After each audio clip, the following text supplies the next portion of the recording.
morning, sir. Good morning, sir. Good morning. Good morning. Ellare exam ഒക്കെ എഴുതിയോ? എല്ലാരും mock exam എഴുതിയായിരുന്നോ? Yes, sir. Okay, fine. All right.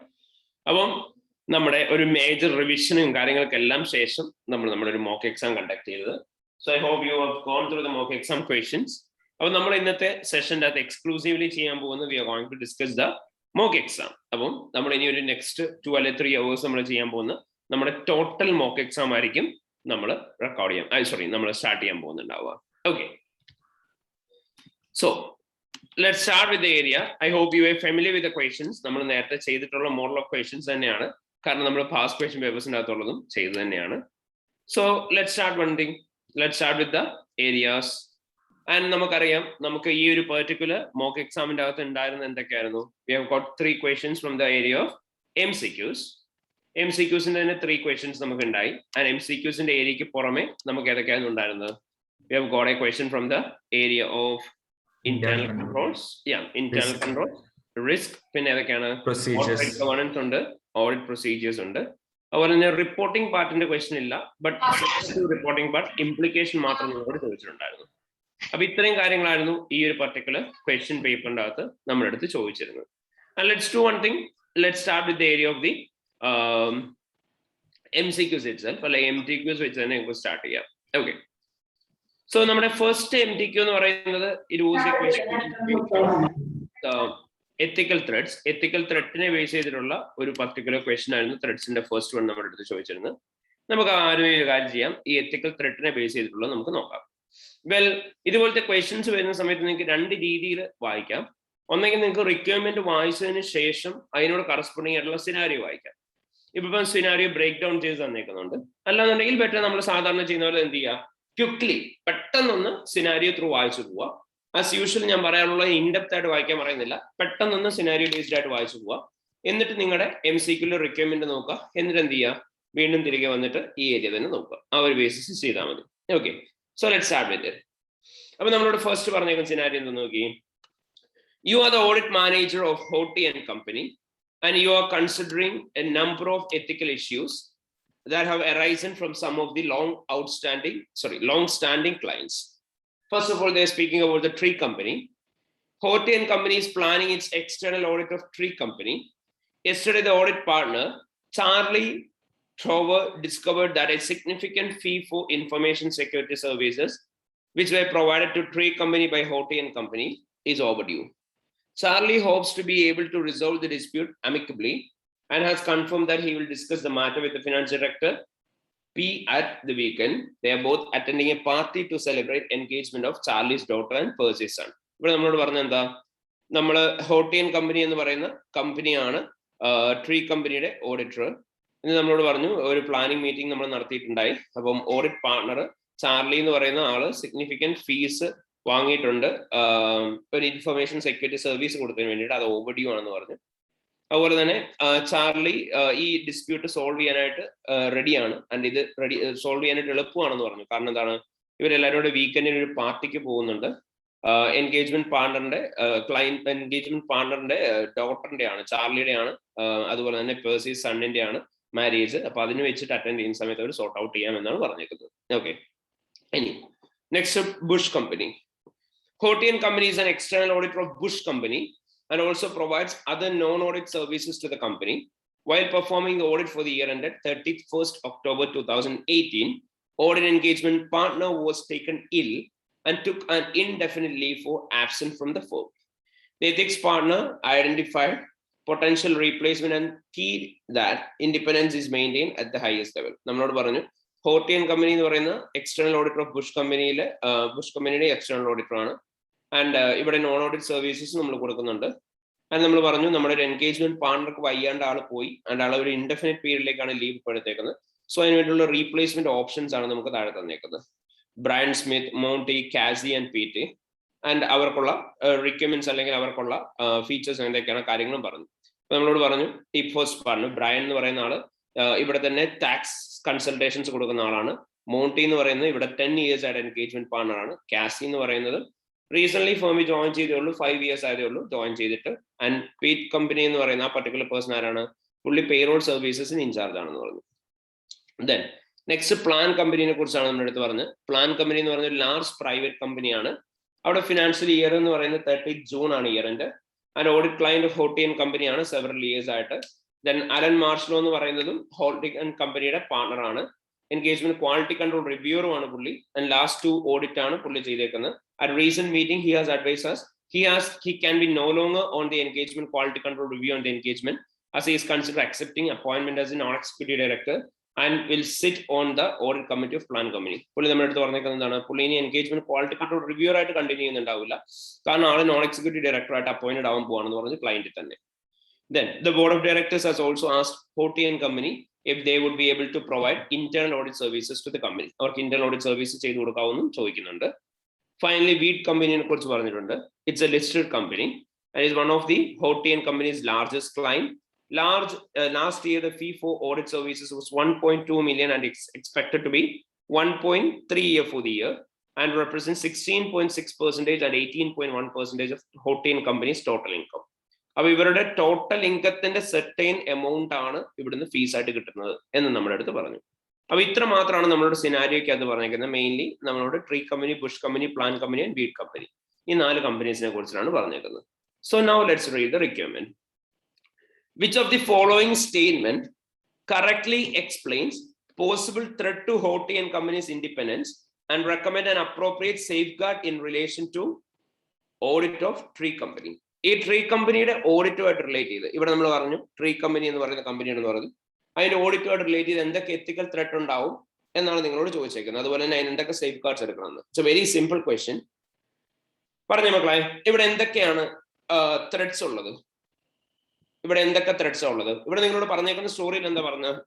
Audit engagement partner നമ്മുടെ അടുത്ത് പറയുന്ന കാര്യങ്ങളാണ് പറഞ്ഞത്. ചാർലി എന്ന് പറയുന്ന ആളാണ്. പുള്ളിക്ക് സിഗ്നിഫിക്കന്റ് എമൗണ്ട് ഓഫ് ഫീസ് കിട്ടുന്നുണ്ടെന്ന് പറഞ്ഞു, ഇൻഫർമേഷൻ സെക്യൂരിറ്റി സർവീസസിന് വേണ്ടിയിട്ട്. അതുപോലെ തന്നെ ആ ഫീസ് ഓവർഡ്യൂ ആണെന്ന് പറഞ്ഞിട്ടുണ്ട്. അതുപോലെ തന്നെ പുള്ളി ഇഷ്യൂസ് ഒക്കെ സോർട്ട് ഔട്ട് ചെയ്യാൻ പോകുന്ന അവരുടെ മക്കളുടെ കല്യാണത്തിന് വെച്ചിട്ടാണെന്ന് പറഞ്ഞിട്ടുണ്ട്. They talking about a marriage ceremony. ഇത്രയാണ് നിങ്ങളുടെ അടുത്ത് പറഞ്ഞേക്കുന്നത്. നമുക്ക് ഓപ്ഷൻസ് ഓരോന്ന് നോക്കാം. An intimidation threat due to overdue fee and tree company should be advised that all fee must be paid prior to auditor's report being signed. ഇവിടെ ഒരു intimidation threat ഉണ്ടാവുന്നുണ്ടോ? ഉണ്ടോ? ഇല്ല. കാരണം ഓഡിറ്റുമായിട്ട് റിലേറ്റ് ചെയ്തുള്ള ഫീസാണോ ഇപ്പൊ ഔട്ട്സ്റ്റാൻഡിങ് നിൽക്കുന്നത്? ഓഡിറ്റ് റിലേറ്റഡ് ഫീസാണോ മക്കളെ ഇവിടെ ഔട്ട്സ്റ്റാൻഡിങ് നിൽക്കുന്നത്? അല്ല. എന്തിന്റെ ഫീസാണ് ഔട്ട്സ്റ്റാൻഡിങ് ആയിട്ട് നിൽക്കുന്നത്? ഇൻഫർമേഷൻ സെക്യൂരിറ്റി സർവീസസിന്റെ ഫീസാണ് ഔട്ട്സ്റ്റാൻഡിങ് ആയിട്ട് നിൽക്കുന്നത്. അതുകൊണ്ട് തന്നെ അവിടെ എന്തെങ്കിലും ത്രെറ്റ് ഉണ്ടോ? ഇല്ല. ഇന്റിമിഡേഷൻ ത്രെറ്റ് ഇല്ല. ഇനി a self review threat that exists due to the nature of non audit work which has been performed, an engagement quality control review which should be carried out. Let me ask you, ഇവിടെ self review threat ഉണ്ടാവുന്നുണ്ടോ? ഉണ്ടോ? ഉണ്ടോ? നിങ്ങൾ ചെയ്ത work നിങ്ങൾ തന്നെ review ചെയ്യുമ്പോഴാണ് എന്തുണ്ടാവുക? Self review threat ഉണ്ടാവുക. ശരിയല്ലേ? നിങ്ങൾ ഓഡിറ്റ് ഇവിടെ ഇവർ ചെയ്തു കൊടുത്തേക്കുന്ന നോൺ ഓഡിറ്റ് സർവീസ് എന്താ? ഇൻഫർമേഷൻ സെക്യൂരിറ്റി സർവീസസ് ആണ്. അപ്പം എന്ന് പറഞ്ഞാൽ എന്താണ്? IT സിസ്റ്റമായിട്ട് റിലേറ്റ് ചെയ്തുള്ള സർവീസസ് ആണ് ചെയ്തു കൊടുത്തേക്കുന്നത്. ശരിയല്ലേ? ഓക്കെ. നിങ്ങൾ ഓഡിറ്റ് പെർഫോം ചെയ്യുന്ന സമയത്ത് കമ്പനിയുടെ IT സിസ്റ്റം റിവ്യൂ ചെയ്യാറുണ്ടോ? ഉണ്ടോ? ഇല്ല. IT സിസ്റ്റം നമ്മൾ റിവ്യൂ ചെയ്യാറുണ്ടോ? IT റിലേറ്റഡ് കൺട്രോൾസ് മാത്രമാണ് നമ്മൾ റിവ്യൂ ചെയ്യാറ്. ശരിയല്ലേ? ഇൻഫർമേഷൻ സെക്യൂരിറ്റി സർവീസസ് നമ്മൾ പോയിട്ട് റിവ്യൂ ചെയ്യാറുണ്ടോ? ഇല്ല. നമ്മൾ എന്ത് സർവീസസ് റിവ്യൂ ചെയ്താൽ മാത്രമേ അവിടെ ഒരു സെൽഫ് റിവ്യൂ ത്രെറ്റ് വരുള്ളൂ? ഞാൻ ഓൾറെഡി ഫിനാൻഷ്യൽ റിപ്പോർട്ടിങ്ങുമായിട്ട് ബന്ധപ്പെട്ട് എന്തെങ്കിലും ഒരു സർവീസ് കൊടുത്തു, ഞാൻ ഫിനാൻഷ്യൽ റിപ്പോർട്ടിങ്ങുമായിട്ട് ബന്ധപ്പെട്ട് കൊടുത്ത സർവീസ് എന്താണോ ആ സർവീസ് തന്നെ ഞാൻ റിവ്യൂ ചെയ്ത് കഴിഞ്ഞാൽ മാത്രമേ അവിടെ എന്ത് ത്രെറ്റ് ഉണ്ടാവത്തുള്ളൂ? അവിടെ സെൽഫ് റിവ്യൂ ത്രെറ്റ് ഉണ്ടാവത്തുള്ളൂ. മനസ്സിലായോ? അപ്പൊ ഇത് ഫിനാൻഷ്യൽ റിപ്പോർട്ടിങ്ങുമായിട്ട് റിലേറ്റ് ചെയ്തുള്ള സർവീസ് ആണോ? അല്ല. So there is no self review threat. അപ്പം ബേസിക്കലി ആൻസർ വരുന്നത് ഏതായിരിക്കും? സെൽഫ് ഇൻട്രസ്റ്റ് ത്രെറ്റ് ആയിരിക്കും. അല്ലാന്നുണ്ടെങ്കിൽ നമുക്കിത് ഡയറക്ട്ലി ട്രേസ് ചെയ്യാൻ പറ്റും. നമുക്കറിയാം രണ്ടുപേര് തമ്മിലുള്ള റിലേഷൻഷിപ്പ് വരുന്ന സമയത്ത് അവിടെ എന്ത് ത്രെറ്റ് ആയിരിക്കും വരുന്നുണ്ടാവുക? സെൽഫ് ഇൻട്രസ്റ്റ് ത്രെറ്റ് ആയിരിക്കും വരുന്നുണ്ടാവുക. അപ്പം സെൽഫ് ഇൻട്രസ്റ്റ് ത്രെറ്റ് വന്നു കഴിഞ്ഞിട്ടുണ്ടെങ്കിൽ അവിടെ വേറെ എന്തെങ്കിലും ഓപ്ഷൻ ഉണ്ടോ? ഇല്ല. നമ്മൾ എന്ത് ചെയ്യണം? ഓഡിറ്റ് പാർട്ണറിനെ റിമൂവ് ചെയ്യണം. മനസ്സിലായോ? ഓക്കെ. അപ്പൊ നമ്മുടെ ആൻസർ എന്ന് പറയുന്നത് ഏതായിരിക്കും? ഫസ്റ്റ് വണ്ണിന്റെ it will be answer D. Okay. ഇനി next, taking into account concern of the ethics partner which of the partners identified as a potential replacement that should be taken out of Bush company for the year ended 31st October 2018? എല്ലാവരും ഒന്ന് answer chat സെഷനിൽ വന്നിട്ടേ. ഏത് answer വരിക? Take into account the concern of the ethics partner, which of the partners identified as a potential replacement that should be taken over of Bush company for the year ended 31st October 2018. Bush companyക്ക് വേണ്ടിയിട്ടുള്ള പക്ക replacement ആരായിരിക്കും? Option ഇട്ടാൽ മതി, A, B, C or D എന്നുള്ളത് ഇട്ടാൽ മതി. നമ്മളിവിടെ എന്തായിരുന്നു പറഞ്ഞത് നോക്കിക്കേ. ബുഷ് കമ്പനിയുടെ റീപ്ലേസ്മെന്റ് ഓപ്ഷൻസ് നമ്മൾ പറഞ്ഞു. നമ്മൾ ഏതൊക്കെയാണെന്ന് പറഞ്ഞ്? Brian Smith. ബ്രയൻ സ്മിത്ത് എന്ന് പറയുന്ന ആൾ എന്താ ചെയ്യുന്നത്? Who is also partner in charge of tax services provided to Bush company. Bush കമ്പനിക്ക് കൊടുക്കുന്ന ടാക്സ് സർവീസിന്റെ ഇൻചാർജ് ആണ് ബ്രയൻ സ്മിത്ത്. അപ്പൊ പുള്ളിക്ക് അത് ചെയ്യാൻ പറ്റുമോ? ഇല്ല. അപ്പൊ എന്ത് ത്രെട്ടായിരിക്കും അവിടെ വരുന്നുണ്ടാവുക? സെൽഫ് റിവ്യൂ ത്രെട്ട് വരാൻ ചാൻസ് ഉണ്ട്. അതുകൊണ്ട് തന്നെ ബ്രയൻ സ്മിത്തിന് പറ്റത്തില്ല. ഇനി സിമ്പിൾ ഓപ്ഷൻ ആണ് നിങ്ങൾക്ക് തന്നേക്കുന്ന അടുത്തത്. Who is also a partner in charge of payroll services provided to the Bush company. Payroll services കൊടുക്കുന്ന ആൾക്ക് ഇതും കൂടെ ചെയ്യാൻ പറ്റുമോ? ഇല്ല. So PT is also not the person. Montinor, who was the audit engagement partner for 10 years ended 31st October 2017. ഈ particular person ആണ് ഇവിടെ 10 years ആയിട്ട് ഓഡിറ്റ് എൻഗേജ്മെന്റ് പാർട്ണർ ആയിട്ട് ഇരുന്നിട്ടുള്ളതെന്ന് പറയാണ്. ഒരു particular person 10 years engagement partner ആയിട്ട് ഇരിക്കാൻ പറ്റുമോ? ഇല്ല. മാക്സിമം എത്ര പേരുണ്ടായിരുന്നു? 7 years ഇരിക്കാൻ പറ്റത്തുള്ളൂ. And next one, okay, who was introduced to Bush company as a client when she joined the firm as an audit engagement partner 5 years ago. 5 years ago ആണ് ഇവര് നമ്മളെ ആ കമ്പനിയിലേക്ക് ഇൻട്രൊഡ്യൂസ് ചെയ്തു വന്നത്. 5 years എന്ന് പറയുന്നത് ശരിക്കും പറഞ്ഞൊരു കൂളിംഗ് ഓഫ് പീരിയഡിനോട് ഇക്വലന്റ് അല്ലേ? അതെ. അപ്പം ഉള്ള ഒരേ ഒരു ഓപ്ഷൻ എന്ന് പറയുന്നത് ഏത് മാത്രമായിരിക്കും? കാക്സി ഡിക്സൺ മാത്രമായിരിക്കും. So which means option C Coxy Dixon ആയിരിക്കും കറക്റ്റ് ആൻസർ എന്ന് പറയാം. മനസ്സിലായോ എല്ലാവർക്കും? ഓക്കെ. ഇനി which of the following correctly identify threats to Horty and Company's independence and proposes an appropriate course of action for the firm if Alan Marshlow accepts appointment as a non-executive director of Plan Company? Okay, so നമുക്ക് Plan Company കാര്യങ്ങൾ വായിച്ചു നോക്കാം. Plan Company is a large private company with a financial year to 30th June and has been an audit client of Horty and Company for several years. Alan Marshlow, a partner of Horty and Company, has acted as an engagement quality control reviewer on the last two audit to year ended 30th June 2018. At the recent meeting, he advised that he can no longer be engagement quality control reviewer on the engagement as he is considering accepting the appointment as a non-executive director and will sit on the committee of the Plan Company. നമ്മളോട് പറഞ്ഞ എന്താ? Allen company എന്ന് പറയുന്ന ആള് horti and കമ്പനിയുടെ already partner ആണ്. പുള്ളി തന്നെ എന്ത് ചെയ്യുന്നുണ്ടായിരുന്നു? എൻഗേജ്മെന്റ് ക്വാളിറ്റി കൺട്രോൾ റിവ്യൂർ ആയിട്ട് ആക്ട് ചെയ്യുന്നുണ്ടായിരുന്നു. അപ്പൊ ഇനി പുള്ളി പറയാണ് പുള്ളി ഇനി എന്ത് ചെയ്യുന്നില്ല, എൻഗേജ്മെന്റ് ക്വാളിറ്റി കൺട്രോൾ റിവ്യൂർ ആയിട്ട് ഇരിക്കുന്നില്ല, കാരണം ആള് നോൺ എക്സിക്യൂട്ടീവ് ഡയറക്ടർ ആയിട്ട് വർക്ക് ചെയ്യാൻ പോവാണെന്ന് പറഞ്ഞു. നമ്മളോട് ഇവിടെ ചോദിച്ചത് എന്താ? പുള്ളി നോൺ എക്സിക്യൂട്ടീവ് ഡയറക്ടർ ആയിട്ട് വർക്ക് ചെയ്തോട്ടെ, വർക്ക് ചെയ്യാൻ പോയി കഴിഞ്ഞാൽ അവിടെ എന്തൊക്കെ ത്രെട്ട് ഉണ്ടാവാനായിട്ടുള്ള പോസിബിലിറ്റി ഉണ്ട് എന്നാണ് നിങ്ങളുടെ അടുത്ത് ചോദിച്ചേക്കുന്നത്. ഏതൊക്കെ ത്രെട്ടിനുള്ള പോസിബിലിറ്റി ആയിരിക്കും മക്കളെ വരിക? സെൽഫ് റിവ്യൂ ത്രെട്ട് വരും. പിന്നെ വേറെ ഏത് ത്രെട്ട് ആയിരിക്കും വരിക? എക്സാക്ട്ലി, നമുക്ക് ഡയറക്ട്ലി ട്രേസ് ചെയ്യാം. Self interest and self review threat ആയിരിക്കും വരുന്നുണ്ടാവുക. അതിന് അവിടെയുള്ള ഒരേ ഒരു ഓപ്ഷൻ എന്ന് പറഞ്ഞാൽ എന്ത് മാത്രമായിരിക്കും അവർക്കുണ്ടാവുക? അവര് ഓഡിറ്റ് എൻഗേജ്മെന്റിൽ നിന്ന് റിസൈൻ ചെയ്യണം എന്നുള്ളത് തന്നെയായിരിക്കും. ശരിയല്ലേ? Okay. Next, you are separately considering the Plan Company's request to provide internal audit services and remit of these services if they are accepted.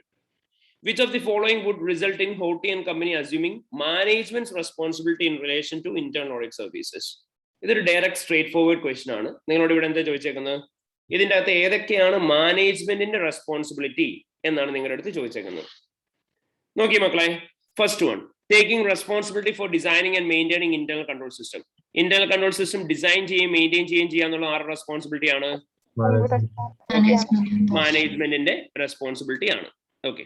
Then next one, determining which recommendation should take place, priority and be implemented. ഏതൊക്കെയാണ് recommendations consider ചെയ്യേണ്ടത്, ഏറ്റവും important ആയിട്ട് അത് ഏതൊക്കെ implement ചെയ്യണം എന്ന് നോക്കുന്ന ആരുടെ റെസ്പോൺസിബിലിറ്റി ആണ്? അഗെയിൻ മാനേജ്മെന്റിന്റെ. അതായത് ഓഡിറ്ററായി നമ്മൾ റെക്കമെൻഡേഷൻ കൊടുക്കും, പക്ഷെ ഏത് റെക്കമെൻഡേഷൻ ആദ്യമേ ഇംപ്ലിമെന്റ് ചെയ്യണം എന്ന് തീരുമാനിക്കുന്ന ആരാ? മാനേജ്മെന്റ്. അതുകൊണ്ട് തന്നെ മാനേജ്മെന്റ് റെസ്പോൺസിബിലിറ്റി ആണത്. Determining the reliance that can be placed on the work of internal audit for internal auditor for external audit. External ഓഡിറ്റിന്റെ സമയത്ത് ഇന്റേണൽ ഓഡിറ്റിന്റെ വർക്കിന് മേലെ എത്ര റിലയൻസ് കീപ്പ് ചെയ്യണം തീരുമാനിക്കുന്ന ഓഡിറ്റർ ആണോ മാനേജ്മെന്റ് ആണോ? ഓഡിറ്റർ ആണ്. Okay. Then Setting the scope of internal audit work to be carried out. Internal audit work scope decide in auditor or management ano? Management ano. Okay, appo literally parna edha answers vira 1, 2 and 4. Answer edha vira C. Okay, yeah, perfect.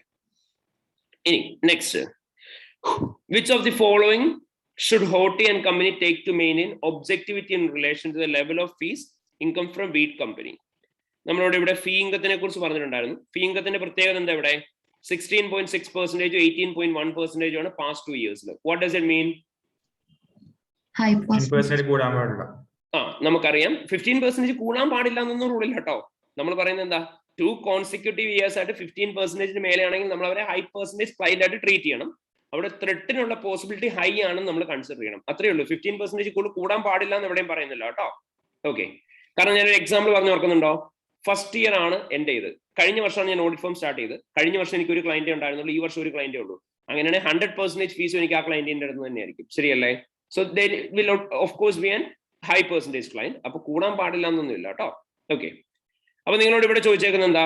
ആ high percentage ഫീസുമായിട്ട് relate ചെയ്ത് നിങ്ങൾ എന്തൊക്കെ safeguards ആണ് എടുക്കേണ്ടതെന്നാണ് ചോദിച്ചേക്കുന്നത്. First one, the level of income should be communicated to those charged with governance. നിങ്ങളുടെ എത്രയാണോ ഫീസിന്റെ level അത് those charged with governance ആയിട്ട് കമ്മ്യൂണിക്കേറ്റ് ചെയ്യണം എന്ന് പറഞ്ഞു.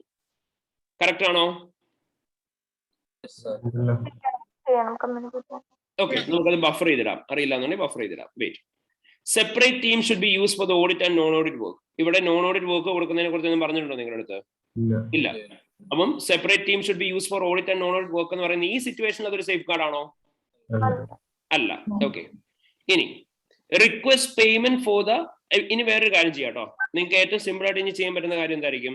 ഈ സെക്കൻഡ് വൺ ഉറപ്പായിട്ടും ഇല്ലാന്ന് നിങ്ങൾക്ക് ഉറപ്പാണല്ലോ. അപ്പൊ എന്ത് ചെയ്തു? കോമ്പിനേഷൻ ആൻസേഴ്സ് വരുമ്പോൾ അത് എളുപ്പം കേട്ടോ. സെക്കൻഡ് വൺ ഇല്ലാന്ന് ഉറപ്പായി കഴിഞ്ഞാൽ നിങ്ങൾക്ക് എന്ത് ചെയ്യാം? സെക്കൻഡ് വൺ ഉള്ള കോമ്പിനേഷൻസ് എല്ലാം കളയാം. ഓക്കെ, അപ്പൊ ഇത് രണ്ടും അല്ല ആൻസർ എന്ന് മനസ്സിലായി. ഇനി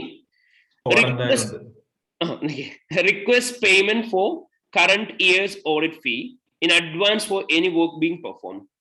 ഇതൊരു അട്ട സ്റ്റുപ്പിഡിറ്റി അല്ലേ? അവരെന്താ പറഞ്ഞേക്കുന്നത്? കറന്റ് ഇയർ ഓഡിറ്റ് ഫീസ് നേരത്തെ വാങ്ങിച്ചു വെച്ചാൽ മതി എന്നാണ് പറഞ്ഞത് സേഫ് ഗാർഡ് ആയിട്ട്. അതൊരു സേഫ് ഗാർഡ് ആണോ? അല്ല, that is not a safeguard at all. Then last നമുക്കറിയാം, നമ്മൾ എപ്പോഴും പഠിച്ചിട്ടുള്ളതാണ്, ഹൈ പെർസെന്റേജ് ഫീസ് ഉള്ള സമയത്ത് നമ്മൾ എന്ത് ചെയ്യണം? എക്സ്റ്റേണൽ റിവ്യൂവിനെ കൊണ്ട് വർക്ക് റിവ്യൂ ചെയ്യിക്കണം. അതാണ് അവർ പറഞ്ഞ് പ്രീ ഇഷ്യൂൻസ് റിവ്യൂ നടത്തണം എന്ന്. അപ്പം 4th പോയിന്റ് ഉണ്ട്. പിന്നെ റിമൈനിങ് ഏതാ പോയിന്റ് ഉള്ളത്? First one.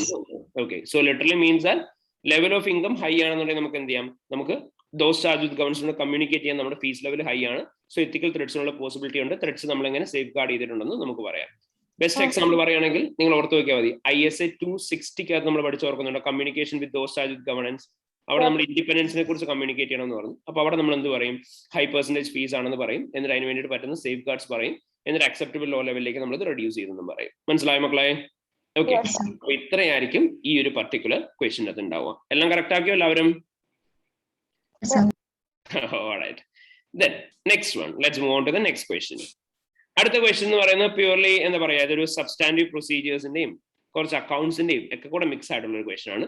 But many of the questions from this area is comparatively very simple. അപ്പൊ നമുക്ക് നോക്കാം. ഇവിടെ പറഞ്ഞേക്കുന്നത് എന്തൊക്കെയാ? About the Chester company. Chester company manufactures and sells pet toys to wholesale market. It has been prepared its financial statements to 31st July 2018. You are the audit assistant with D and Company, and you have assigned the current liabilities balances in audit work plan. You have calculated the payable payment period, which was 66 days in 2018. Prior year 45 days, and have asked the director of Chester Company to provide an explanation for the increase in days. Okay, payable payment days in days കൂടിയെന്നുള്ള reason എന്താണെന്നുള്ള explanation നിങ്ങൾ ചോദിച്ചു. Chester Company receives monthly statement from its main supplier and performs regular supplier statement reconciliation, and there were inconsistencies noted in respect of the following balances. എന്തൊക്കെ inconsistencies ആണ് supplier സ്റ്റേറ്റ്മെന്റും അതുപോലെ തന്നെ നമ്മുടെ customer accounts supplier അക്കൗണ്ട്സുമായിട്ടുള്ളതെന്നാണ് ഈ പറഞ്ഞേക്കുന്നത്. അപ്പൊ നമ്മളോട് പറഞ്ഞു balance as per purchase ledger എന്ന് പറയുന്നത് ഇത്രയായിരുന്നു, സപ്ലൈ സ്റ്റേറ്റ്മെന്റ് പ്രകാരം ബാലൻസ് ഇത്രയായിരുന്നു, പൂഡിൽ കമ്പനിയുടെ ഇത്രയാണ്, സപ്ലൈ സ്റ്റേറ്റ്മെന്റ് പ്രകാരം ഇത്രയാണ്, ബാത്ത് കമ്പനിയുടെ ഇത്രയാണ്, സപ്ലൈ സ്റ്റേറ്റ്മെന്റ് പ്രകാരം ഇത്രയാണ് ഡിഫറൻസ് വന്നേക്കുന്നത്. അതിന്റെ എക്സ്പ്ലനേഷൻസ് ആണ് ചെറുതായിട്ട് നിങ്ങൾക്ക് താഴേക്ക് തന്നേക്കുന്നത്. Chester Company has a credit agreement with Oxford Company under which it receives goods 14 days before supplier raises the invoice. Chester Company received goods worth 1,44,640 on 18 July 2018, for which the invoice was received shortly after the year end. In accordance with this agreement, Chester Company entered the transaction into accounting records at the date of invoice. The difference on this balance are still investigated on Poodle Company. Bath Company Chester Company's finance director has informed you that there were error in closing the purchase ledger, and it was closed 3 days earlier. Invoices received on 29, 30, and 31st were posted to 2019 ledger. Next year, included. Director of Chester Company confirmed that the following is a discovery of an error, and manual adjustment was made during the journal book, using the journal book. Adjust. And first, directly a question, which of the following supplier balances would indicate high risk in relation to completeness of liabilities recorded at the year end? Year-end liability completeness related high risk situation completeness related risk basically transactions and completely record chances possibilities a supplier with high balance at the year end and low volume of transactions during the year. അതായത് during the year നമുക്ക് transactions കുറവായിരുന്നു, year എൻഡിന്റെ സമയത്ത് നല്ല balance ഉണ്ട്. അങ്ങനെയാണെങ്കിൽ അവിടെ risk ഉണ്ടോ? അങ്ങനെയാണെങ്കിൽ അവിടെ റിസ്ക് ഉണ്ടോ മക്കളെ? നമ്മുടെ കംപ്ലീറ്റ്നെസ് ഓഫ് ലയബിലിറ്റി എന്ന് പറഞ്ഞാൽ നമുക്കറിയാം, ലയബിലിറ്റി എന്ന് പറഞ്ഞാൽ എന്താണ്? നമ്മുടെ കമ്പനിയെ സംബന്ധിച്ച് ബാധ്യതയാണ്. അതപ്പോ എല്ലാ കമ്പനീസും കൂട്ടി കാണിക്കാനായിരിക്കും ശ്രമിക്കുക, കുറച്ച് കാണിക്കാനായിരിക്കും ശ്രമിക്കുക? കുറച്ച് കാണിക്കാൻ. അപ്പൊ കുറച്ച് കാണിക്കാൻ ശ്രമിക്കുന്നതല്ലേ നമ്മുടെ റിസ്ക് എന്ന് പറയുന്നത്. ഓക്കെ, അപ്പം high balance at the year end ഉണ്ട്. അപ്പം അവിടെ കൂട്ടി കാണിക്കാനാണോ ചാൻസോ കുറച്ച് കാണിക്കാനാണോ? കൂട്ടി കാണിക്കാനാണ്. കംപ്ലൈന്റ്നെസ്സിൽ ഹൈ റിസ്ക് ഉണ്ടോ? ഇല്ല. ഇനി next one, a supplier with a low balance. Third one നോക്കാവേ. A supplier with a low balance at the year end and low volume of transactions during the year. During the year സപ്ലയറിന്റെ transactions കുറവായിരിക്കും and year എൻഡിന്റെ സമയത്തും കുറവാണ്. അങ്ങനെയാണ് പ്രശ്നമുണ്ടോ? ഇല്ല. ഇനി a supplier with high balances at the year end and high volume of transactions during the year. During the year ഒരുപാട് ട്രാൻസാക്ഷൻസ് ഉണ്ട്, ഇയർ എൻഡിന്റെ അന്ന് ഒരുപാട് ട്രാൻസാക്ഷൻസ് ഉണ്ട്. പ്രശ്നമുണ്ടോ? ഇനി a supplier with low balance at the year end and volume of transactions during the year.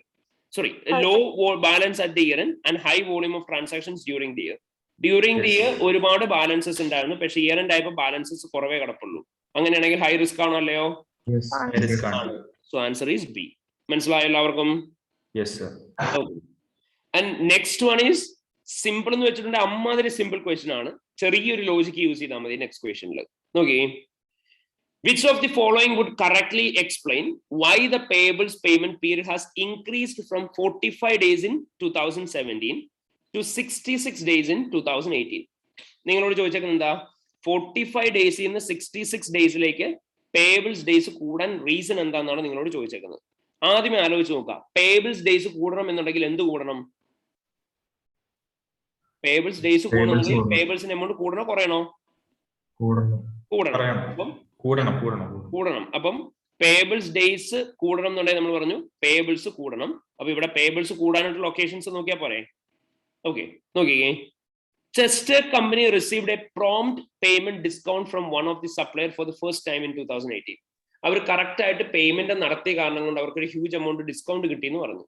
Our correct ആയിട്ടുള്ള payment നടത്തിയിട്ടുണ്ട് എന്നുണ്ടെങ്കിൽ പേയബിൾസ് ബാലൻസ് കൂടുവോ കുറയുവോ? കുറയും. അപ്പൊ അതാണോ answer? Then Chester Company obtained trade discount from one of the biggest supplier, which has reduced the amount owed to the supplier by 10% in the year. നമ്മൾ പറഞ്ഞെന്താ, അവർക്കൊരു trade discount കിട്ടി, അത് കാരണം കൊണ്ട് അവർ കൊടുക്കാനുള്ള ബാലൻസ് 10% കുറഞ്ഞു എന്ന് പറഞ്ഞു. അങ്ങനെയാണെങ്കിൽ പേയബിൾസ് ഡേയ്സ് എന്താ ചെയ്തേക്കുന്നത്? കുറയുന്നു. ഓക്കെ, അപ്പൊ അതുമല്ല answer. Then Chester Company took an advantage of extended credit terms offered by a new supplier in respect of large order which it has fully settled at the year end. നിങ്ങളോട് പറഞ്ഞെന്താ, ഇവരൊരു huge amount credit ആര് കൊടുത്തിട്ടുണ്ട്? ഒരു പുതിയ supplier കൊടുത്തിട്ടുണ്ടെന്ന് പറഞ്ഞു. അവിടെ വരെയാണെങ്കിൽ okay. അതിന്റെ കൂടുതൽ അവരെന്ത് പറഞ്ഞു? അത് കാരണം കൊണ്ട് അവർ കുറെ എമൗണ്ട് ക്രെഡിറ്റിന് എടുത്തിട്ടുണ്ടായി, പക്ഷെ ഇയർ എൻഡിന്റെ അന്ന് അവരെന്ത് ചെയ്തു? അത് ക്ലോസ് ചെയ്തു എന്ന് പറഞ്ഞു. അങ്ങനെയാണെന്നുണ്ടെങ്കിൽ ഇയർ എൻഡിന് എന്നത് ക്ലോസ് ചെയ്തിട്ടുണ്ടെങ്കിൽ പേബിൾസ് ഡേയ്സ് കൂടുവോ കുറയുവോ? കുറയും. ഇനി sister company purchased unusually high level of goods in 2018 to satisfy large order and had not paid for these goods by the year end. നമ്മളോട് പറഞ്ഞെന്താ, ഒരു huge amount of orders place ചെയ്തു during the year. എന്നിട്ട് അതിന് payment നടത്തിയിട്ടുണ്ടോ? ഇല്ല, payment outstanding ആണെന്ന് പറഞ്ഞു. അങ്ങനെയാണെന്നുണ്ടെങ്കിൽ ഏതായിരിക്കും ആൻസർ ആയിട്ട് വരിക? സി. ബിക്കോസ് എന്താണ്? ബിക്കോസ് പേയ്മെന്റ് നടത്തിയിട്ടില്ല എന്നുണ്ടെങ്കിൽ ഓട്ടോമാറ്റിക്കലി എന്ത് കൂടും? പേബിൾസ് കൂടും. അപ്പൊ അത് കാരണം കൊണ്ട് പേബിൾസ് ഡേയ്സും കൂടും. സി ആണ് ആൻസർ. ഈസി ആയിട്ടുള്ള ക്വസ്റ്റൻ അല്ലേ? Any next one, again that's another simple question. Which of the following is an appropriate action in respect of inconsistency in the balance of Oxford company? Oxford company എന്തായിരുന്നു difference വന്നത്?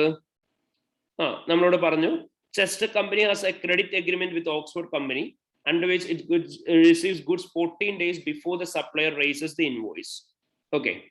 Chester company receives goods worth 1,44,614 on 18th July 2018, for which the invoices was received shortly after the year end in accordance with the agreement. Chester company entered the transaction into the accounting records at the date of invoice. നിങ്ങളോട് ഇവിടെ പറഞ്ഞേക്കുന്നത് എന്താണ്? Chester company ചെയ്യുന്ന പരിപാടി എന്താ? Chester കമ്പനിക്ക് ആദ്യമേ goods കിട്ടും, എന്നിട്ട് എത്ര ദിവസം കഴിഞ്ഞിട്ട് പേയ്മെന്റ് കൊടുത്താൽ മതി? 14 ഡേയ്സ് കഴിഞ്ഞിട്ട് പേയ്മെന്റ് കൊടുത്താൽ മതി. എന്നിട്ട് ചെസ്റ്റർ കമ്പനി എന്താ ചെയ്തേക്കുന്നതെന്ന് പറഞ്ഞേക്കുന്നത്? ചെസ്റ്റർ കമ്പനി എന്നാണ് ഈ ഇൻവോയ്സ് റെക്കോർഡ് ചെയ്യുന്നത്? എന്നാണോ കിട്ടുന്നത് അന്നാണ് ഇവർ ഇൻവോയ്സ് റെക്കോർഡ് ചെയ്യുന്നത്. ശരിക്കും അങ്ങനെയാണോ ചെയ്യേണ്ടത്? ഗുഡ്സ് റിസീവ് ചെയ്യുന്നതാണോ അന്ന് വേണം അത് റെക്കോർഡ് ചെയ്യാനായിട്ട്. ശരിയല്ലേ? ഓക്കെ. കാരണം എന്താണ്? കാരണം എന്ന് പറഞ്ഞിട്ടുണ്ടെങ്കിൽ ബിക്കോസ് അത് അവർക്ക് ഓൾറെഡി പേബിൾ ആണ്, അവർക്ക് ഇൻവോയ്സ് കിട്ടിയിട്ടില്ല എന്നുള്ളത് മാത്രമേ ഉള്ളൂ. ഗുഡ്സ് ഓൾറെഡി റിസീവ് ചെയ്തിട്ടുണ്ട്. 14 ഡേയ്സ് ആണ് അവർക്ക് പ്രൊവിഷൻ പീരീഡ് എന്നുള്ളത് മാത്രമേ ഉള്ളൂ. ഓക്കെ. ഇനി നമ്മളോട് ചോദിച്ചേക്കാണ് ഏതൊക്കെയാണ് ഈ ഒരു സിറ്റുവേഷനിൽ ആൻസർ ആയിട്ട് വരുന്നതെന്ന്, അല്ലെങ്കിൽ ഇൻകൺസിസ്റ്റൻസികളുടെ റീസൺ എന്താണെന്നാണ് നമ്മളോട് ചോദിച്ചേക്കുന്നത്. ഫസ്റ്റ് വൺ നോക്കിയേ. Auditor should take no further action as there is a timing difference which was resolved upon receipt and posting of invoice. നിങ്ങളോട് പറഞ്ഞേക്കുന്നത് എന്താ? അതൊരു ടൈമിംഗ് ഡിഫറൻസ് മാത്രമാണ്, അത് പിന്നീട് ഇൻവോയ്സ് വരുമ്പോൾ കറക്റ്റ് ആയിക്കോളും, അത് കുഴപ്പമില്ല എന്ന് പറഞ്ഞേക്കുന്നത്. അങ്ങനെയാണോ? അല്ല. കാരണം നമുക്കറിയാം ഇയർ എൻഡിന്റെ സമയത്താണ് ഇൻവോയ്സ് കിട്ടുന്നുണ്ടെങ്കിൽ ആ സമയം എവിടെ പോകാൻ പോകുന്നത്? നെക്സ്റ്റ് ഇയറിൽ പോകും. അപ്പൊ കട്ട് ഓഫ് എഫക്ട് ആവാൻ ചാൻസ് ഉണ്ട്. ശരിയല്ലേ? അപ്പൊ അതല്ല answer. The auditor should request that purchase ledger balance is amended at the reporting date to reflect recent invoice. Auditor എന്ത് ചെയ്യണം എന്ന് പറഞ്ഞു? പർച്ചേസ് ലെഡ്ജറിന്റെ ബാലൻസ് മാത്രം പോയിട്ട് അമെൻഡ് ചെയ്യണം എന്ന് പറഞ്ഞു. പർച്ചേസ് ലെഡ്ജർ ബാലൻസ് മാത്രം അമെൻഡ് ചെയ്താൽ മതിയോ? പോരാ. നമ്മുടെ എമൗണ്ടിന്റെ പേബിൾസും കാര്യങ്ങളെല്ലാം എന്ത് ചെയ്തിട്ടുണ്ടാവണം? കറക്റ്റ് ആയിട്ട് തന്നെ ഇൻക്ലൂഡ് ചെയ്തിട്ടുണ്ടാവണം. അപ്പൊ അതുമല്ല. Auditor should contact the supplier and request a supply statement as at the current date. നമ്മൾ പറയണം ഓഡിറ്ററിനോട് വിളിച്ചിട്ട് ഇന്നത്തെ ദിവസത്തെ സപ്ലൈ സ്റ്റേറ്റ്മെന്റ് വാങ്ങിക്കണം എന്ന് പറഞ്ഞു. അത് വാങ്ങിച്ചു വെച്ചിട്ട് എന്തെങ്കിലും കാര്യമുണ്ടോ? ഇല്ല. Then last one, the auditor should request that an accrual is created in respect of the goods received but not at invoice. അതായത് ഏതെങ്കിലും ഗുഡ്സ് റിസീവ് ചെയ്തു പക്ഷെ അത് ഇൻവോയ്സ് ചെയ്തിട്ടില്ല എന്നുണ്ടെങ്കിൽ അതുമായിട്ട് റിലേറ്റഡ് അക്രൂവൽ എന്ന് വെച്ചാൽ എന്താണ്? ലയബിലിറ്റി റെക്കഗ്നൈസ് ചെയ്യണം എന്ന് പറഞ്ഞു. അതല്ലേ നമ്മൾ ചെയ്യേണ്ടത്? So option D is the right answer. മനസ്സിലായോ എല്ലാവർക്കും? ഓക്കെ. ഇനി നെക്സ്റ്റ് വൺ, ചെറിയൊരു അക്കൗണ്ടിങ് ട്രീറ്റ്മെന്റ്, നിങ്ങളുടെ F3 കൈൻഡ് ഓഫ് ഒരു അക്കൗണ്ടിങ് ട്രീറ്റ്മെന്റ് ഒരു ക്വസ്റ്റൻ ആണ്. Very simple question. Which of the following would be a valid explanation for difference in respect of pool company? Pool company difference വന്നേക്കുന്നതിന് ഒരു valid explanation എന്താണെന്നാണ് നിങ്ങളോട് ചോദിച്ചേക്കുന്നത്. So pool കമ്പനിയിൽ balance as per purchase ledger എത്രയാണ്? -72,168 ആണ്. Balance as plus supply statement എത്രയാണ്? 84,235 ആണ്.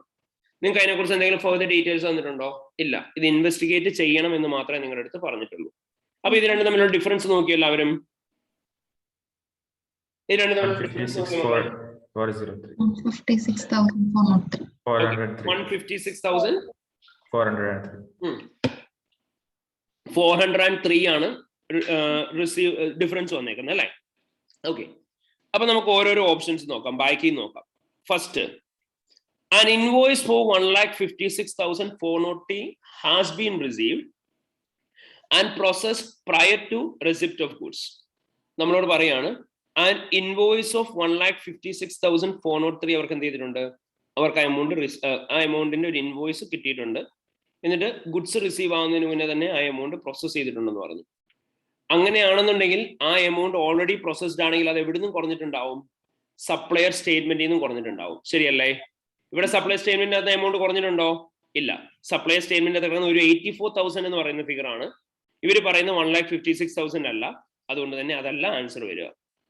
ഇനി an invoice for 1,56,403 has been posted as a debit note. Debit not ആയിട്ട് നമ്മൾ പോസ്റ്റ് ചെയ്തു എന്ന് പറഞ്ഞാൽ അതിനർത്ഥം എന്താണ്?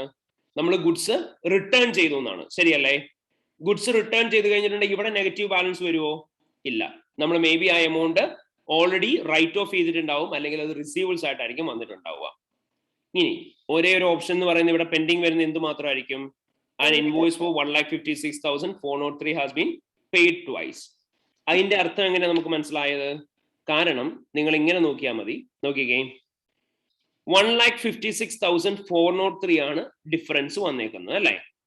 സോ ഇവർ ഓൾറെഡി സപ്ലയർ പറയുന്നുണ്ട് നമ്മൾ 84,235 കൊടുക്കാനുണ്ടെന്ന്. സോ ഇതും കൂടെ തമ്മിലുള്ള ഡിഫറൻസ് നോക്കുമ്പോൾ എത്ര വരിക?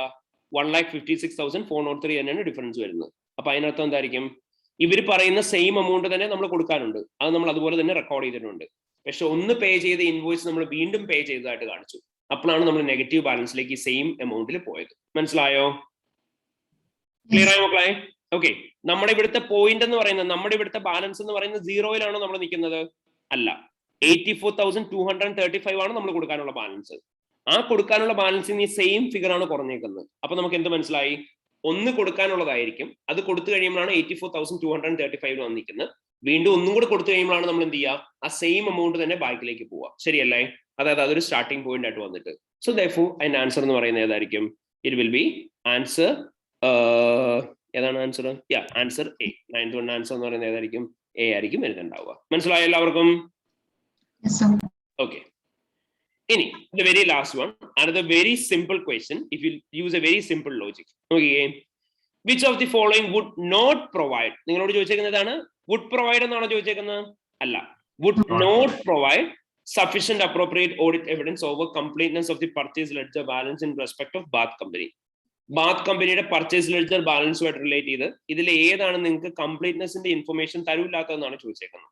ഓക്കെ, നോക്കി നമുക്ക് ബാക്കി നോക്കാം. Review a sample of invoices from bath company recorded post year end and match the GRN to determine if they should have been recorded at the year end. Completeness ensure ചെയ്യാൻ പറ്റുമോ? അവരെന്താ പറഞ്ഞേക്കുന്നത്? ഒരു sample of invoice എടുക്കണം, എന്നിട്ട് year എൻഡിന് ശേഷം നടന്നേക്കുന്ന transactions, year എൻഡിന് ശേഷം റിസീവ് ചെയ്തേക്കുന്ന ഇൻവോയ്സസ് നോക്കണം, എന്നിട്ട് അത് നമ്മൾ GRN-ഉമായിട്ട് ക്രോസ് ചെക്ക് ചെയ്യണം. ഇയർ എൻഡിന് മുന്നേ ഉള്ളതാണെന്നുണ്ടെങ്കിൽ അത് റെക്കോർഡ് ചെയ്തിട്ടുണ്ടെന്ന് എൻഷുർ ചെയ്യണം എന്ന് പറഞ്ഞു. കംപ്ലീറ്റ്നെസ് അല്ലേ? അതെ. ഇനി next, for the post year and cash book payments to Bath company confirm date of matching invoice pre and year end agree to liability. നമ്മളോട് പറഞ്ഞ എന്താണ്? പോസ്റ്റ് ഇയർ എൻഡിലെ ക്യാഷ് പേയ്മെന്റ്സ് നമ്മൾ നോക്കണം, എന്നിട്ട് ഇൻവോയ്സ് നോക്കണം, എന്നിട്ട് പ്രീ ഇയർ എൻഡിലെ ലയബിലിറ്റീസ് ആയിട്ട് ക്രോസ് ചെക്ക് ചെയ്യണം, എല്ലാം അത് റെക്കോർഡ് ചെയ്തിട്ടുണ്ടോ എന്ന് എൻഷുർ ചെയ്യാൻ വേണ്ടിയിട്ട്. കറക്റ്റ് അല്ലേ? അതെ. Again it's a point for completeness. Then obtain journal book and confirm that all invoices recorded as received from bath company dated between 29 and 31 July have been manually adjusted for.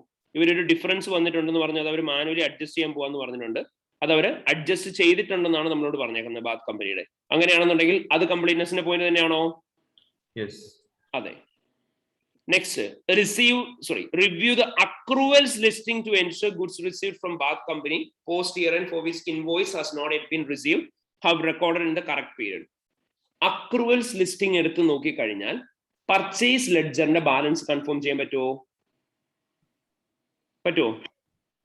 അക്രൂവൽസ് listing എടുത്ത് നോക്കി കഴിഞ്ഞാൽ purchase ലെഡ്ജറിന്റെ, payables ledger അല്ല നിങ്ങളോട് ചോദിച്ചേക്കുന്നത്, purchase ലെഡ്ജറിന്റെ ബാലൻസിന്റെ completeness ആണ്. അത് ensure ചെയ്യാൻ പറ്റുമോ മക്കളെ?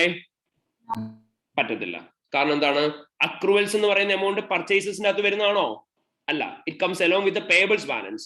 അക്രൂവൽസും അതുപോലെ തന്നെ പർച്ചേസും തമ്മിൽ ഡയറക്ട്ലി ലിങ്ക് എന്തെങ്കിലും ഉണ്ടോ? ഇല്ല. അതുകൊണ്ട് തന്നെ നമുക്ക് എന്ത് ചെയ്യാൻ പറ്റില്ല? ഇതുവഴി കംപ്ലീറ്റ്നെസ് എൻഷുർ ചെയ്യാൻ പറ്റില്ല. അപ്പം 10th one ആൻസർ എന്ന് പറയുന്നത് ഏതായിരിക്കും? It's B. മനസ്സിലായോ എല്ലാവർക്കും? Okay, fine, perfect. അപ്പൊ അത്രയാണ് നമുക്ക് ആ ഒരു ക്വസ്റ്റ്യൻ്റെ അകത്തുള്ളത്. And let's move to the last question from the area of multiple choice questions. V company is a manufacturer of shoes.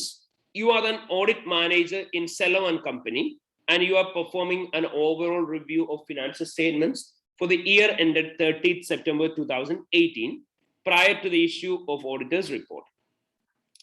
Profit before tax for the year ended was 131.4 million. Analytical procedures as part of the overall review, you have performed analytical procedures over the draft financial statements and have noted that trade receivables collection period is lower than it was during the interim audit performed in July 2018. You are aware that the credit controller of B company left the company in August 2018. And the director have said that as a result, the company is experiencing financial difficulties in debt collection. Disclosure, during the year, V company revalued its head office, and as part of your review, you are considering detail which is disclosed in the property, plant and equipment note in the draft financial statements. Uncorrected misstatements. Your review also include an assessment of uncorrected misstatements. These have been recorded by audit team as follows. Interest payable omitted ആയിരിക്കുന്ന amount എത്രയാണെന്ന് പറഞ്ഞിട്ടുണ്ട്. Additional allowance എത്രയാണ് uncorrected misstatement എന്ന് പറഞ്ഞിട്ടുണ്ട്. Errors in sales invoice പറഞ്ഞു. Faulty inventory write off ആയിട്ട് relate ചെയ്തുള്ള uncorrected mistakes പറഞ്ഞു. ഇനി faulty goods നെ കുറിച്ച് നിങ്ങളുടെ അടുത്ത് പറയാണ്. The adjustment for the faulty goods are listed as an uncorrected misstatement above relates to an entire batch of shoes which was produced on 12th September 2018. The audit work concluded that cost of inventory exceeds its NRV by 2.9 million. The directors dispute the auditor's team figures and believe that realizable value of inventory still exceeds its cost. ഇത്രയാണ് നമ്മുടെ അടുത്ത് പറഞ്ഞേക്കുന്നത്. ഇനി നമ്മളോട് ചോദിച്ചേക്കുന്ന question. First is a direct theory area. Which of the following would form part of the overall auditor's review of financial statements? Financial statements in overall review ആയിട്ട് relate ചെയ്തിട്ട് എന്തൊക്കെ കാര്യങ്ങളാണ് നമ്മൾ ചെയ്യാന്നാണ് നിങ്ങളോട് ചോദിച്ചേക്കുന്നത്. Financial statements in overall review നമ്മൾ apply ചെയ്യുന്നത് planning സ്റ്റേജിലാണോ conclusion സ്റ്റേജിലാണോ? Planning stage. Overall review conclusion സ്റ്റേജിലാണ് ചെയ്യുക. Okay, first one, establishing whether preconditions for an audit are present. Preconditions for an audit present ആണോ എന്ന് നോക്കുന്നത് നമ്മൾ overall reviewന്റെ സമയത്താണോ? Before accepting. അപ്പൊ അത് വരുവോ? വരത്തില്ല. അപ്പൊ നമുക്ക് എന്ത് തന്നെ ചെയ്യാം? A എന്നുള്ള ഓപ്ഷൻ കട്ട് ചെയ്യാം, C എന്നുള്ള ഓപ്ഷൻ കട്ട് ചെയ്യാം. ഇനി assessing whether the information and explanation obtained during the audit are adequately reflected. So second one ഉള്ളതാണോ ശരിക്കും? Information and explanation adequate ആയിട്ടുള്ളതുണ്ടോ എന്നുള്ളത് നമ്മൾ ചോദിക്കാറുണ്ട്. അപ്പൊ തന്നെ നമുക്ക് എന്ത് ചെയ്യാം? ഇനി 2 എന്നുള്ള ഓപ്ഷൻ നോക്കിയാൽ മതി. ഇനി 2 എന്നുള്ള ഓപ്ഷൻ വരുന്ന ഏതാ ആൻസർ? ഡി മാത്രമേ. അപ്പൊ തന്നെ നമുക്ക് ആൻസർ കിട്ടി. ഓക്കെ, ഇനി നമുക്ക് ബാക്കിയുള്ളതും കൂടെ വായിച്ചു നോക്കാം. Performing a detailed review of audit working papers to ensure that the work has been properly performed. നമ്മൾ ഓഡിറ്റ് വർക്കിംഗ് പേപ്പേഴ്സ് റിവ്യൂ ചെയ്യണം, എന്നിട്ട് വർക്ക് പ്രോപ്പർലി പെർഫോം ചെയ്തിട്ടുണ്ടോ എന്നുള്ള കാര്യം നോക്കണം എന്ന് പറഞ്ഞു. അത് നമ്മൾ ഓവറോൾ റിവ്യൂവിന്റെ സമയത്താണോ നോക്കുന്നുണ്ടാവുക? അല്ല. എപ്പോഴാണ് നമ്മൾ നോക്കുക? അത് റിവ്യൂവിന്റെ സമയത്താണ്. ശരിയല്ലേ? ഏത് റിവ്യൂ? പ്രീ ഇഷ്യൂവൻസ് റിവ്യൂവിന്റെ സമയത്താണ് നമ്മൾ നോക്കുക വർക്ക് എല്ലാം ആഡിക്വേറ്റ് ആയിട്ട് തന്നെയാണ് പെർഫോം ചെയ്തേക്കുന്നത് എന്നുള്ള കാര്യം. Last, reviewing the adequacy of disclosures for accounting policies. Accounting പോളിസീസിന്റെ ഡിസ്ക്ലോഷേഴ്സ് എല്ലാം ആഡിക്വേറ്റ് ആണോ നോക്കണം എന്ന് പറഞ്ഞു. അത് നമ്മൾ യൂഷ്വലി എപ്പോഴാണ് ചെയ്യാറ്? ഓവറോൾ റിവ്യൂവിന്റെ സമയത്താണ്. സോ ആൻസർ എന്ന് പറയുന്നത് ഏതാ? It's 2 and 4. ഓക്കെ, ഇനി next, which of the following is a valid explanation for the inconsistency between the result of analytical procedures on trade receivables and director's statement regarding debt collection problems? നിങ്ങളോട് ചോദിക്കുകയാണ്, ഇവിടെ കുറെ ഡെപ്റ്റ് collection issues ഉണ്ടെന്ന് നിങ്ങളുടെ അടുത്ത് പറഞ്ഞിട്ടുണ്ട്. അപ്പൊ ഈ ഡെപ്റ്റ് കളക്ഷൻ ഇഷ്യൂസുമായിട്ട് റിലേറ്റ് ചെയ്ത് ഇൻകൺസിസ്റ്റൻസി ഉണ്ടാകാനുള്ള റീസൺ എന്താണെന്നാണ് നിങ്ങളോട് ചോദിച്ചേക്കുന്നത്. അപ്പൊ നമുക്ക് ആദ്യം അവിടെ അനലിറ്റിക്കൽ പ്രൊസീജിയേഴ്സിന്റെ അത് പറഞ്ഞേക്കുന്നത് എന്താണെന്നുള്ളത് നോക്കാം. നമ്മളോട് പറഞ്ഞേക്കുന്നത് എന്താ? You have performed an analytical review over the draft financial statements and have noticed that trade receivables collection period is lower than it was during the interim audit performed. നിങ്ങളോട് പറഞ്ഞു ട്രേഡ് റിസീവബിൾസ് കളക്ഷൻ പീരീഡ് കുറവാണെന്ന്, lower ആണെന്നാണ് നിങ്ങളോട് പറഞ്ഞേക്കുന്നത്. അപ്പൊ trade receivables collection period കുറവാണെന്ന് എന്നുണ്ടെങ്കിൽ എന്ത് കുറയണം? Receivables balance. ശരിയല്ലേ? ഓക്കെ, റിസീവബിൾസ് ബാലൻസ് കുറയണം. അപ്പൊ ഇവിടെയുള്ള ലോജിക് എന്ന് പറഞ്ഞാൽ എന്താണ്? റിസീവബിൾസ് ബാലൻസ് കുറയാനായിട്ടുള്ള റീസൺസ് എന്തൊക്കെയാന്ന് നോക്കിയാൽ മതി. ശരിയല്ലേ? ഓക്കെ, അപ്പൊ നോക്കിയേ, A change in sales mix towards high value products. അവര് പ്രോഡക്റ്റ് മാറ്റി കൂടുതൽ വാല്യൂ ഉള്ള പ്രോഡക്റ്റ് ആക്കി എന്ന് പറഞ്ഞു. അങ്ങനെയാണ് ശരിക്കും പറഞ്ഞ റിസീവബിൾസിന് ബാലൻസ് എന്ത് ചെയ്യാ ചെയ്യേണ്ടത്? കൂടുകയാണ് ചെയ്യേണ്ടത്. ശരിയല്ലേ? Okay, so that is not the answer. An increase in rate of sales tax in September 2018. Sales ടാക്സിന്റെ എമൗണ്ട് കൂടി എന്ന് പറഞ്ഞിട്ട് റിസീവബിൾസിന്റെ എമൗണ്ട് കുറയോ? ഇല്ല. സെയിൽസ് ടാക്സിന്റെ എമൗണ്ട് കൂടുമ്പോൾ ബേസിക്കലി എന്ത് കൂടും? റിസീവേഴ്സിന്റെ എമൗണ്ട് കൂടത്തേ ഉള്ളൂ. കാരണം എന്താണ്? പ്രൊഡക്റ്റിന്റെ എമൗണ്ട് കൂടും. സോ അതല്ല answer. A sales growth of 1% per month over the year. Sales 1% വെച്ച് കൂടി എന്ന് പറഞ്ഞു. അപ്പോൾ എന്ത് ചെയ്യേണ്ടത്? റിസീവേഴ്സ് കൂടുകയാണ് ചെയ്യേണ്ടത്. ഇവിടെ കുറയാണ് ചെയ്തേക്കുന്നത്. So that is also not answer. An increase in proportion of cash sales since August 2018. അത് ശരിയല്ലേ? അതായത് റിസീവബിൾസ് കൂടണം എന്നുണ്ടെങ്കിൽ എന്ത് കൂടണം? ക്രെഡിറ്റ് സെയിൽസ് കൂടണം. ഇവിടെ ക്യാഷ് സെയിൽസ് ആണ് കൂടിയേക്കുന്നത്. അപ്പൊ റിസീവ്സ് എന്താവും? കുറയും. സോ ആൻസർ എന്ന് പറയുന്നത് ഏതായിരിക്കും? It's B. മനസ്സിലായോ? Okay. Next one again it is almost a straightforward question അല്ലേ? എന്താ പറഞ്ഞേക്കുന്നത്? Which of the following detail should be disclosed in respect of revaluation of the head office if the auditor is to conclude that the disclosures are adequate. അതായത് ഇവിടെ disclosures കൊടുത്തേക്കുന്ന എല്ലാം adequate ആണെന്ന് ഓഡിറ്ററിന് ensure ചെയ്യണം. അപ്പൊ അതിന് വേണ്ടിയിട്ട് ഇതിന്റെ അകത്ത് പറഞ്ഞേക്കുന്ന പോയിന്റ്സ് ഉണ്ടല്ലോ, ഈ പറഞ്ഞേക്കുന്ന പോയിന്റ്സിന്റെ അകത്ത് ഏതൊക്കെ പോയിന്റ്സ് ആണ് കറക്റ്റ് ആയിട്ടുള്ളതെന്നാണ് നിങ്ങളോട് ചോദിച്ചേക്കുന്നത്. അല്ലെങ്കിൽ ഏതൊക്കെയാണ് കൊടുക്കേണ്ടതെന്ന്. ഇതിന്റെ അകത്ത് ഏതൊക്കെയാണ് മകളെ കൊടുക്കേണ്ടത്? ഇഫക്റ്റീവ് ഡേറ്റ് ഓഫ് റീവാലുവേഷൻ കൊടുക്കേണ്ട ആവശ്യമുണ്ടോ? ഉണ്ട്. നെയിം ഓഫ് ദി വാല്യൂവർ നമ്മൾ കൊടുക്കാറുണ്ടോ? ആരാ വാല്യുവേഷൻ നടത്തി എന്നുള്ളവരുടെ പേര്? No. Amount of revaluation increase കൊടുക്കാറുണ്ടോ? ഉണ്ട്. Carrying amount of head office കൊടുക്കാറുണ്ടോ? ഉണ്ട്, കൊടുക്കാറുണ്ട്. ശരിയല്ലേ? നമ്മൾ ക്യാരിങ് വാല്യൂ എന്നല്ല നമ്മൾ റീവാലുവേഷൻ നടത്തിയത്. അപ്പം ഏത് വാല്യൂന്ന് എത്ര വാല്യൂയിലേക്ക് ഇൻക്രീസ് ആയെന്ന് പറയണ്ടേ? അത് കൊടുക്കുന്നുണ്ട്. അപ്പൊ ലെറ്ററിൽ പറഞ്ഞ ആൻസർ ഏതൊക്കെ വരിക? 1, 3 and 4. So answer is okay. Next one again. Which of the misstatement numbered 1, 2, 3 by the audit team must be adjusted for if the auditor is to issue an unmodified opinion? Unmodified opinion കൊടുക്കണം എന്നുണ്ടെങ്കിൽ ഇവിടെ നിങ്ങളോട് പറഞ്ഞേക്കുന്ന ഈ 1, 2 and 3 ഈ 3 മിസ്റ്റേക്സിൽ ഏതൊക്കെ mistakes correct ചെയ്ത് കഴിഞ്ഞാലാണ് ഒരു ഓഡിറ്റർക്ക് അൺമോഡിഫൈഡ് ഒപ്പീനിയൻ കൊടുക്കാൻ പറ്റുന്നതെന്നാണ് നിങ്ങളോട് ചോദിച്ചേക്കുന്നത്. അതിന് വേണ്ടിയിട്ട് അപ്പൊ നിങ്ങൾ ആദ്യം ചെയ്യേണ്ടത് എന്താ? മെറ്റീരിയാലിറ്റി കണ്ടുപിടിക്കണം. കാരണം മെറ്റീരിയൽ മിസ്റ്റേക്സ് ഉണ്ടെങ്കിൽ നമുക്ക് എന്ത് ചെയ്യാൻ പറ്റത്തില്ല? അൺമോഡിഫൈഡ് കൊടുക്കാൻ പറ്റത്തില്ല. ഫസ്റ്റ് വൺ മെറ്റീരിയൽ ആണോ നോക്കി? അല്ലെങ്കിൽ ഏറ്റവും എളുപ്പം ചെയ്യാനായിട്ടുള്ളത് എന്തായിരിക്കും? ഏറ്റവും എളുപ്പമുള്ള മാർഗം എന്താ? നിങ്ങൾക്ക് പ്രോഫിറ്റ് ബിഫോർ ടാക്സ് തന്നിട്ടില്ലേ? ഓക്കെ. അപ്പൊ നിങ്ങൾ എന്ത് ചെയ്യാ? 131.4 million അല്ലേ profit before tax? Profit before ടാക്സിന്റെ എത്ര പെർസെന്റേജ് നമ്മൾ മെറ്റീരിയൽ ആയിട്ട് എടുക്കാറ്? 5%. അപ്പൊ 131.4 million 5% എന്ന് പറയുന്നത് എത്രയാ? 6.7 ആണോ? 5.7. Okay, 6.57 million. അപ്പൊ ഇത്രയാണ് നമ്മുടെ മെറ്റീരിയാലിറ്റി ലിമിറ്റ്. ഇനി എന്ത് ചെയ്താൽ മതി? ഇതിന് മേലെ ഏതൊക്കെ വരുന്നുണ്ടോ നോക്കിയാൽ പോരെ? മനസ്സിലായോ? സിമ്പിൾ അസംഷൻ മനസ്സിലായോ? നമ്മൾ എന്ത് ചെയ്യാം? നേരെ മെറ്റീരിയാലിറ്റി എടുക്കുക, 5% എടുക്കുക, ഓരോന്നോരോന്നായിട്ട് എടുത്ത് ചെക്ക് ചെയ്യണ്ട. എന്നിട്ട് അതിന് മേലെയുള്ള ഫിഗേഴ്സ് ഏതൊക്കെയാന്ന് നോക്കിയാൽ. ഇപ്പൊ ഏതൊക്കെയാണ്? സെക്കൻഡ് വൺ ഉണ്ട്, തേർഡ് വണ്ണും ഉണ്ട്. അപ്പം നമ്മൾ ഏതൊക്കെ മിസ്റ്റേക്സ് കറക്റ്റ് ചെയ്യേണ്ടത്? അൺമോഡിഫൈഡ് കൊടുക്കണം എന്നുണ്ടെങ്കിൽ 2 and 3. അപ്പൊ ആൻസർ എന്ന് പറയുന്നത് ഏതായിരിക്കും? എ ആയിരിക്കും. സിമ്പിൾ ആയിട്ട് കണ്ടുപിടിക്കാൻ പറ്റുന്നല്ലേ?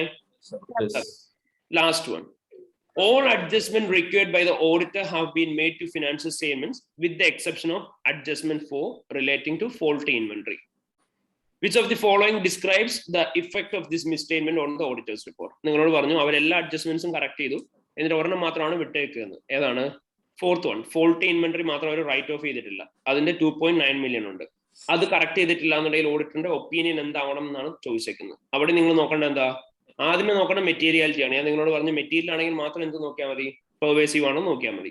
ഈ എമൗണ്ട് മെറ്റീരിയൽ ആണോ? 2.9 million അല്ല, കാരണം നമ്മൾ ഓൾറെഡി കാൽക്കുലേറ്റ് ചെയ്താണ് മെറ്റീരിയാലിറ്റി. എത്രയാണ് മെറ്റീരിയാലിറ്റി? 6.57. നമ്മുടെ ഈ എമൗണ്ട് ഓഫ് മിസ്റ്റേറ്റ്മെന്റ് എന്ന് പറയുന്നത് 2.9 ഉള്ളൂ. അപ്പൊ എന്താണത്? ഇമ്മെറ്റീരിയൽ ആണ്. അപ്പം ഇമ്മെറ്റീരിയൽ ആയിട്ടുള്ള മിസ്റ്റേക്ക് ആണെങ്കിൽ നമ്മൾ എന്ത് ഒപ്പീനിയൻ ആയിരിക്കും കൊടുക്കുക? മോഡിഫൈഡ് ആയിരിക്കും, അൺമോഡിഫൈഡ് ആയിരിക്കും? മോഡിഫൈഡ് ആണ്. ഇമ്മെറ്റീരിയൽ മിസ്റ്റേക്ക് ആണ് അൺമോഡിഫൈഡ് ആയിരിക്കും കൊടുക്കുന്നുണ്ടാവുക. ഓക്കെ. ഇനി നിങ്ങൾക്ക് 2 ഓപ്ഷൻ തന്നിട്ടുണ്ട് അൺമോഡിഫൈഡ് തന്നെ.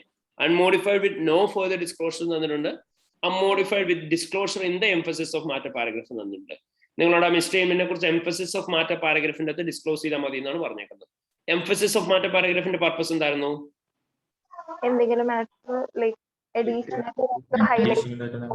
എന്തെങ്കിലും ഒരു matter appropriately presented and disclosed ആണെങ്കിൽ അതിനെ പറ്റിയിട്ട് ഒന്നും കൂടെ പറയാനായിട്ടാണ് നമ്മൾ എന്ത് യൂസ് ചെയ്യുക? Emphasis of matter paragraph use ചെയ്യുക. ഒരു മിസ്റ്റേക്കിനെ കുറിച്ചിട്ട് നമുക്ക് എംഫസിസ് ഓഫ് മാറ്റർ പാരഗ്രാഫിന്റെ അകത്ത് എംഫസൈസ് ചെയ്ത് പറയാൻ പറ്റുമോ? പറ്റത്തില്ല. അപ്രോപ്രിയേറ്റ്ലി പ്രസന്റ് ചെയ്യുകയും ഡിസ്ക്ലോസ് ചെയ്യുകയും ചെയ്തൊരു കാര്യത്തെ കുറിച്ച് മാത്രമേ പറ്റത്തുള്ളൂ. അപ്പം ഓപ്ഷൻ ബി വരുമോ? വരത്തില്ല. അതർ മാറ്റർ പാരഗ്രാഫും എംഫസിസ് മാറ്റർ പാരഗ്രാഫും തമ്മിൽ ഡിഫറൻസ് ഉണ്ട്. അതർ മാറ്റർ പാരഗ്രാഫ് എന്ന് പറഞ്ഞാൽ other than those which are present and disclosed in the financial statements, additionally current year ഓഡിറ്റിനെ കുറിച്ചോ ഓഡിറ്ററിന്റെ റെസ്പോൺസിബിലിറ്റിനെ കുറിച്ചോ ഓഡിറ്റേഴ്സ് റിപ്പോർട്ടിനെ കുറിച്ചോ പറയാൻ വേണ്ടിയിട്ടാണ് അതർ മാറ്റർ പാരഗ്രാഫ് യൂസ് ചെയ്യുക. എംഫസിസ് ഓഫ് മാറ്റർ പാരഗ്രാഫ് എന്ന് പറഞ്ഞാൽ ഓൾറെഡി കറക്റ്റ് ആയിട്ട് അപ്രോപ്രിയേറ്റ് ആയിട്ട് പ്രസന്റ് ചെയ്യുകയും ഡിസ്ക്ലോസ് ചെയ്യുകയും ചെയ്തൊരു കാര്യം അതേ പറ്റിയിട്ട് ഒരിക്കൽ കൂടി എടുത്ത് എംഫസൈസ് ചെയ്യണമെങ്കിൽ യൂസ് ചെയ്യുന്നതാണ് എംഫസിസ് ഓഫ് മാറ്റർ പാരഗ്രാഫ്. മനസ്സിലായോ? ആ 14th നമ്പർ 1 നമ്മൾ എംഫസിസ് ഓഫ് മാറ്റർ പാരഗ്രാഫ് കൊടുക്കണം. എവിടെ 14th ക്വസ്റ്റ്യനിലെ മിസ്റ്റേറ്റ്മെന്റ് 1 ഇല്ലേ, മെറ്റീരിയൽ അല്ലാത്ത, അതിന് നമ്മൾ എംഫസിസ് അത് അൺമോഡിഫൈഡ് അല്ലേ കൊടുക്കുക? അൺമോഡിഫൈഡ് ആണ് കൊടുക്കുക. അപ്പൊ അവിടെ എംഫസിസ് ഓഫ് മാറ്റർ പാരഗ്രാഫ് ചേർക്കണോ? അത് അപ്രോപ്രിയറ്റ്ലി പ്രസന്റ് ആൻഡ് ഡിസ്ക്ലോസ്ഡ് ആണെങ്കിൽ പിന്നെ അതൊരു മിസ്റ്റേറ്റ്മെന്റ് അല്ലേ? പ്രസന്റ് ആൻഡ് ഡിസ്ക്ലോസ്ഡ് അല്ല എന്നുണ്ടെങ്കിൽ അപ്പം കൊടുക്കേണ്ട കാര്യമില്ല. നമുക്ക് ഞാൻ പറഞ്ഞില്ലേ, കറക്റ്റ് ആയിട്ട് പ്രസന്റ് ചെയ്യാൻ ഡിസ്ക്ലോസ് ചെയ്യാൻ ചെയ്തൊരു കാര്യം മാത്രമേ എംഫസൈസ് ചെയ്യാൻ പറ്റത്തുള്ളൂ. മനസ്സിലായോ? അപ്പം അൺമോഡിഫൈഡ് എപ്പോഴാണ് എംഫസിസ് ഓഫ് മാറ്റർ പാരഗ്രാഫ് കൊടുക്കുക? അൺമോഡിഫൈഡിനൊപ്പം നല്ല ബ്രോ. ഇപ്പം അൺമോഡിഫൈഡ് ഒപ്പീനിയൻ ഞാൻ കൊടുക്കുന്നത് എന്തിനു വേണ്ടിയിട്ടായിരിക്കും? ഏതെങ്കിലും ഒരു മിസ്റ്റേറ്റ്മെന്റിന് ഒന്നും ഇല്ല എന്നുണ്ടെങ്കിലായിരിക്കും അൺമോഡിഫൈഡ് കൊടുക്കുക. അപ്പൊ അതിന്റെ കൂടെ നിങ്ങൾക്ക് വേണമെങ്കിൽ എംഫസിസ് ഓഫ് മാറ്റർ പാരഗ്രാഫ് കൊടുക്കാം. ഇനി മോഡിഫൈഡ് ഒപ്പീനിയൻ കൊടുക്കുന്നതിന്റെ കൂട്ടത്തിൽ നിങ്ങൾക്ക് എംഫസിസ് ഓഫ് മാറ്റർ പാരഗ്രാഫ് കൊടുക്കാം. പക്ഷേ മോഡിഫൈ ചെയ്യുന്ന കാര്യം വേറെ ആയിരിക്കണം, എംഫസൈസ് ചെയ്യുന്ന കാര്യം വേറെ ആയിരിക്കണം. മനസ്സിലായോ? ഓക്കെ, അത്രേ ഉള്ളൂ കേട്ടോ. അപ്പം ഇവിടെ ആൻസർ ആയിട്ട് വരുന്നുണ്ടാവുക ഏതായിരിക്കും മക്കളെ? അൺമോഡിഫൈഡ് ഒപ്പീനിയൻ ആയിരിക്കും. ഫർദർ ഡിസ്കഷൻസ് ഒന്നും വേണ്ട. കാരണം എന്താ, നിങ്ങൾക്ക് അറിയാം, ഒരു മിസ്റ്റേറ്റ്മെന്റ് ഇമ്മെറ്റീരിയൽ ആണെന്നുണ്ടെങ്കിൽ നമ്മൾ എപ്പോഴും അൺമോഡിഫൈഡ് ഒപ്പീനിയൻ ആയിരിക്കും കൊടുക്കുക. മെറ്റീരിയൽ ആയിട്ടുള്ള മിസ്റ്റേക്സിനെ കുറിച്ച് മാത്രമേ നമ്മൾ ഓഡിറ്റേഴ്സ് റിപ്പോർട്ടിൽ പറയത്തുള്ളൂ. അൺമോഡിഫൈഡ് ആയിട്ടുള്ള മിസ്റ്റേക്ക് ഇമ്മെറ്റീരിയൽ ആയിട്ടുള്ള മിസ്റ്റേക്കിനെ കുറിച്ച് നമ്മൾ ഓഡിറ്റേഴ്സ് റിപ്പോർട്ടിൽ മെൻഷൻ ചെയ്യത്തില്ല. So it is not necessary to mention about the unmodified opinion here. Clear ആയല്ലോ അവർക്കും? ഓക്കെ, അപ്പം ഇത്രയാണ് നമുക്ക് ഇവിടെ ക്വസ്റ്റ്യൻസ് ആയിട്ടുള്ളത്. ചോദിച്ചോ. സാറേ, നമ്മളിപ്പോ ഫസ്റ്റ് തന്നെ MCQs ചെയ്യണോ അല്ലെങ്കിൽ നമ്മൾ ലോങ് ക്വസ്റ്റ്യൻസ് ചെയ്തിട്ട് MCQസിലേക്ക് വന്നാൽ മതിയോ? It depends. അത്രേ ഉള്ളൂ. ഇപ്പം ഞാൻ എക്സാം എഴുതുന്ന സമയത്താണെന്നുണ്ടെങ്കിൽ ഞാൻ ആദ്യം MCQ ആണ് ചെയ്തുകൊണ്ടിരുന്നത്. വേറെ ഒന്നും കൊണ്ടല്ല, ഈ ലെങ്തി ക്വസ്റ്റ്യൻസ് എല്ലാം എഴുതിയതിന് ശേഷം MCQs എഴുതുമ്പോഴത്തേന് എനിക്ക് ആ ഒരു ഐഡിയ കിട്ടൂലായിരുന്നു. കാരണം എനിക്ക് മെന്റലി ഒരു ഇതുണ്ടായിരുന്നു, ഒരു ബാരിയർ ഉണ്ടായിരുന്നു. അതായിരുന്നു ഞാൻ ചെയ്തുകൊണ്ടിരുന്ന അപ്രോച്ച്. അപ്പൊ നിങ്ങൾക്ക് ഏതാണോ കംഫർട്ടബിൾ അത് ചെയ്താൽ മതി. ഓക്കെ, ഒരേ ഒരു കാര്യം മാത്രം ശ്രദ്ധിച്ചാൽ മതി. MCQs ചെയ്യുന്ന സമയത്ത് ടൈം എക്സീഡഡ് ആവാതെ നോക്കുക. ഇപ്പം 30 മിനിറ്റ്സ് ആണെന്നുണ്ടെങ്കിൽ 30 × 1.8 എത്ര മിനിറ്റ് ആണുള്ളത്? 56 മിനിറ്റ്സ് ആണുള്ളത്. അങ്ങനെയാണ് ആ ഒരു സമയം കൊണ്ട് MCQs ചെയ്യണം. അതിന് മേലെ ടൈം എംഫസൈസ് ചെയ്യരുത്. ഏതെങ്കിലും ഒരു ക്വസ്റ്റൻ അറിയത്തില്ല, ജസ്റ്റ് സ്കിപ്പ് ചെയ്തിട്ട് പോവുക. എന്നിട്ട് പിന്നീട് എപ്പോഴാണെങ്കിലും വന്നിട്ട് ചെയ്താൽ മതി ലാസ്റ്റ്. മനസ്സിലായോ? ഓക്കെ, അപ്പം ഇത്രയും ക്വസ്റ്റൻസ് എല്ലാവർക്കും ക്ലിയർ അല്ലേ? സോ ഇത്രയായിരുന്നു നമ്മുടെ MCQന്റെ ഏരിയാസ് നമ്മുടെ ഈ എക്സാമിന്റെ അകത്ത് ഉണ്ടായിരുന്നു. ഓക്കെ, ഇനി നമുക്ക് നമ്മുടെ ഡിസ്ക്രിപ്റ്റീവ് പാർട്ടിലേക്ക് പോവാം. ഡിസ്ക്രിപ്റ്റീവ് പാർട്ടിലേക്ക് പോയി കഴിയുമ്പോഴത്തേക്കും നമ്മുടെ ഫസ്റ്റ് ക്വസ്റ്റ്യൻ എന്ന് പറയുന്നത് ഇറ്റ്സ് എ 30 മാർക്ക് ക്വസ്റ്റ്യൻ അല്ലേ? 30 മാർക്സിന്റെയാണ് ഒരു ഫസ്റ്റ് ക്വസ്റ്റ്യൻ വരുന്നത്. ആൻഡ് ഈ ഒരു 30 മാർക്സിന്റെ ക്വസ്റ്റ്യന് വരികയാണെന്നുണ്ടെങ്കിൽ നമുക്കറിയാം, ഇൻ ടോട്ടൽ നമുക്ക് 30 മാർക്സിന്റെ ക്വസ്റ്റ്യന്റെ അകത്ത് ഒരു ഡിസ്ക്രിപ്റ്റീവ് ക്വസ്റ്റ്യൻ ആയിട്ട് നിങ്ങളോട് ചോദിച്ചിട്ടുണ്ട് ഡയറക്ട് തിയറി ഏരിയ. ദെൻ നിങ്ങളുടെ ഇന്റേണൽ കൺട്രോൾസിന്റെ ഏരിയ ചോദിച്ചിട്ടുണ്ട്. ഒരു 4 മാർക്സിന്റെ സബ്സ്റ്റാൻറ്റീവ് ചോദിച്ചിട്ടുണ്ട്. അതുപോലെ തന്നെ കോർപ്പറേറ്റ് ഗവേണൻസും ചോദിച്ചിട്ടുണ്ട്. അപ്പൊ ഇത് കാരണം കൊണ്ടാണ് നമ്മൾ പറഞ്ഞത് കോർപ്പറേറ്റ് ഗവേണൻസ് നമുക്ക് ഇവിടെ വെച്ച് റിവൈസ് ചെയ്യാമെന്ന്. അപ്പൊ നമുക്കൊരു കാര്യം ചെയ്യാം, quickly let's go through the area of theory part. First നിങ്ങളോട് ചോദിച്ചേക്കുന്നത് എന്താ? Auditors are required to document a company's accounting and internal control system as part of the audit procedures. 2 methods available for documenting internal control system are narrative notes and questionnaire. Describe the method for documenting internal control system. Explain advantage of using this method. നമ്മൾ പഠിച്ചിട്ടുള്ള narrative നോട്ട്സും ക്വസ്റ്റ്യനേഴ്സും. അതെ, എന്തായാലും മക്കളെ narrative notes എന്ന് പറഞ്ഞാൽ what you mean by narrative notes? Detailed description of ഒരു കമ്പനിയുടെ internal control സിസ്റ്റത്തിനെ കുറിച്ചുള്ള ഡീറ്റെയിൽഡ് ആയിട്ടുള്ള ഡിസ്ക്രിപ്ഷൻസ് ആയിരിക്കും നമ്മൾ എന്ത് ചെയ്യുന്നുണ്ടാവുക? നറേറ്റീവ് നോട്ട്സിന്റെ അകത്ത് ഉണ്ടാവുക. നമ്മളിവിടെ ചാർട്ട്സോ കോളംസോ ഒക്കെ യൂസ് ചെയ്യുന്നുണ്ടാവോ? ഇല്ല. What we learn from the scenario will be completely be incorporated directly as a descriptive part. അങ്ങനെയായിരിക്കും നമ്മൾ നറേറ്റീവ് നോട്ട്സ് പ്രിപ്പയർ ചെയ്യുന്നുണ്ടാവുക. ഇനി നറേറ്റീവ് നോട്ട്സിന്റെ അഡ്വാൻറ്റേജസ് ആയിട്ട് നമ്മൾ പറഞ്ഞ എന്തൊക്കെയായിരുന്നു? ഈസി ടു റെക്കോർഡ് ആണ്, സിമ്പിൾ ടു അണ്ടർസ്റ്റാൻഡ് ആണ്, പിന്നെ കമ്പ്യൂട്ടറൈസ്ഡ് ആണെന്നുണ്ടെങ്കിൽ എന്തായിരിക്കും എന്ന് പറഞ്ഞു? എഡിറ്റിംഗ് പിന്നീട് ഈസി ആയിരിക്കും. പിന്നെ നമ്മൾ പറഞ്ഞു അതുപോലെ തന്നെ കോസ്റ്റ് ഇഫക്റ്റീവ് ആണ്. ദെൻ കമ്പാരിറ്റീവ്ലി ക്വസ്റ്റനേഴ്സിനെ കുറിച്ച് പറയുന്ന സമയത്ത് എന്തായിരുന്നു ക്വസ്റ്റനേഴ്സ് എന്ന് പറയാം? നമ്മൾ പറഞ്ഞു ക്വസ്റ്റനേഴ്സ് പറയുമ്പോൾ തന്നെ ഇന്റേണൽ കൺട്രോൾ ക്വസ്റ്റനെയർ ഉണ്ട്, ഇന്റേണൽ കൺട്രോൾ ഇവാലുവേഷൻ ക്വസ്റ്റനേഴ്സ് ഉണ്ട്. നമ്മൾ അവിടെ എന്തായിരിക്കും ചെയ്യുന്നുണ്ടാവുക? ഒരു set of questions list down ചെയ്തിട്ട് അവിടെ യെസ് ഓർ നോ ആൻസേഴ്സ് ആയിരിക്കും നമ്മൾ ചോദിക്കുന്നുണ്ടാവുക. യെസ് എന്ന് പറഞ്ഞാൽ എന്തായിരിക്കും? It represents a strength in control. No എന്ന് പറഞ്ഞാൽ എന്തായിരിക്കും? It represents a weakness in control in case of internal control questionnaires. Then അവിടെ നമ്മൾ കുറെ അഡ്വാൻറ്റേജസ് പറഞ്ഞു. എന്തൊക്കെയാണ് അഡ്വാൻറ്റേജസ് ആയിട്ട് പറഞ്ഞത്? എന്തൊക്കെയാണ് ഇന്റേണൽ കൺട്രോളിന്റെ അഡ്വാൻറ്റേജസ് പറഞ്ഞു? ഇന്റേണൽ കൺട്രോൾ ക്വസ്റ്റനേഴ്സിന്റെ അഡ്വാൻറ്റേജസ് പറഞ്ഞു. ടൈം കുറച്ച് മതി. പിന്നെ നമ്മൾ പറഞ്ഞു നമ്മൾ പ്രോപ്പർ ആയിട്ടാണ് ഡ്രാഫ്റ്റ് ചെയ്തേക്കുന്നുണ്ടെങ്കിൽ നമുക്ക് എന്ത് ചെയ്യാൻ പറ്റും? എല്ലാ ഏരിയാസും കവർ ചെയ്യാനായിട്ട് പറ്റും. പിന്നെ നമ്മൾ പറഞ്ഞു ഇന്റേണൽ കൺട്രോൾ ഡെഫിഷ്യൻസീസ് നമുക്ക് കണ്ടുപിടിക്കാൻ എളുപ്പമാണ്. സോ ആ ഏരിയയിൽ എന്ത് ചെയ്യാം? കൂടുതൽ സബ്സ്റ്റാൻറ്റീവ്സ് ചെയ്യാം. അതുപോലെ തന്നെ റിസ്ക് ഉള്ള ഏരിയാസ് ഏതൊക്കെയാണെന്ന് കണ്ടുപിടിക്കാനും എളുപ്പമായിരിക്കും. ഇത്രയായിരുന്നു നമ്മൾ പഠിച്ചിരുന്നു. ഓർമ്മയുണ്ടല്ലോ അല്ലേ എല്ലാവർക്കും? ഇവിടെ നമുക്ക് ഒരു അഡ്വാൻറ്റേജും പിന്നെ ജസ്റ്റ് ഒന്ന് എക്സ്പാൻഡ് ചെയ്യാൻ മതി മതി മതി മതി അത്രയും മതി. 2 മാർക്സിന്റെ ക്വസ്റ്റ്യൻ വെച്ചിട്ടല്ല. അതായത് നിങ്ങൾക്ക് 1 മാർക്ക് കിട്ടുള്ളൂ ഡിസ്ക്രൈബ് ചെയ്യുന്നതിന്. 1 മാർക്ക് ആയിരിക്കും അഡ്വാൻറ്റേജിന് കിട്ടുക. രണ്ടിനും കൂടി 4 മാർക്സ് ആണ് വരിക. അത് നിങ്ങളോട് പറഞ്ഞ് ഈക്വലി ആണ് സ്പ്ലിറ്റ് ചെയ്തേക്കുന്നത്. നമ്മൾ പറയുമ്പോൾ അഡ്വാൻറ്റേജസ് എല്ലാം പറഞ്ഞു എന്ന് മാത്രമേ ഉള്ളൂ കേട്ടോ. ഓക്കെ. ഇനി നമ്മളോട് നെക്സ്റ്റ് ചോദിച്ചേക്കുന്നത് എന്താ? The usual question from the area of internal controls. നിങ്ങളോട് ആദ്യമേ ചോദിച്ചു ഐഡന്റിഫൈ ആൻഡ് എക്സ്പ്ലെയിൻ 6 ഡെഫിഷ്യൻസീസ്. ആദ്യം എന്ത് ചെയ്യുക? ഇന്റേണൽ കൺട്രോൾ സിസ്റ്റത്തിന്റെ അകത്തുള്ള 6 ഡെഫിഷ്യൻസീസ് ഐഡന്റിഫൈ ചെയ്ത് എക്സ്പ്ലെയിൻ ചെയ്യണം. ദെൻ അതിന് വേണ്ടിയിട്ടുള്ള കൺട്രോൾ റെക്കമെൻഡേഷൻസ് നിങ്ങൾ പ്രൊവൈഡ് ചെയ്യണം. അതുപോലെ തന്നെ അതിന് വേണ്ടിയിട്ടുള്ള ടെസ്റ്റ് ഓഫ് കൺട്രോൾസ് നിങ്ങൾ പെർഫോം ചെയ്യണം. അപ്പൊ ഇത്രയാണ് നിങ്ങളോട് ചോദിച്ചേക്കുന്നത്. എന്തൊക്കെയാണ്? ഡെഫിഷ്യൻസീസ് ചോദിച്ചിട്ടുണ്ട്, റെക്കമെൻഡേഷൻ ചോദിച്ചിട്ടുണ്ട്, ടെസ്റ്റ് ഓഫ് കൺട്രോൾ ചോദിച്ചിട്ടുണ്ട്. അപ്പൊ നമുക്ക് എന്ത് ചെയ്യാം? Let's go through the question. Well before that ഞാൻ എപ്പോഴും നിങ്ങളോട് പറഞ്ഞിട്ടുള്ള ഓർമ്മയുണ്ടല്ലോ, എങ്ങനെയാണ് നമ്മൾ ചെയ്തുകൊണ്ടിരിക്കുന്നത്? ആദ്യമേ നമ്മൾ ഡെഫിഷ്യൻസി ഐഡന്റിഫൈ ചെയ്യുന്നു. ദെൻ ആ ഡെഫിഷ്യൻസി ഐഡന്റിഫൈ ചെയ്യുന്ന സമയത്ത് നമ്മൾ അവിടെ എന്തൊക്കെയായിരിക്കും പറയുന്നുണ്ടാവുക? We will identify the deficiency. പിന്നെ എന്ത് ചെയ്യും? നമ്മൾ എക്സ്പ്ലെയിൻ ചെയ്യണം ഡെഫിഷ്യൻസി, ഇമ്പാക്ട് എന്താന്നുള്ളത് പറയണം. ദെൻ റെക്കമെൻഡേഷൻ പറയുന്ന സമയത്ത് റെക്കമെൻഡേഷൻ അവിടെ നമ്മൾ കൊടുക്കുന്നുണ്ടാവുക എന്തായിരിക്കും? How to overcome this deficiency എന്നുള്ള കാര്യമായിരിക്കും. പിന്നെ ഞാൻ പറഞ്ഞിട്ടുണ്ട് ടെസ്റ്റ് ഓഫ് കൺട്രോൾ ചെയ്യുന്ന സമയത്ത് ടെസ്റ്റ് ഓഫ് കൺട്രോളിന്റെ ഏരിയ നിങ്ങൾ പറയുന്നുണ്ടാവുക എന്തായിരിക്കണം? 3 കാര്യങ്ങളാണ്. ഒന്ന് പ്രൊസീജിയർ എന്താണ് എന്നുള്ള കാര്യം, ഡോക്യുമെന്റ് ഓർ ഇൻഫർമേഷൻ എന്താന്നുള്ള കാര്യം പറയണം. മൂന്നാമത്തെ അതിന്റെ പർപ്പസ് എന്താന്ന് മെൻഷൻ ചെയ്യുന്നുണ്ടാവണം. ദെൻ ഡോക്യുമെന്റ് ഓർ ഇൻഫർമേഷൻ എന്ന് പറഞ്ഞാൽ എന്ത് തന്നെയായിരിക്കും എന്നാണ് നമ്മൾ പറഞ്ഞേക്കുന്നത്? റെക്കമെൻഡേഷന്റെ അകത്ത് നിങ്ങൾ മെൻഷൻ ചെയ്യുന്ന ഡോക്യുമെന്റ് എന്താണോ അത് തന്നെയായിരിക്കും നമ്മുടെ ഡോക്യുമെന്റ് അല്ലെങ്കിൽ ഇൻഫർമേഷൻ എന്ന് പറയാം. നമ്മുടെ പർപ്പസ് എന്ന് പറഞ്ഞാൽ ബേസിക്കലി എന്തായിരിക്കും? What mean by purpose? Purpose എന്ന് പറഞ്ഞിട്ടുണ്ടെങ്കിൽ ഇറ്റ് ഈസ് നത്തിങ് ബട്ട്, നമ്മുടെ പർപ്പസ് എന്ന് പറഞ്ഞിട്ടുണ്ടെങ്കിൽ നമ്മൾ എന്തായിരിക്കും ബേസിക്കലി ചെയ്യുന്നുണ്ടാവുക? എന്താണോ നമ്മുടെ ഈ റെക്കമെൻഡേഷൻസ്, ആ റെക്കമെൻഡേഷൻ എന്താണ് ടെസ്റ്റ് ചെയ്യുക എന്നുള്ളതാണ് നമ്മുടെ പർപ്പസ് എന്ന് പറയാം. ക്ലിയർ ആയ മക്കളെ എല്ലാവർക്കും? പ്രൊസീജിയർ ആയിട്ട് ഡിസ്കസ് വിത്ത് മാനേജ്മെന്റ് എന്ന് പറയുമ്പോൾ അതിന്റെ ഡോക്യുമെന്റ് ആയിട്ട് നമ്മൾ ഡിസ്കഷൻ വിത്ത് മാനേജ്മെന്റ് അബൌട്ട് എന്താണെന്നുള്ളതാണ് നമ്മുടെ ഡോക്യുമെന്റ് അല്ല. അവിടെ നമ്മൾ ചോദിക്കുന്ന ഇൻഫർമേഷൻ ആണ്. മനസ്സിലായോ? Okay. Discuss with management about dash ഉണ്ടല്ലോ, ആ ഡാഷ് ആണ് ഇൻഫർമേഷൻ. ആ ഡാഷ് എവിടുന്ന് വരുന്നത്? ഈ റെക്കമെൻഡേഷൻ എടുത്ത് കൊടുത്തേക്കുന്നത് എന്താണോ അത് തന്നെ. മനസ്സിലായോ? പർപ്പസ് എന്താണ്? ആ റെക്കമെൻഡേഷൻ എന്താണ് കൊടുത്തേക്കുന്നത് അത് തന്നെയായിരിക്കും പർപ്പസ് എന്ന് പറയാം. ഡെഫിഷ്യൻസിയിൽ അസേർഷൻ നിർബന്ധമാണോ? ഡെഫിഷ്യൻസിയിൽ അസേർഷൻ നിർബന്ധമല്ല. ഓവറോൾ അണ്ടർസ്റ്റേറ്റ്മെന്റ് ആയാലും കുഴപ്പമില്ല. ഡെഫിഷ്യൻസി പറയുമ്പോൾ അണ്ടർസ്റ്റേറ്റ്മെന്റ് അല്ലെങ്കിൽ ഓവർ സ്റ്റേറ്റ്മെന്റ് നമ്മൾ പറയത്തില്ല. ഡെഫിഷ്യൻസി എക്സ്പ്ലനേഷൻ പറയുമ്പോൾ സോറി എക്സ്പ്ലനേഷൻ അവിടെ അണ്ടർസ്റ്റേറ്റ്മെന്റ് അല്ലെങ്കിൽ ഓവർ സ്റ്റേറ്റ്മെന്റ് പറയണ്ട. അത് നമ്മൾ റിസ്ക് പറയുമ്പോഴാണ് പറയുന്നത്. ഇമ്പാക്ട് ഓവർ എഫ്എസ് പറയാൻ വേണ്ടിയിട്ടാണ് അണ്ടർസ്റ്റേറ്റ്മെന്റ് അല്ലെങ്കിൽ ഓവർ സ്റ്റേറ്റ്മെന്റ് എന്നുള്ള ടൈം യൂസ് ചെയ്യുന്നത്. ഇവിടെ നമ്മൾ പറയുന്നത് ഒരു കമ്പനി ഓതറൈസേഷൻ പ്രൊവൈഡ് ചെയ്യുന്നില്ല. അങ്ങനെ ഓതറൈസേഷൻ പ്രൊവൈഡ് ചെയ്തിട്ടില്ല എന്നുണ്ടാവും അൺവാണ്ടഡ് ക്യാഷ് ഔട്ട്ഫ്ലോസ് ഉണ്ടാവാനുള്ള പോസിബിലിറ്റി ഉണ്ടാവും, ഫ്രോഡുലന്റ് ട്രാൻസാക്ഷൻ ഉള്ള പോസിബിലിറ്റി ഉണ്ടാവും. അതാണ് നമ്മൾ ഇമ്പാക്ട് ആയിട്ട് പറയുന്നത്. മനസ്സിലായോ? ഓക്കെ. ഇവിടെ നമ്മൾ പറയുന്ന ഇമ്പാക്ട് ഓൺ ദ കമ്പനിയാണ്. നമ്മൾ ഇമ്പാക്ട് ഓൺ എഫ്എസ് പറയുന്ന ഓഡിറ്റ് റിസ്കിന്റെ കേസിൽ മാത്രമാണ്. ഓക്കെ. ഇനി ആർക്കെങ്കിലും അതുമായിട്ട് റിലേറ്റ് ചെയ്ത് ഡൗട്ട് ഉണ്ട് എന്നുണ്ടെങ്കിൽ just do one thing. Prior videos നമ്മുടെ യൂട്യൂബിലുണ്ട്. യൂട്യൂബിൽ എന്റെ പേജിൽ നോക്കിയാൽ മതി, അവിടെ ഉണ്ടാവും. That states the difference between the internal control system and the substantives as well as the area of audit risk. Okay.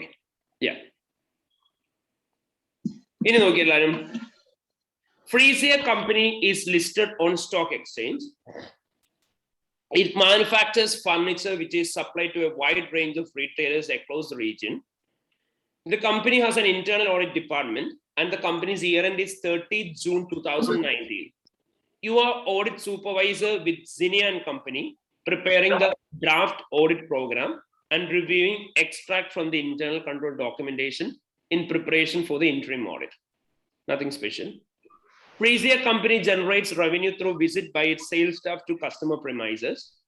The sales ledger clerk who work at the head office carried out credit check on new customers prior to being accepted and then set their credit limit. Sales staff visit the retail customers site personally and orders are completed using a 4-part pre-printed order form. 1 copy is left with the customer, 2nd copy is returned to the sales ordering department, 3rd is sent to the warehouse, and 4th is with the finance department at the head office. Each sales order number is based on the salesperson's own identification number in order to facilitate monitoring of sales staff performance. Retail customers are given payment term of 30 days, and most customers choose to pay their invoice by bank transfer. Each day, a finance clerk, the bank transfer receipt from the bank statements to cash book and updates the sales ledger. She monthly performs bank reconciliation statement. ഇത്രയും കാര്യങ്ങളാണ് നമ്മുടെ അടുത്ത് ഇവിടെ provide ചെയ്തിട്ടുള്ളത്. So what all are the deficiencies that are there in this scenario? ഇവിടെ എന്തൊക്കെ deficiencies ആണുള്ളത്? Okay, sales limit, credit limit set ചെയ്ത് കൊടുക്കുന്ന ആരാണ്? Sales ledger clerk. Okay, sales ledger clerk ആണ് credit limit സെറ്റ് ചെയ്യുന്നത്. So sales ledger clerk credit limit set ചെയ്ത് കഴിഞ്ഞാൽ ഓട്ടോമാറ്റിക്കലി അവിടെ ഉണ്ടാവാൻ പോകുന്ന ഇഷ്യൂ എന്തായിരിക്കും? നമുക്ക് എന്താ പറയാം, they are not senior enough to determine the amount of credit limits, and in case if they have provided incorrect credit limit അല്ലെങ്കിൽ inappropriate credit limit, automatically 2 possibility ആയിരിക്കും വരിക. എന്തൊക്കെയാണ്? പോസിബിലിറ്റി ഉണ്ടാവും, അല്ലാന്നുണ്ടെങ്കിൽ കസ്റ്റമർ ഡിസാറ്റിസ്ഫാക്ഷൻ പറയണ്ട, ലോസ് ഓഫ് സെയിൽസ് ഉണ്ടാവും. Loss of സെയിൽസോ loss of revenue എന്ന് പറഞ്ഞാൽ അത് രണ്ട് സെയിം തന്നെയാണ്. ഓക്കെ, ഇനി കസ്റ്റമർ ഡിസാറ്റിസ്ഫാക്ഷൻ എന്താ പറയാൻ പറ്റില്ല എന്ന് പറഞ്ഞാൽ, കസ്റ്റമർ ഡിസാറ്റിസ്ഫാക്ഷൻ പറയാൻ പറ്റില്ല എന്ന് പറഞ്ഞാൽ എന്താണെന്ന് വെച്ചാൽ, ക്രെഡിറ്റ് ലിമിറ്റ് കുറച്ച് കൊടുത്തു കഴിഞ്ഞിട്ടുണ്ടെങ്കിൽ കസ്റ്റമർ ഡിസാറ്റിസ്ഫാക്ഷൻ ഉണ്ടാവും എന്നുള്ളതല്ല നമ്മുടെ മെയിൻ പ്രശ്നം. നമ്മുടെ മെയിൻ പ്രശ്നം എന്താണ്? ക്രെഡിറ്റ് ലിമിറ്റ് കുറച്ച് കൊടുത്തു കഴിഞ്ഞിട്ടുണ്ടെങ്കിൽ കസ്റ്റമേഴ്സ് ആ ഒരു ക്രെഡിറ്റ് ലിമിറ്റിനുള്ള എമൗണ്ട് വരെ പർച്ചേസ് ചെയ്യത്തുള്ളൂ നമ്മുടെ അടുത്ത്. അപ്പോൾ ഓട്ടോമാറ്റിക്കലി എന്തുണ്ടാവും? ലോസ് ഓഫ് സെയിൽസ് ഉണ്ടാവും. അപ്പം പ്രൈമറി ഇമ്പാക്ട് എന്താണോ അത് പറഞ്ഞാൽ മതി. മനസ്സിലായോ? ഇനി അതിന് വേണ്ടി നമുക്ക് കൊടുക്കാൻ പറ്റുന്ന റെക്കമെൻഡേഷൻ എന്തായിരിക്കും?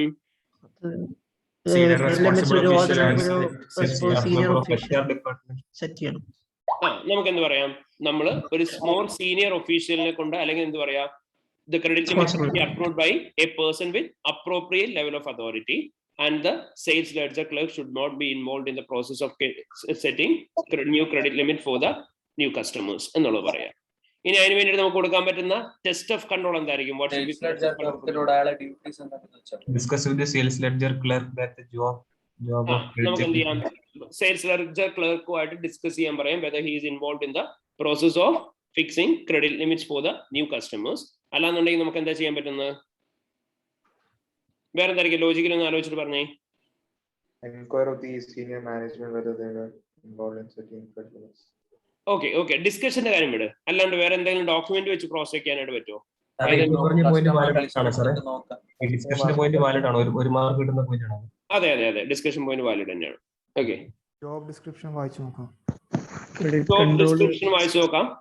ഇതിലൊക്കെ മേലെ നമുക്ക് പറയാൻ പറ്റുന്ന എന്താണ്? ഞാൻ പറഞ്ഞിട്ടുണ്ട്, എപ്പോഴും നിങ്ങൾ ഇവിടെ കൊടുക്കുന്ന ഡോക്യുമെന്റ് എന്താണെന്ന് നോക്കുക. ഇവിടെ എന്താ അവർക്ക് അപ്രൂവ് ചെയ്ത് കൊടുക്കുന്നത്? ക്രെഡിറ്റ് ലിമിറ്റ്സ് ആണല്ലേ. അപ്പൊ നമുക്ക് എന്ത് ചെയ്താൽ മതി? ക്രെഡിറ്റ് ലിമിറ്റ്സിന്റെ ഓതറൈസേഷൻ ലെറ്റേഴ്സ് നോക്കിയാൽ പോരെ ന്യൂ കസ്റ്റമേഴ്സിന്റെ, എന്നിട്ട് അതിൻ്റെ അകത്ത് സൈൻ ചെയ്തേക്കുന്ന സെയിൽസ് ലെഡ്ജർ ക്ലർക്ക് ആണെന്ന് നോക്കിയാൽ പോരെ. മനസ്സിലായോ? ഓക്കെ, അപ്പൊ എന്ത് പറയാ, review the authorization letters of the credit limits in order to ensure that these are not being signed by the sales ledger clerk. Clear ayo? Supplement ayo? Okay.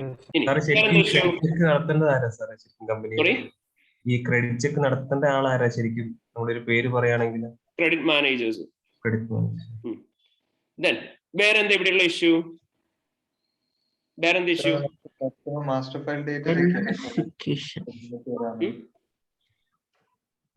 sales orders number is order based number, on salesperson's own identification number.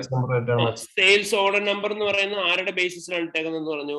Sales പേഴ്സന്റെ on identification നമ്പറിന്റെ ബേസിസിലാണ് ഇട്ടേക്കുന്നതെന്ന് പറഞ്ഞു. Okay, sales numbers basically നമ്മൾ എങ്ങനെയാണ് order ചെയ്യേണ്ടത്? Sales orders sequentially അല്ല number ചെയ്തേക്കുന്നുണ്ടെങ്കിൽ automatically issue ഉണ്ടാവുന്നതായിരിക്കും. Misplace ആയി കഴിഞ്ഞാൽ സംഭവിക്കും orders ഉണ്ടാവും. അൺഫുൾഫിൽഡ് ഓർഡേഴ്സ് കാരണം കൊണ്ട് എന്തുണ്ടാകും എന്ന് പറയാം? കസ്റ്റമർ ഡിസാറ്റിസ്ഫാക്ഷനും ലോസ് ഓഫ് സെയിൽസ്. ഓക്കെ, സെയിൽസും അല്ല റവന്യൂ. അപ്പൊ അത്രയും പറഞ്ഞാൽ മതി. ഡയറക്ട്ലി പറയുമ്പോൾ എന്ത് പറയാ? ജസ്റ്റ് ആദ്യം ഐഡന്റിഫൈ ചെയ്യുക. ഐഡന്റിഫിക്കേഷൻ പറഞ്ഞിട്ട് എന്തായിരിക്കും പറയാ? Sales orders R pre-numbered on the basis of salesperson's own identification number. Therefore, there can be chances that the sales orders might not be able to be traced when they have got missed. Therefore, it may lead to unfulfilled orders, which may further lead to loss of customer dissatisfaction. Customer satisfaction as well as loss of revenue for the company. എന്തായിരിക്കും നമുക്ക് കൊടുക്കാൻ പറ്റുന്ന recommendation എന്ന് പറയാ? All sales orders are sequentially numbered and on regular basis പറയാം. അതിന് വേണ്ടിയിട്ട് നമുക്ക് കൊടുക്കാൻ പറ്റുന്ന ടെസ്റ്റ് ഓഫ് കൺട്രോൾ എന്തായിരിക്കും? റീപെർഫോമൻസ് ആണ് നമ്മൾ പറയാ.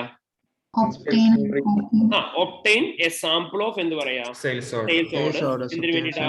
in order to ensure that sequentially number. Fine, perfect. പിന്നെ വേറെന്താ മക്കളെ ഇഷ്യൂ? വേറെന്താ പ്രശ്നം? segregation ഇല്ല. എവിടെ segregation ഇല്ലാത്തതിനെ കുറിച്ച് പറയുന്നത്? Finance clerk posts the bank transfer receipts from the bank statement cash book and updates the sales ledger.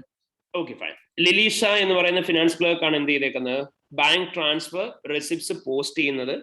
അവർ തന്നെയാണ് സെയിൽസ് ലെഡ്ജർ അപ്ഡേറ്റ് ചെയ്യുന്നത്. അവർ തന്നെയാണ് ബാങ്ക് റീകൺസിലേഷനും പെർഫോം ചെയ്യുന്നത്. അപ്പോൾ അവിടെ നമുക്ക് എന്താ മനസ്സിലാക്കാൻ പറ്റുന്നത്? segregation of duties. So lack of segregation of duties ഉണ്ടെങ്കിൽ അവിടെ എന്തിനുള്ള പോസിബിലിറ്റി ആയിരിക്കും? ട്രാൻസാക്ഷനുള്ള പോസിബിലിറ്റീസ് എന്തായിരിക്കും? ഹൈ ആയിരിക്കും. ഫ്രോഡുലന്റ് ട്രാൻസാക്ഷൻസ് ഉണ്ടായി കഴിഞ്ഞാൽ ഓട്ടോമാറ്റിക്കലി അവിടെ സംഭവിക്കുന്നുണ്ടാവും എന്തായിരിക്കും? unwanted cash outflows കാര്യങ്ങൾ ഉണ്ടാവും. അവിടെ നമുക്ക് കൊടുക്കാൻ പറ്റുന്ന റെക്കമെൻഡേഷൻ എന്ന് പറഞ്ഞാൽ എന്തായിരിക്കും? റെക്കമെൻഡേഷൻ എപ്പോഴും പറഞ്ഞിട്ടുണ്ട് segregation of duty കേസിൽ എന്താ പറയേണ്ടത്?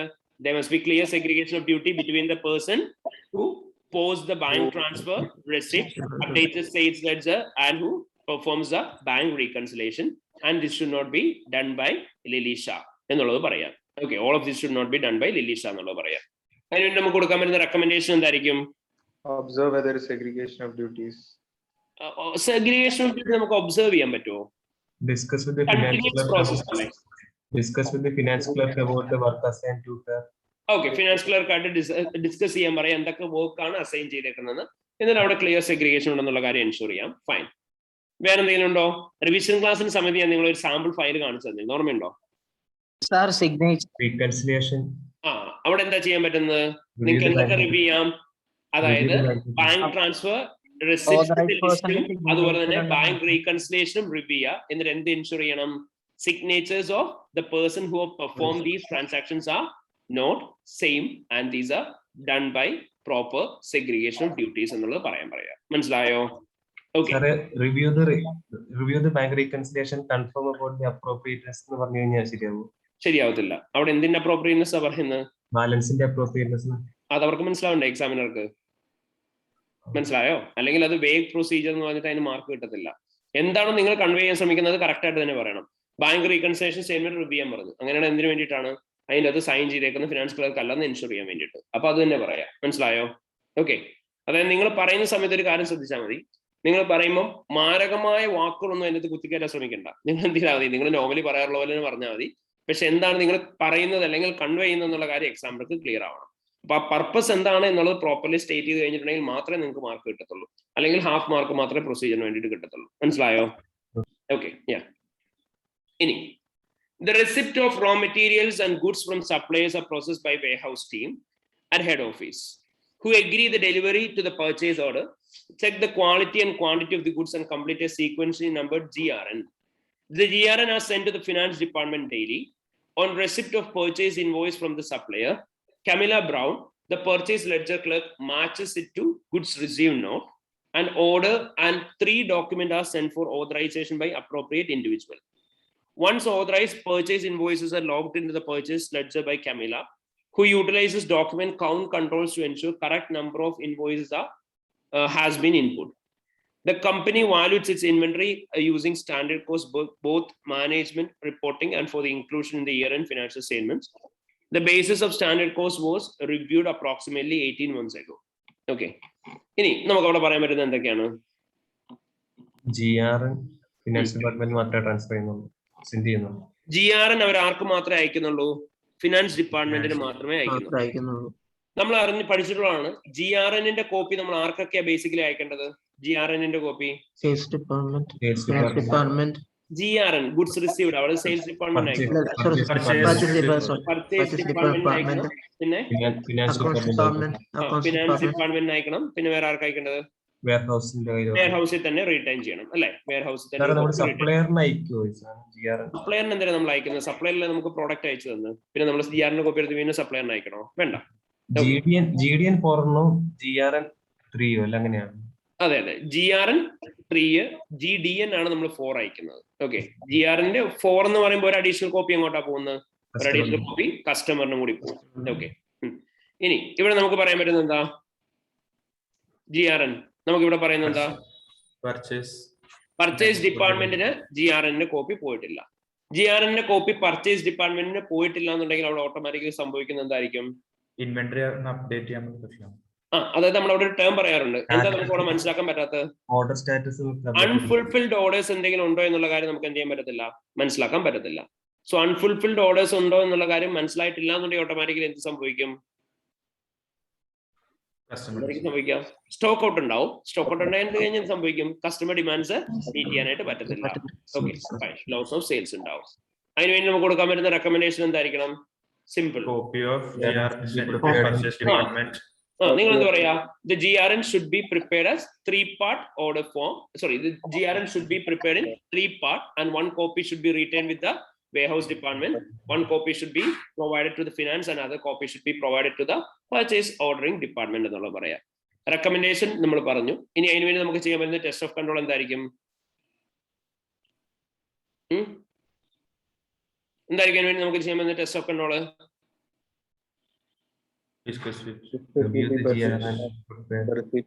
ആരോട് ഡിസ്കസ് ചെയ്യേണ്ടത്? പർച്ചേസ് ഓർഡറിംഗ് ഡിപ്പാർട്ട്മെന്റ് അടുത്ത് ഡിസ്കസ് ചെയ്യാം whether they are getting the invoice on regular basis, sorry goods receive not on regular basis എന്നുള്ള വേണം അവരോട് ഡിസ്കസ് ചെയ്യാൻ പറയാം. അതിന് നല്ലതായിട്ട് വേറൊരു കാര്യം ചെയ്യാനായിട്ട് നമ്മൾ ഡിസ്കസ് പഠിച്ചിട്ടുണ്ട്. മക്കളെ നിങ്ങൾ പഴയ ക്വസ്റ്റ്യൻസ് പ്രാക്ടീസ് ചെയ്ത് നോക്കുന്നില്ലേ? ഇതൊക്കെ റിപ്പീറ്റീവ് പോയിന്റ്സ് ആണ്. എന്തായാലും നമുക്ക് ചെയ്യാൻ പറ്റുക ടെസ്റ്റ് ഓഫ് കൺട്രോൾ ആയിട്ട്? പർച്ചേസ് ഓർഡറിംഗ് ഡിപ്പാർട്ട്മെന്റിന്റെ കയ്യിലിരിക്കുന്ന ഈ പർച്ചേസ് റിസീവ് നോട്ട്സ് ഉണ്ടാവുമല്ലോ, ഗുഡ്സ് റിസീവ് നോട്ട്സ് ഉണ്ടാവുമല്ലോ, അതിന്റെ സാമ്പിൾ വാങ്ങിച്ചാൽ പോരെ? അപ്പൊ നമുക്ക് എന്തറിയാൻ പറ്റും? അവരുടെ കയ്യിൽ അത് റെഗുലർ ബേസിസ് കിട്ടുന്നുണ്ടോ എന്ന് അറിയാൻ പറ്റും. മനസ്സിലായോ? ഓക്കെ, അപ്പൊ നിങ്ങൾ എന്ത് പറയണം? Obtain the copies of goods received note held with the purchase ordering department in order to ensure that they are receiving it on regular basis from the warehouse department എന്നുള്ള പറയാം. മനസ്സിലായോ? ക്ലിയർ ആയില്ല അവർക്കും?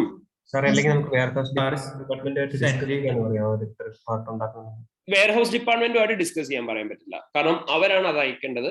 അപ്പൊ അവർ അയച്ചിട്ടില്ല എന്നുണ്ടെങ്കിലും അയച്ചിട്ടുണ്ട് എന്ന് പറയാനുള്ള ചാൻസ് ഉണ്ട്. അപ്പൊ വെയർഹൗസ് ഡിപ്പാർട്ട്മെന്റുമായിട്ട് ഡിസ്കസ് ചെയ്യുന്നതിന് ആരുമായിട്ട് ഡിസ്കസ് ചെയ്യാം? ആർക്കാണോ ഇത് കിട്ടേണ്ടത്? അത് ആർക്ക് കിട്ടേണ്ടത്? പർച്ചേസ് ഓർഡറിംഗ് ഡിപ്പാർട്ട്മെന്റ് ആണ്. അപ്പൊ വേണേൽ പർച്ചേസ് ഓർഡറിംഗ് ഡിപ്പാർട്ട്മെന്റുമായിട്ട് ഡിസ്കസ് ചെയ്യാൻ പറയാം. മനസ്സിലായോ? പിന്നെ വേറെ എന്താ മക്കളെ പ്രശ്നം? segregation of duty. എവിടെയാണ് ഫസ്റ്റ് പോയിന്റിൽ segregation of duty?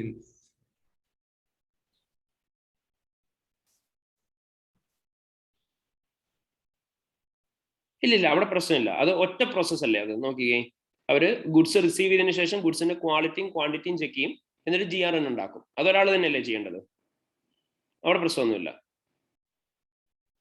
ഇനി അല്ലാണ്ട് വേറെ എന്താ പ്രശ്നം? സ്റ്റാൻഡേർഡ് കോസ്റ്റിന്റെ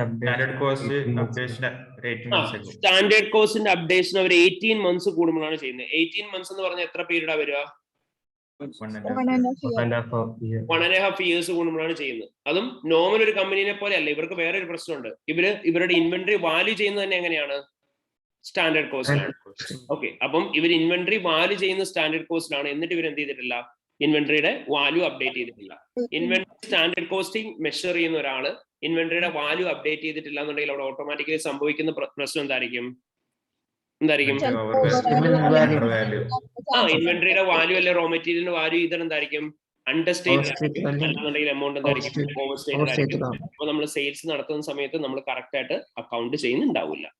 ഇനി അതിന് വേണ്ടി നമുക്ക് കൊടുക്കാൻ പറ്റുന്ന റെക്കമെൻഡേഷൻ എന്ന് പറഞ്ഞാൽ എന്തായിരിക്കും? Very simple recommendation. എന്തായിരിക്കും? Reviewed on a regularly updated regular basis. നമ്മൾ എന്താ പറയുക? The standard cost must be updated on more regular basis and the most updated standard cost must be used while calculating the value of inventory എന്നുള്ളത് പറയാം. ഇനി അതുപോലെ തന്നെ അതിന് വേണ്ടിയിട്ട് ചെയ്യാൻ പറ്റുന്ന ടെസ്റ്റ് ഓഫ് കൺട്രോൾ എന്തായിരിക്കും? റെഗുലർ ബേസിന് പകരം മന്ത്ലി എന്ന് പറയാൻ മതി. മന്ത്ലി എന്ന് പറഞ്ഞാലും മതി. പിന്നെ നമുക്ക് അതിന് വേണ്ടി ചെയ്യാൻ പറ്റുന്ന ടെസ്റ്റ് ഓഫ് കൺട്രോൾ എന്തായിരിക്കും? Review standard cost to ensure എന്താ ഡോക്യുമെന്റ് എന്തായിരിക്കും? സ്റ്റാൻഡേർഡ് കോസ്റ്റ് റെക്കോർഡ്സ് ഉണ്ടാവും അല്ലേ? review the basis of standard cost നോക്കാൻ പറ്റില്ല. എന്താണ് basis of standard cost? വേണ്ട. നിങ്ങൾ ഇവിടെ എന്താ റെക്കമെൻഡേഷൻ കൊടുത്തത്? റെക്കമെൻഡേഷൻ കൊടുത്ത് സ്റ്റാൻഡേർഡ് കോസ്റ്റ് റെഗുലർലി അപ്ഡേറ്റ് ചെയ്യണം എന്നാണ് നിങ്ങൾ റെക്കമെൻഡേഷൻ കൊടുത്തത് അല്ലേ?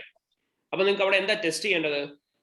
സ്റ്റാൻഡേർഡ് കോസ്റ്റ് റെഗുലർലി അപ്ഡേറ്റ് ചെയ്യുന്നുണ്ടെന്നാണ് അപ്പൊ നിങ്ങൾക്ക് അത് വേണ്ടി ചെയ്യാൻ പറ്റുന്ന എന്തായിരിക്കും? സൂപ്പർ, അത്രേ ഉള്ളൂ. സ്റ്റാൻഡേർഡ് കോസ്റ്റിന്റെ ലിസ്റ്റിംഗ് എടുക്കുക. obtain standard cost and review the last date on which these are updated in order to ensure that the standard costs are updated on regular അല്ലെങ്കിൽ നിങ്ങൾ പറഞ്ഞ പോലെ monthly basis എന്നുള്ള പറയാം. മനസ്സിലായോ? ഓക്കെ, ഇനി വേറെ നമുക്കുള്ള പ്രശ്നങ്ങളൊക്കെ കഴിഞ്ഞോ? Any other issue? വേറെ എന്തെങ്കിലും ഇഷ്യൂ ഉണ്ടോ ക്വസ്റ്റിനകത്ത്? ഇവിടെ എന്തെങ്കിലും എനിത്തിങ് മിസ്സിംഗ്? സാർ നമ്മൾ ഫസ്റ്റ് പറഞ്ഞില്ല മറ്റേ credit limit, first deficiency credit limit set ചെയ്യുന്നത്, അത് നമുക്ക് ക്രെഡിറ്റ് ചെക്കിംഗ് ഏജൻസിയെ കൊണ്ട് ചെയ്യിക്കാൻ പറ്റുമോ? അത് വേണം, ഓൾട്ടർനേറ്റീവ് ആയിട്ട് പറയാം. പക്ഷെ എപ്പോഴും നമ്മൾ ഇൻഹൗസ് ആയിട്ടുള്ള കാര്യങ്ങളെ കുറിച്ച് പറഞ്ഞാൽ മതി. സർ ഈ പർച്ചേസ് ഇൻവെന്ററിയില് GRN വന്നിട്ട് നോക്കുന്നില്ല ആ ചങ്ങായി കമീല ബ്രൗണ്. എന്നിട്ട് അവൾ തന്നെ ലോഗ് ചെയ്യണത് ഡോക്യുമെന്റ് ഫസ്റ്റ് പാരഗ്രാഫ് ലാസ്റ്റില്. അപ്പൊ അതില് സെഗ്രിഗേഷൻ ഓഫ് ഡ്യൂട്ടി ഉണ്ടാവില്ല. അവിടെ വേണമെങ്കിൽ പറയാം, പക്ഷെ അവിടെ ഉള്ള എന്താണെന്നറിയോ? നോക്കിയേ, Camilla Brown, the purchase ledger clerk, matches it to GRN, then and order and 3 other documents sent for authorization by appropriate individual. Once authorized, purchase invoices are logged into the purchase ledger by Camilla, who utilizes document count control to ensure correct number of invoices has been input. ഇവിടെ പറഞ്ഞേക്കുന്നത് എന്താ അറിയോ? ഈ Camilla Brown എന്ത് കിട്ടും? ഈ purchase ledger ക്ലർക്കിന് GRN കിട്ടും. അപ്പൊ പുള്ളിക്കാരി GRN എന്ത് ചെയ്യും? ബാക്കിയുള്ള ഡോക്യുമെന്റ്സുമായിട്ട് ക്രോസ് ചെക്ക് ചെയ്യും. എന്നിട്ട് ഇത് അപ്രൂവലിന് വേണ്ടിയിട്ട് അയക്കും. അപ്രൂവൽ കഴിഞ്ഞ് അത് തിരിച്ചു കിട്ടിയതിന് ശേഷം പുള്ളിക്കാരി തന്നെ സിസ്റ്റത്തിൽ അത് ഇൻപുട്ട് ചെയ്യും എന്നാണ് പറഞ്ഞത്. മനസ്സിലായോ? അത് ബേസിക്കലി അങ്ങനെയല്ലേ ചെയ്യേണ്ടത്? ഞാനിപ്പോൾ ഒരു പർട്ടിക്കുലർ ട്രാൻസാക്ഷൻ ഇൻപുട്ട് ചെയ്യാൻ പോവാണ്. അതിന് മുന്നേ അത് കറക്റ്റ് ആണോ എന്നറിയാൻ ഞാൻ ആദ്യം ഓതറൈസേഷൻ അയക്കും. എന്നിട്ട് തിരിച്ചു കിട്ടിയിട്ട് ഞാൻ അത് ഇൻപുട്ട് ചെയ്യും. മനസ്സിലായോ? ഓക്കെ. അവിടെ വേറെ ഒരു ഡെഫിഷ്യൻസി ഉണ്ട് actually. Is there any deficiency over here? എന്താ അവിടെയുള്ള പ്രശ്നം? നിങ്ങളോട് പറഞ്ഞു പർച്ചേസ് ഇൻവോയ്സസ് അവര് ഡോക്യുമെന്റ് ചെയ്യുന്നുണ്ട്. പക്ഷെ അവർ ഡോക്യുമെന്റ് ചെയ്യുമ്പോൾ അവർ എന്താ യൂസ് ചെയ്യുന്നത്? ഡോക്യുമെന്റ് കൗണ്ട് കൺട്രോൾസ് മാത്രമാണ് യൂസ് ചെയ്യുന്നതെന്ന് പറഞ്ഞു. വെൽ, ഡോക്യുമെന്റ് കൗണ്ട് കൺട്രോൾ എന്ന് വെച്ചാൽ എന്താ മക്കളെ? What you mean by document count control? എന്തായിരുന്നു ഡോക്യുമെന്റ് കൗണ്ട് കൺട്രോൾ എന്ന് പറഞ്ഞാല്? നമ്പേഴ്സ് മാത്രം. അതായത് 10 ഇൻവോയ്സ് ആണ് ഇൻപുട്ട് ചെയ്യുന്നതെന്നുണ്ടെങ്കിൽ അവർ എന്ത് മാത്രം എൻഷുർ ചെയ്യുന്നത്? പോയോ എന്നുള്ളത് മാത്രമാണ്. എമൗണ്ട് അവർ ചെക്ക് ചെയ്യുന്നുണ്ടോ? ആക്യുറസി അവർ ചെക്ക് ചെയ്യുന്നില്ല. അതുപോലെ തന്നെ കംപ്ലീറ്റ്നെസ് അവർ ചെക്ക് ചെയ്യുന്നുണ്ടോ എമൗണ്ടിന്റെ ഫിഗേഴ്സിന്റെ? ഓക്കെ, അപ്പൊ എന്ത് സംഭവിക്കാൻ ചാൻസ് ഉണ്ട്? പർച്ചേസസ് അണ്ടർ അല്ലെങ്കിൽ ഓവർ സ്റ്റേറ്റഡ് ആയി പോകാനുള്ള ഇഷ്യൂസ് ഉണ്ടെന്ന് പറയാം. ഇവിടെ അണ്ടർ അല്ലെങ്കിൽ ഓവർ സ്റ്റേറ്റ്മെന്റുള്ള ടൈം യൂസ് ചെയ്യാം കേട്ടോ. കാരണം എന്താണ് ഇവിടെ നമ്മൾ യൂസ് ചെയ്യുന്നതിന് റീസൺ എന്താ? ഇവിടെ യൂസ് ചെയ്യുന്ന റീസൺ എന്താ?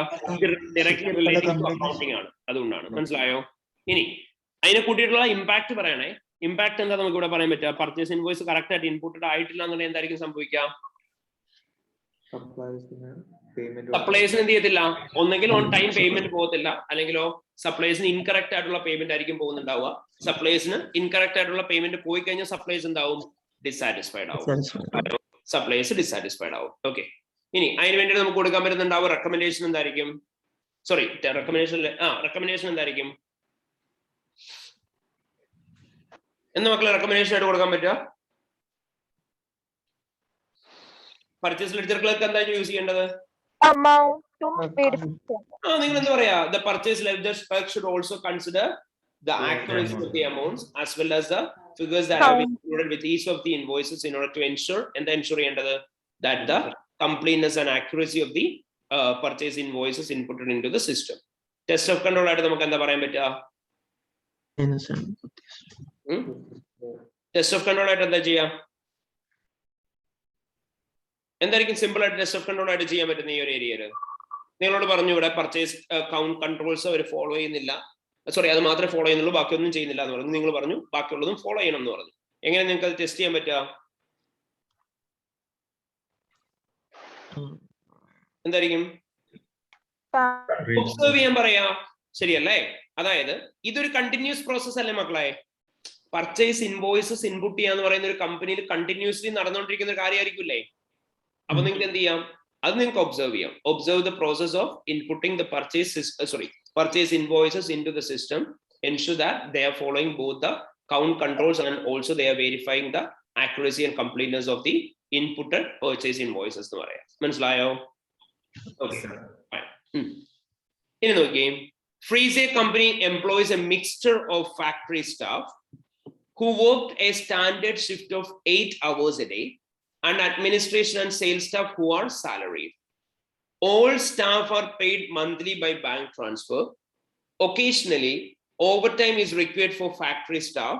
Where this occurs, details of overtime work per employee is collated and submitted to payroll department by production clerk. Payroll department pays this overtime in the month it occurs. At the end of each quarter, company pays payroll department sends overtime reports which detail the amount of overtime work to production director for their review. Freeze company's payroll package produces a list of payment per employee which links into the bank system to produce list of automatic bank transfer payments. The finance director reviews total to be paid on list of automatic payments and compare this to the total payroll amount to be paid for the month per payroll record. If any issues arise, then the automatic bank transfer can be manually changed by the finance director. Parayum, എന്തൊക്കെ പ്രശ്നങ്ങൾ?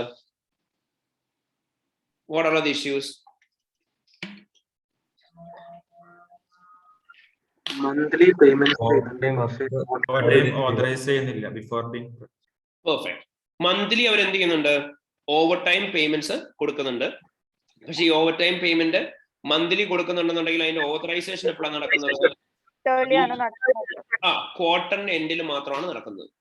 So അപ്പൊ literally പറഞ്ഞാൽ എന്താ സംഭവിക്കുന്നത്? Over time payments നടത്തിയതിനു ശേഷമാണ് അത് authorise ചെയ്യുന്നത്. So what happens if we authorizes the payment once we have done it? Unwanted cash flow. Cash flows ഉണ്ടാവും, ശരിയല്ലേ? There will be possibilities of having unwanted cash outflows. അതേപോലെ തന്നെ എന്തിനുള്ള possibility ഉണ്ടാവും? Employees dissatisfied ആവും correct payment receive ചെയ്തിട്ടില്ല എന്നുണ്ടെങ്കിൽ. അവിടെ നമുക്ക് ചെയ്യാൻ പറ്റുന്ന റെക്കമെൻഡേഷൻ എന്തായിരിക്കും?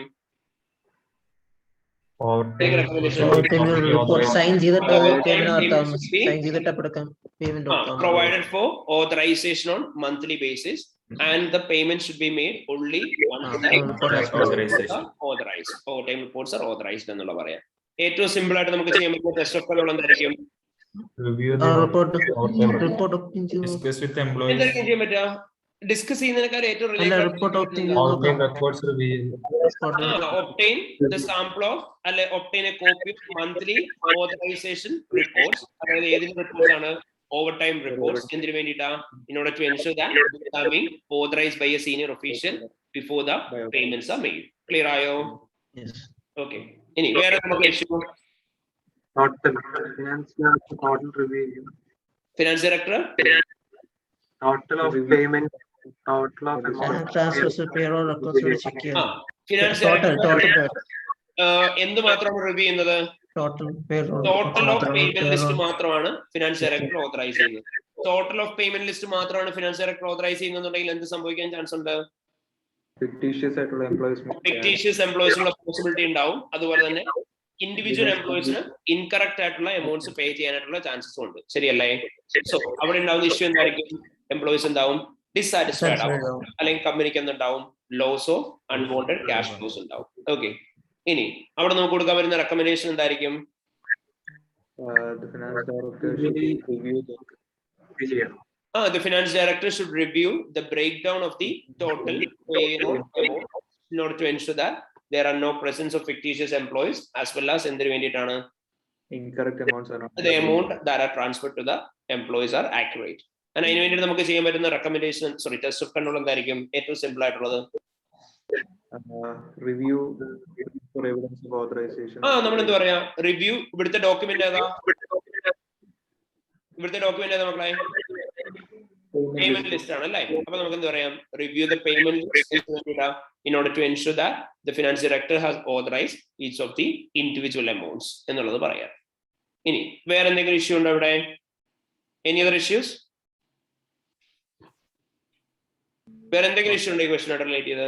Automatic bank transfer manually changed by the finance data. ഇതാരാ മാനുവലി ചെയ്യുന്നത്? ഫിനാൻസ് ഡയറക്ടർ തന്നെയാണ് മാനുവലി ചെയ്യുന്നത്. അപ്പം ഫിനാൻസ് ഡയറക്ടർ ആണ് ലിസ്റ്റ് ഓഫ് പേയ്മെന്റ്സ് ഓതറൈസ് ചെയ്യുന്നത്. അവർ തന്നെയാണ് മാനുവലി അത് ചേഞ്ച് ചെയ്യുന്നത്. അങ്ങനെയാണ് അവിടെ എന്തായിരിക്കും ഇഷ്യൂ ഉണ്ടാവുക? സെഗ്രിഗേഷൻ ഓഫ് ഡ്യൂട്ടി ഇല്ല അല്ലെ? there is lack of segregation of duty. and ഇവിടെ lack of segregation of duty ഉണ്ട് എന്നുണ്ടെങ്കിൽ എന്ത് സംഭവിക്കും? fraudulent transaction ഉള്ള പോസിബിലിറ്റീസ് ഹൈ ആയിരിക്കോ ലോ ആയിരിക്കോ? ഹൈ ആയിരിക്കും. സിമ്പിൾ റെക്കമെൻഡേഷൻ എന്താ? the finance director should not be involved in the process of authorizing the bank payments as well as amending the finance. There must be clear segregation of duty established in this matter. Recommendation ആയിട്ട് നമുക്ക് provide ചെയ്യാൻ പറ്റുന്ന എന്തായിരിക്കും recommendation? Sorry test of control എന്തായിരിക്കും? ഏറ്റവും simple test of control എന്താ ഇവിടെ review ചെയ്യേണ്ടത്? നിങ്ങൾ എന്താ ഇവിടെ റിവ്യൂ ചെയ്യേണ്ടത്? bank transfer. നിങ്ങൾ എന്ത് പറയാ? Review the documents of bank transfer list in order to ensure that the person who authorized the order and who have amended the records are known being the same financial എന്നുള്ളത് പറയാം. Clear ആയോ? Okay. അപ്പൊ ഇത്രയായിരിക്കും നമുക്ക് ഡെഫിഷ്യൻസീസും റെക്കമെൻഡേഷൻസും ആയിട്ട് ഉണ്ടാവുക. നോക്കിയ മക്കളെ, നമ്മൾ മൊത്തം എത്ര പോയിന്റ്സ് കണ്ടുപിടിച്ചിട്ടുണ്ട്? 8 പോയിന്റ്സ് കണ്ടുപിടിച്ചു. നമ്മളോട് എത്രയാണ് ചോദിച്ചത്? 8 ആണോ 9 ആണോ? 9. ഓക്കെ, 9 പോയിന്റ്സ് കണ്ടുപിടിച്ചു. ആൻഡ് നമുക്ക് ഔട്ട് ഓഫ് വിച്ച് നമ്മളോട് എത്ര എണ്ണം അവർ ചോദിച്ചിട്ടുള്ളൂ? 6 ഡെഫിഷ്യൻസീസും റെക്കമെൻഡേഷൻസ് ചോദിച്ചിട്ടുള്ളൂ. അപ്പൊ നിങ്ങൾ എഴുതുന്ന സമയത്ത് എന്ത് ചെയ്യുക? ഏറ്റവും പ്രോപ്പർ ആയിട്ട് നിങ്ങൾക്ക് എഴുതാൻ പറ്റും കോൺഫിഡൻസ് ഉള്ളത് ഏതാണോ ആ പോയിന്റ്സ് പിക്ക് ചെയ്യുക, എന്നിട്ട് അത് എഴുതുക. മനസ്സിലായ എല്ലാവർക്കും? അടുത്ത് നോക്കി, describe the substantive procedures the auditor should perform to obtain sufficient and appropriate audit evidence in respect of freesia companies year-end account accrual for employment tax payable. നിങ്ങളോട് പറയാണ് ഫ്രീസിയ കമ്പനിയുടെ അക്രൂവൽസുമായിട്ട് റിലേറ്റ് ചെയ്തിട്ട് എന്തൊക്കെയാണ് നിങ്ങൾ പെർഫോം ചെയ്യേണ്ട സബ്സ്റ്റാൻറ്റീവ് പ്രൊസീജിയേഴ്സ് എന്നാണ് ചോദിച്ചേക്കുന്നത്. ഇവിടെ നമുക്ക് സിനാരിയോയിൽ എന്താ പറഞ്ഞേക്കുന്നത് നോക്കി. Freesia company deducts employees tax from employees wages and salary on monthly basis and pays this to local taxation authority in the following month. At the year-end financial statements will contain accrual for employment tax payable. വളരെ simple ആയിട്ട് നിങ്ങളോട് പറഞ്ഞു. അവരെന്ത് ചെയ്യും? എല്ലാ മന്തിലും എംപ്ലോയിയുടെ സാലറിക്കകത്തുനിന്ന് അവരെന്ത് ചെയ്യുന്നുണ്ടാവും? അവര് എംപ്ലോയ്മെന്റ് ടാക്സ് ഡിഡക്ട് ചെയ്യും. എംപ്ലോയ്മെന്റ് ടാക്സ് ഡിഡക്ട് ചെയ്തിട്ട് അവരെന്ത് ചെയ്യും? ലോക്കൽ അതോറിറ്റിക്ക് പേ ചെയ്യും. ആൻഡ് ഇയറിന്റെ സമയത്ത് അക്രൂവൽ കിടപ്പുണ്ട്. ആൻഡ് ഈ അക്രൂവലിന് വേണ്ടിയിട്ട് എന്തൊക്കെ പ്രൊസീജിയേഴ്സ് ആണ് ചെയ്യേണ്ടതെന്നാണ് നിങ്ങളുടെ അടുത്ത് ചോദിച്ചേക്കുന്നത്. ഇത് ഒരു സിനാരിയോ ബേസ്ഡ് ക്വസ്റ്റൻ ആണോ? അസേർഷൻ ബേസ്ഡ് ക്വസ്റ്റൻ ആണോ? ജനറൽ ക്വസ്റ്റൻ ആണോ? ഇത് ജനറൽ ക്വസ്റ്റ്യൻ ശരിയല്ലേ? കാരണം സിനാരിയോയ്ക്കകത്ത് നിങ്ങളോട് എന്തെങ്കിലും മച്ച് മോർ ഇൻഫർമേഷൻ പറഞ്ഞിട്ടുണ്ടോ? ഇല്ല. അസേർഷൻസ് ഏതെങ്കിലും സ്പെസിഫൈ ചെയ്തിട്ടുണ്ടോ? ഇല്ല. General accrual based. അക്രൂവലിന് വേണ്ടിയിട്ട് നമ്മൾ ഫില്ലപ്പ് ചെയ്യാൻ വേണ്ടിയിട്ട് പോയിന്റ്സ് പഠിച്ചിട്ടില്ലേ? ഉണ്ട്. അപ്പൊ നമുക്ക് എന്തൊക്കെ ചെയ്യാൻ പറ്റുക? കറന്റ് ഇയറിലെ അക്രൂവൽസിന്റെ എമൗണ്ട് എത്രയാണോ ആ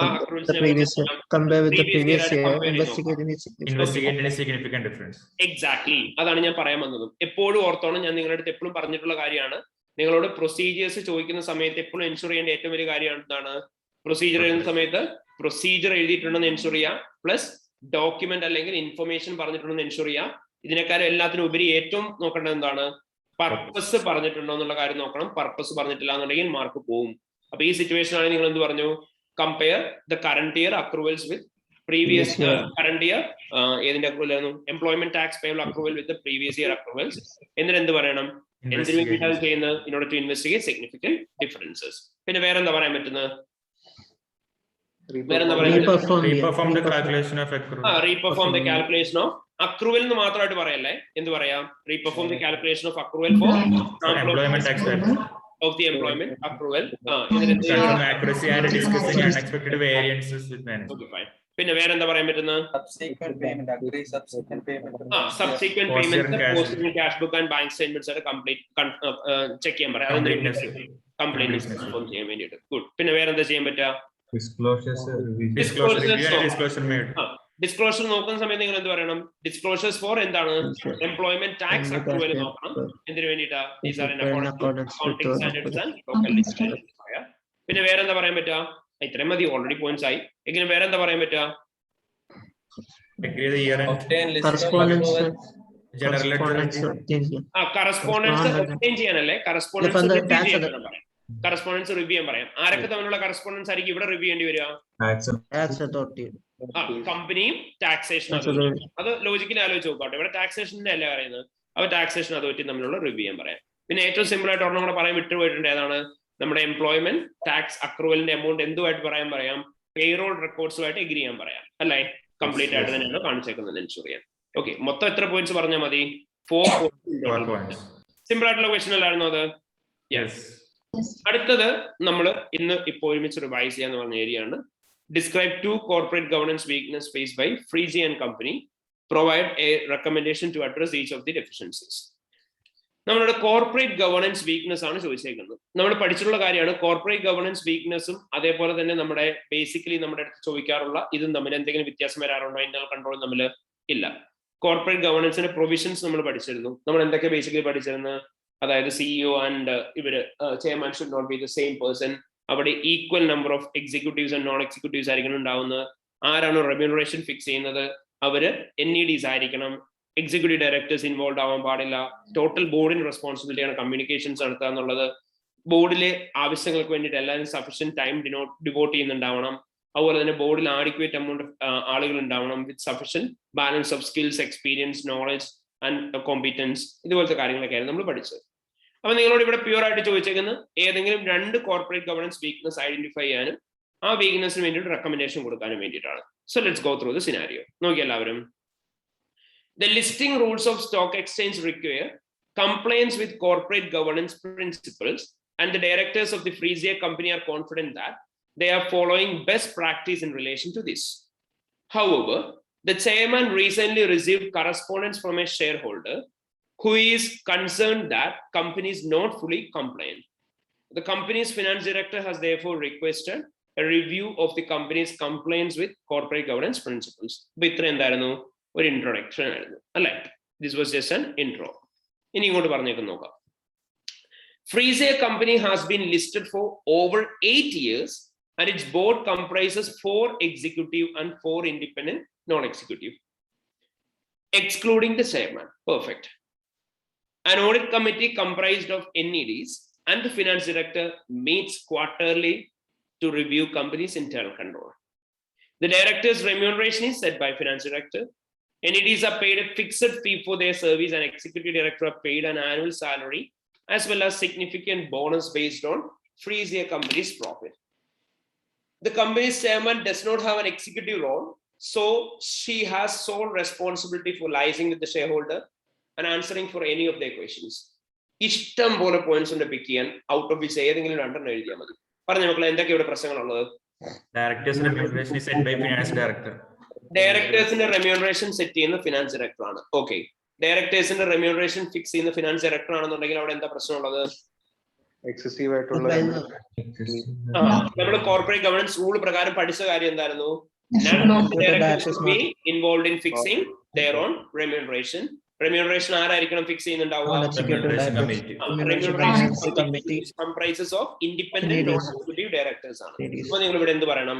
നിങ്ങൾ പറയാ directors remuneration is fixed by finance director. Therefore നിങ്ങൾ എന്ത് പറയണം? They might not be independent to fix a amount of remuneration, and therefore there can be chances that they might charge higher amount of remuneration for the executive directors. Recommendation ആയിട്ട് നിങ്ങൾ എന്ത് പറയാ? The finance director should not be involved in the process of fixing remuneration. Remuneration should be fixed by remuneration committee, which comprises of independent non-executive directors. Perfect. Pinne where enna mokle issue? Finance director involved. Evade? Audit committee finance director involved aanu. Fine. Audit committee finance director involved ആവാൻ പറ്റുമോ? പിന്നെ non executive directors 100% എന്തായിരിക്കണം? Audit കമ്മിറ്റിയിൽ finance director വന്നു കഴിഞ്ഞാൽ അവിടെ എന്തിനുള്ള possibility ആയിരിക്കും ഉണ്ടാവുക? ഇൻഡിപെൻഡൻസ് നഷ്ടപ്പെടും. അവർ ഇന്റൻഷണൽ ആയിട്ടുള്ള ത്രെട്ടുകളിലേക്ക് അത് ലീഡ് ചെയ്യും. And അവിടെ നമുക്ക് കൊടുക്കാൻ വരുന്ന റെക്കമെൻഡേഷൻ എന്തായിരുന്നു? നമ്മൾ പഠിച്ചിട്ടുണ്ട് ഇവിടെ കൂടുതൽ റെക്കമെൻഡേഷൻ തന്നെ ആയിരിക്കണം. റിസൈൻ അല്ല, റിമൂവ് അല്ല പറയാം. Remove the finance director from the audit committee and instead of this a new independent non-executive director should be appointed to the position ennulla paraya. Okay, pinne vera endha parayan patta? Bonus based on company's profits. Bonus of the company കൊടുക്കുന്ന എന്തിന്റെ ബേസിസിലാണ്? പ്രോഫിറ്റിന്റെ ബേസിസിലാണ്. നമ്മളൊരു point പഠിച്ചായിരുന്നു, bonus of the company നമ്മൾ കൊടുക്കുന്ന എന്തിന്റെ ബേസിസിലാണെന്നായിരുന്നു പറഞ്ഞത്? Long term goals of the കമ്പനിയുടെ ബേസിസിലായിരിക്കണം. പക്ഷേ പ്രോഫിറ്റിന്റെ ബേസിസിൽ ബോണസ് കൊടുത്തു കഴിഞ്ഞാൽ എന്ത് സംഭവിക്കാൻ ചാൻസ് ഉണ്ട്? ഷോർട്ട് ടേം പ്രോഫിറ്റിന് വേണ്ടിയിട്ട് അവർ വർക്ക് ചെയ്യാനായിട്ടുള്ള ചാൻസസ് ഉണ്ട്. സോ അതും ഇഷ്യൂ ആണെന്ന് നമുക്ക് പറയാം. അവിടെ നമുക്ക് കൊടുക്കാൻ വരുന്ന റെക്കമെൻഡേഷൻ എന്തായിരിക്കണം? Remuneration packages should be modified and new remuneration packages should be promoted and provides long-term success for the company എന്നുള്ള കാര്യം പറയാം. Okay, ഇനി വേറെ എന്താ ഇവിടെ ഇഷ്യൂ ഉള്ളത്? Shareholders communicating the നമ്മൾ ഒരുപാട് ക്വസ്റ്റ്യൻ നമ്മൾ ചെയ്ത ക്വസ്റ്റ്യൻ ഒക്കെ റിപ്പീറ്റേഷൻ കണ്ട പോയിന്റ് അല്ലേ ഇത്? അല്ലേ? നമ്മൾ ചെയ്ത ക്വസ്റ്റ്യൻ ഒക്കെ റിപ്പീറ്റേഷൻ കണ്ടല്ലായിരുന്നു ഇത്? എന്തായിരുന്നു? ചെയർമാന് നോൺ എക്സിക്യൂട്ടീവ് റോൾ ഇല്ല, അതുകൊണ്ട് എക്സിക്യൂട്ടീവ് റോൾ ഇല്ല, ചെയർമാൻ എന്ത് ചെയ്യുന്നെന്ന് പറഞ്ഞു? അങ്ങനെയാണോ? അല്ല, നമ്മൾ പഠിച്ചിട്ടുള്ള എന്താണ്? Board as a whole is responsible for communicating with the shareholders, liaising with the shareholders. അതുകൊണ്ട് തന്നെ എന്ത് ചെയ്യണം എന്ന് പറയാം? Total board communication process involve ആവണം എന്ന് പറയാം. ക്ലിയർ ആയോ? ഇത്രയാണ് ഇവിടെ corporate governance deficiencies and weakness and recommendations പറയാം. ഇതാണ് ഞാൻ പറഞ്ഞത്. നിങ്ങൾക്ക് ഓൾറെഡി 4 പോയിന്റ്സ് ഇവിടെ തന്നിട്ടുണ്ട്. ഔട്ട് ഓഫ് വിച്ച് എന്ത് ചെയ്താൽ മതി? ഏതെങ്കിലും 2 പോയിന്റ്സ് പിക്ക് ചെയ്താൽ മതി. നിങ്ങൾ നോക്കിയേ, ഇതിന്റെ അത് ഡയറക്ട്ലി പിക്ക് ചെയ്യാൻ പറ്റുന്ന, ഒന്നും ചിന്തിക്കാതെ പിക്ക് ചെയ്യാൻ പറ്റുന്ന 2 പോയിന്റ് ആണ്. ഒന്ന് ഫിനാൻസ് ഡയറക്ടർ അവിടെ ഇരിക്കുന്നത്, അതായത് ഓഡിറ്റ് കമ്മിറ്റിയിലുള്ളതും, അതുപോലെ തന്നെ ഫിനാൻസ് ഡയറക്ടർ എന്ത് ചെയ്യുന്നത്? ഡയറക്ടേഴ്സ് പിക്ക് ചെയ്യുന്നത്. അതുപോലെ തന്നെ നമ്മൾ പോയിന്റ് പഠിച്ച സമയത്ത് ഡയറക്ട്ലി പഠിച്ച പോയിന്റ് അല്ലായിരുന്നു ഇത്. ചെയർമാൻ സോൾ റെസ്പോൺസിബിലിറ്റി ഉണ്ടാവാൻ പാടില്ല എന്ന് പറയുന്നത് ശരിയല്ലേ? ഓക്കെ, ഇത്രയായിരിക്കും ഇവിടെ ഉണ്ടാവുന്ന ഇഷ്യൂസ് എന്ന് പറയാം. മനസ്സിലായ എല്ലാവർക്കും? അപ്പൊ ഇത്രയാണ് നമ്മുടെ 30 മാർക്കിന്റെ ക്വസ്റ്റ്യൻ, അതായത് ഇന്റേണൽ കൺട്രോളിന്റെ ക്വസ്റ്റ്യൻ എന്ന് പറയുന്നത്. Okay, so we will just do one thing. നമുക്കൊരു 5 minutes ബ്രേക്ക് എടുക്കാം and we will continue from 11:45. എന്നിട്ട് നമുക്ക് ബാക്കി 2 ക്വസ്റ്റ്യൻ കൂടെ ഡിസ്കസ് ചെയ്യാം. Okay?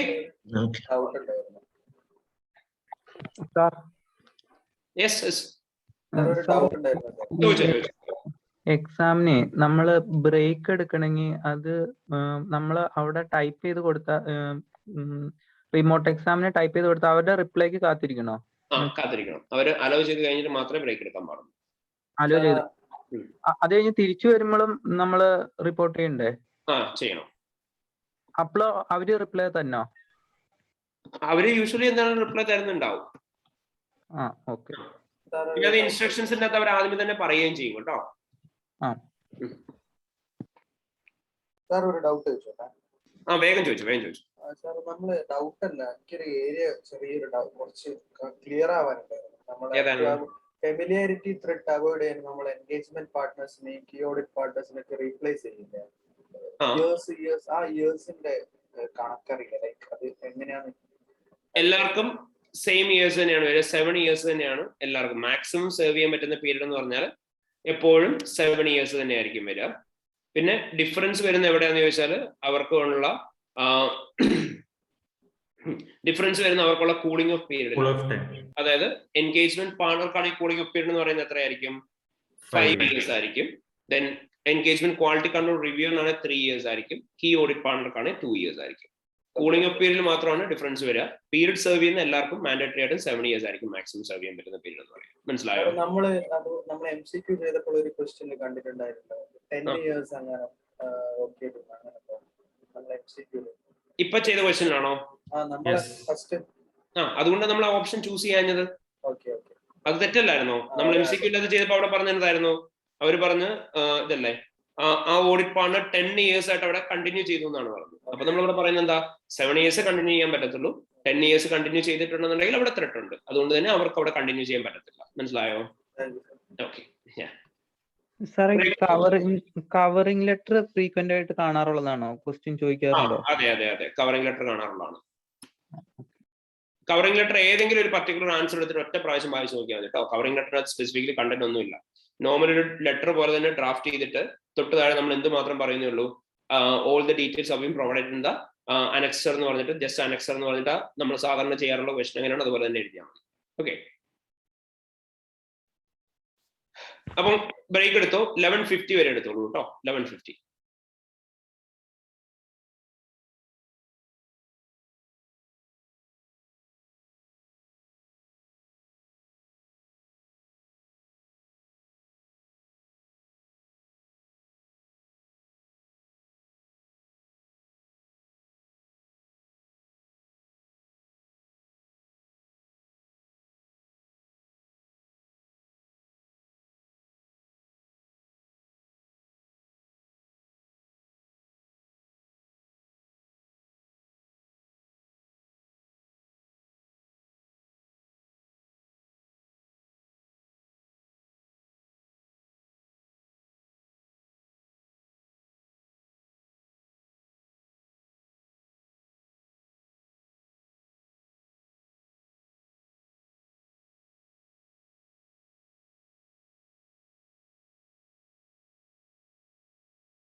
Fine.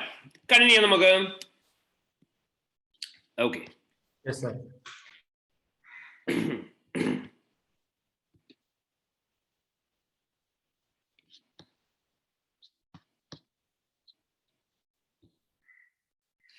Next, it's question number 17, which is based on risk. Risk-നെ base ചെയ്തിട്ടുള്ള question ആണ് നമ്മൾ പഠിക്കാൻ പോകുന്നത്. First, നമ്മളോട് ചോദിച്ചേക്കുന്നത് എന്താ? Define and explain materiality and performance materiality. Performance materiality explain ചെയ്യാൻ പറഞ്ഞിട്ടുണ്ട്. Materiality explain ചെയ്യാനും define ചെയ്യാനും പറഞ്ഞിട്ടുണ്ട്. അപ്പൊ എന്തായാലും നോക്കണം materiality എന്ന് പറഞ്ഞാൽ എപ്പോഴും നമ്മൾ ഒരു item material ആണെന്ന് പറയാ. An item is said to be material if its omission or misstatement would reasonably influence the economic decision of users of financial statement. Okay, then നമ്മൾ പറയാറുണ്ട് materiality എന്ന് പറഞ്ഞ സൈസിന്റെ ബേസിസിലാണ് നമ്മൾ ഡിറ്റർമൈൻ ചെയ്യുക. അല്ല, size and nature of the മിസ്സ്റ്റേറ്റ്മെന്റിന്റെ ബേസിസിലാണ് നമ്മൾ മെറ്റീരിയാലിറ്റി കൺസിഡർ ചെയ്യുന്നുണ്ടാവുക. ആൻഡ് മെറ്റീരിയാലിറ്റിനെ കുറിച്ച് പറയുന്ന സമയത്ത് നമുക്കറിയാം ബേസിക്കലി രണ്ട് തരത്തിലുള്ള മെറ്റീരിയാലിറ്റി ഉണ്ട്. ഏതൊക്കെ മെറ്റീരിയാലിറ്റി ആയിരുന്നു?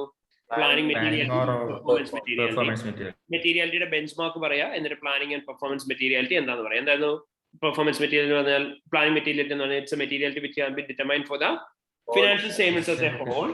നമ്മൾ പറഞ്ഞ പെർഫോമൻസ് മെറ്റീരിയാലിറ്റി എന്ന് പറഞ്ഞാൽ class of transaction account balance അല്ലെങ്കിൽ ഡിസ്ക്ലോഷറിന് വേണ്ടി സെറ്റ് ചെയ്തിരിക്കുന്ന മെറ്റീരിയാലിറ്റി പെർഫോമൻസ് മെറ്റീരിയാലിറ്റി എന്നുള്ള കാര്യം പറയാം. മനസ്സിലായോ? ഓക്കെ.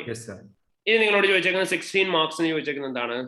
8 ഓഡിറ്റ് റിസ്കും അതിന് വേണ്ടിയിട്ട് 8 ഓഡിറ്റേഴ്സ് റെസ്പോൺസസും ആണ് നിങ്ങളുടെ അടുത്ത് ചോദിച്ചേക്കുന്നത്. Okay, so let's go through the scenario.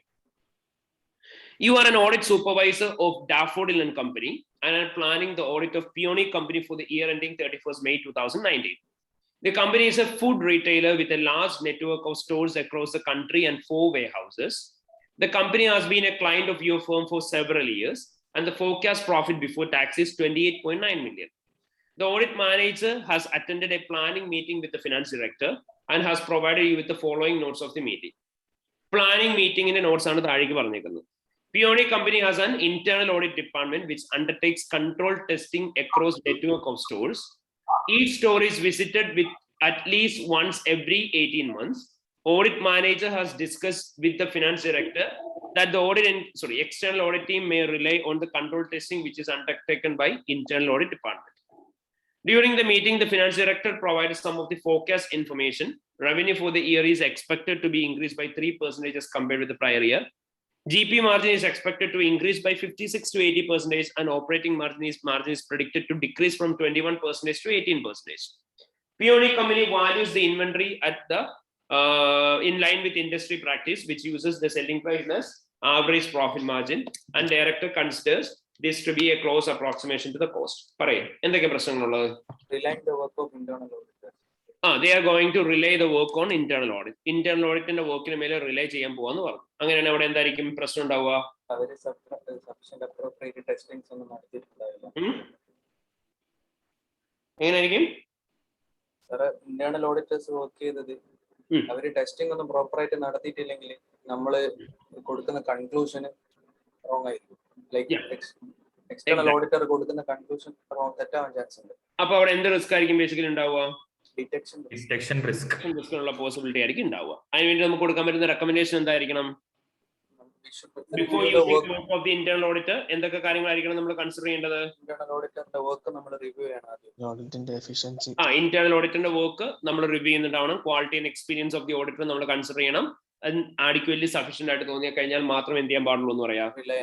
Accept ചെയ്യാൻ പാടുള്ളൂ, അല്ലെങ്കിൽ റിലേ ചെയ്യാൻ പാടുള്ളൂ എന്ന് പറയാം. പെർഫെക്റ്റ്. ഇനി വേറെന്താ നമുക്ക് പറയാൻ പറ്റുന്ന റിസ്ക്? GP മാർജിൻ ഇൻക്രീസ് ആയി. GP മാർജിൻ ഇവിടെ ഇൻക്രീസ് ചെയ്തേക്കാണ് 56 to 60%. OP margin on the other hand അവിടെ എന്താ ചെയ്തേക്കുന്നത്? കുറയാണ് ചെയ്തേക്കുന്നത്. So there's an increase in the GP margin and decrease in the amount of OP margin. അങ്ങനെയാണ് അവിടെ എന്തിനുള്ള പോസിബിലിറ്റി ആയിരിക്കും ഉണ്ടാവുക? Cost of sales, operating the expenses that need to be have been included within the operating expenses might have been misclassified. Sorry, cost of sales might have been classified into operating expenses. Okay, അപ്പോൾ എന്ത് സംഭവിക്കും? Operating expenses overstated ആയിരിക്കും, then cost of sales understated. അതിനുവേണ്ടി നമുക്ക് കൊടുക്കാൻ പറ്റുന്ന recommendation എന്തായിരിക്കും? breakdown of cost of sales and operating expenses. എന്നിട്ട് എന്ത് ചെയ്യാം? കറക്റ്റ്ലി അത് സ്പ്ലിറ്റ് ചെയ്തിട്ടുണ്ടോ എന്നുള്ള കാര്യം നോക്കാൻ പറഞ്ഞു. ഇനി വേറെ എന്തെങ്കിലും വിഷയം ഉണ്ടോ ഇവിടെ? പറഞ്ഞു വായിച്ച സെന്റൻസസിന്റെ അകത്ത് എന്താ? കമ്പനി എന്താ ചെയ്യുന്നത്? Selling price less. മാർജിനിലാണ് അവര് ഇൻവെന്ററി റെക്കോർഡ് ചെയ്യുന്നത്. അവർ ഡയറക്ടർ കൺസിഡർ ചെയ്യുന്ന ക്ലോസ് അപ്രോക്സിമേഷൻ ടു കോസ്റ്റ് ആണെന്ന് പറഞ്ഞു. നമുക്കറിയാം ഇൻവെന്ററി നമ്മൾ എങ്ങനെ എപ്പോഴും വാല്യൂ ചെയ്യേണ്ടത് NRV ആണ്. വേറെ ഏതെങ്കിലും മെത്തേഡിൽ വാല്യൂ ചെയ്യണമെന്നുണ്ടെങ്കിൽ അപ്രോക്സിമേറ്റ്ലി ഈക്വൽ ടു കോസ്റ്റ് ആണെങ്കിൽ മാത്രമേ വാല്യൂ ചെയ്യാൻ പാടുള്ളൂ. അല്ലാന്നുണ്ടെങ്കിൽ ഇൻവെന്ററിയുടെ വാല്യൂ എന്തായിരിക്കും? അണ്ടർസ്റ്റേറ്റഡ് അല്ലെങ്കിൽ റെക്കമെൻഡേഷൻ ആയിട്ട് നമ്മൾ ഇൻവെന്ററി ആയതുകൊണ്ട് തന്നെ എന്തായിരിക്കും കൊടുക്കുന്നുണ്ടാവുക? ടെസ്റ്റിംഗ് നടത്തണം. റെക്കോർഡ് ചെയ്തേക്കുന്നത് എൻഷുർ ചെയ്യാൻ പറയാം. പെർഫെക്റ്റ്. കമ്പയറും ചെയ്യണ്ട നമ്മളെ ഡയറക്ടറിന്റെ അപ്രോക്സിമേഷനും നമ്മളെ NRV കോസ്റ്റ് ടെസ്റ്റിംഗ്. അതും പറയാം. അതിന് ആഡ് ഓൺ ആയിട്ട് അത് പറയാം. ബേസിക്കലി ഒരു പോയിന്റ് പറഞ്ഞാൽ മതി. Okay. The company does not undertake a full year inventory count, instead undertakes monthly perpetual inventory count, which covers 1/12 of all line of inventory in the warehouse.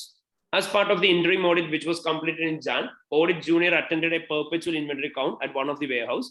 Noticed that large number of exceptions were recorded, showed a higher quantity than physical inventory, which present in the warehouse. When discussing these exceptions, the finance controller, the Audit Junior, was informed that this has been a recurring issue. During the year, the internal audit performed a review of non-current assets physically performed in around 1/3 of the company stores. Number of assets which have been fully depreciated were identified as obsolete by the review. Paraya endha prashangaluള്ളത്? Perpetual inventory. Monthly perpetual inventory count ആണ് അവർ perform ചെയ്യുന്നത്. അവിടെ എന്തെങ്കിലും പ്രശ്നമുണ്ടോ? നമുക്കറിയാം continuous inventory count perform ചെയ്യുന്ന സമയത്ത് നമ്മൾ എന്ത് എൻഷുർ ചെയ്യുന്നുണ്ടാവണം? വൺസ് ഇൻ ആൻ ഇയർ എങ്കിലും കൗണ്ടഡ് ആവുന്നുണ്ടെന്ന് എൻഷുർ ചെയ്യണം. അത് അവർ പ്രോപ്പർലി ചെക്ക് ചെയ്തിട്ടില്ല എന്നുണ്ടെങ്കിൽ കൗണ്ട് എന്തായിരിക്കത്തില്ല? കംപ്ലീറ്റ് ആൻഡ് ആക്യുറേറ്റ് ആയിരിക്കില്ല. ഇൻവെന്ററി എന്താവും? ഇത് അണ്ടർസ്റ്റേറ്റഡ് ആവും അല്ലെങ്കിൽ അതിന് വേണ്ടി നമ്മൾ കൊടുക്കാറുള്ള റെസ്പോൺസ് എന്തായിരുന്നു? Completeness of the count ensure ചെയ്യാം. Completeness of the continuous inventory. ആദ്യം എന്ത് പറയാ? കണ്ടിന്യൂസ് ഇൻവെന്ററി കൗണ്ട് റെക്കോർഡ്സ് നമ്മൾ റിവ്യൂ ചെയ്യണം. എന്നിട്ട് അതിന്റെ കംപ്ലീറ്റ്നെസ്സും ആക്യുറേറ്റി എത്രത്തോളം ഉണ്ടെന്നുള്ള കാര്യം എൻഷുർ ചെയ്യണം. അതിന് ഇനി ഇഷ്യൂസ് ഉണ്ടോ എന്ന് തോന്നിക്കഴിഞ്ഞാൽ നിങ്ങൾ എന്ത് ചെയ്യണം എന്ന് പറയാ? ആനുവൽ ഇൻവെന്ററി കൗണ്ട് പെർഫോം ചെയ്ത് അത് അറ്റൻഡ് ചെയ്യണം എന്ന് പറയാം. മനസ്സിലായോ? ഓക്കെ. ഇനി വേറെന്താ ഇഷ്യൂ ഉള്ളത് ഇവിടെ? ഇൻവെന്ററി റെക്കോർഡ്സും ഫിസിക്കലും തമ്മിൽ നല്ല ഡിഫറൻസസ് ഉണ്ട്. ഫിസിക്കൽ ഇൻവെന്ററിയും തമ്മിൽ പ്രശ്നങ്ങളുണ്ട്. അവിടെ എന്താന്ന് പറഞ്ഞു? അത് റിക്കറിംഗ് ഇഷ്യൂ ആണെന്ന് പറഞ്ഞു. അപ്പൊ നമ്മൾ എന്താ ചെയ്യേണ്ടത്? അവിടെ നമ്മൾ ഒരു ഫുൾ ഇയർ അല്ല, ആദ്യം നമ്മളവിടെ പറയുന്ന ഇംപ്ലിക്കേഷൻ ആയിട്ട് എന്താ പറയാ? എക്സ്പ്ലനേഷൻ എന്താ പറയേണ്ടത്? നമ്മൾ പറയാ മന്ത്ലി ഇൻവെന്ററി കൗണ്ട് റെക്കോർഡ്സും അതുപോലെ തന്നെ ഫിസിക്കൽ ഇൻവെന്ററി റെക്കോർഡ്സും തമ്മിൽ ഡിഫറൻസ് ഉണ്ടെന്ന് പറയുന്നത് നമ്മൾ എന്ത് ചെയ്യുന്നുണ്ടാവണം?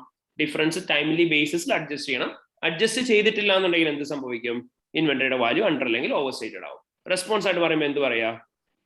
ആനുവൽ ഇൻവെന്ററി കൗണ്ട് തന്നെ പെർഫോം ചെയ്യണം. അതുപോലെ തന്നെ ലെവൽ ഓഫ് എക്സെപ്ഷൻസ് മാനേജ്മെന്റുമായിട്ട് എന്ത് ചെയ്യാൻ പറയാ? ഡിസ്കസ് ചെയ്യാൻ പറയാ. റീസൺസ് എന്തൊക്കെയാണെന്നുള്ള കാര്യം. മനസ്സിലായോ? ഇവിടെ എക്സ്പ്ലനേഷൻ അസേഷൻ നിർബന്ധമല്ലല്ലോ? ഇല്ല.